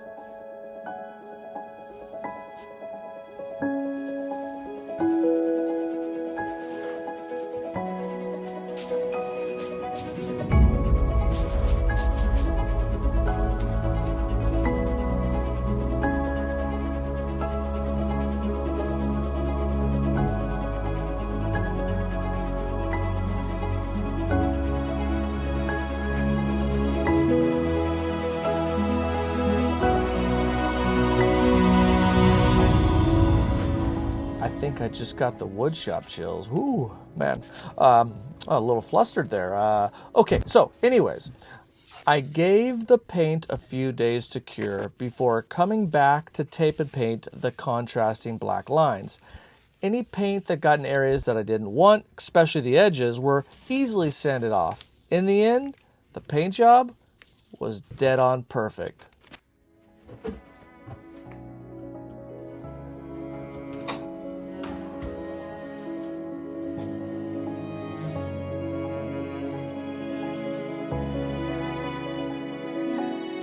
Building a miter saw station with upper cabinets is essentially like building a kitchen, or at least a kitchenette. Just take away the sink and add a miter saw. So what would this kitchenette be, or miter saw station, without some lighting? And what kind of YouTuber would I be if I didn't use LEDs? I won't waste your time and show it here, but I wasted a bunch of time and money purchasing the wrong LEDs and accessories, such as these light diffuser channels you see me installing here. They were sort of a waste, but I just couldn't take them down after installing them, and the covers actually helped me measure the length that I needed for the FCOB LEDs that I ended up using, which were the third set of 3 different types of LEDs I purchased. The flexible coating you see here already acts as a diffuser, so using the covers would have been overkill. If you are interested in LED lighting for under cabinets or any project, maybe even having to cut and reconnect the correct wires and connectors, maybe you're hoping someone would just hold your hand through the purchasing process so you don't make the same mistakes that I did and end up cutting a bunch of wires and permanently clamping some connectors that Amazon would probably still take back, but you won't return them because it just feels wrong, and decided to just eat the cost because ultimately you have only yourself to blame, not once, but twice, with a wide variety of products, and end up giving those wrong LEDs to your son so he can just put them up in his room? If that is what you are interested in, then I will leave links in the video description below to all of the correct LEDs, wires, and connectors so you can have lights for your projects and not waste any time or money. Just trust me on this. I can't say enough good things about these LED lights. The LEDs are so close to each other, and that's why you get such a good glow. I have this little remote that comes with these lights, and it has a variety of different colors. The receiver's over there, so all I gotta do is just point in that direction. My favorite colors are basically the clear white and the warm yellow, which for working purposes, that's great. If I have music in the background, I can have the lights follow the beat of the music or even follow my voice on 3 different settings: rock, pop, and R&B. This isn't a full review, but I'm just saying, if you want these, click on the link in the description, grab yourself your own.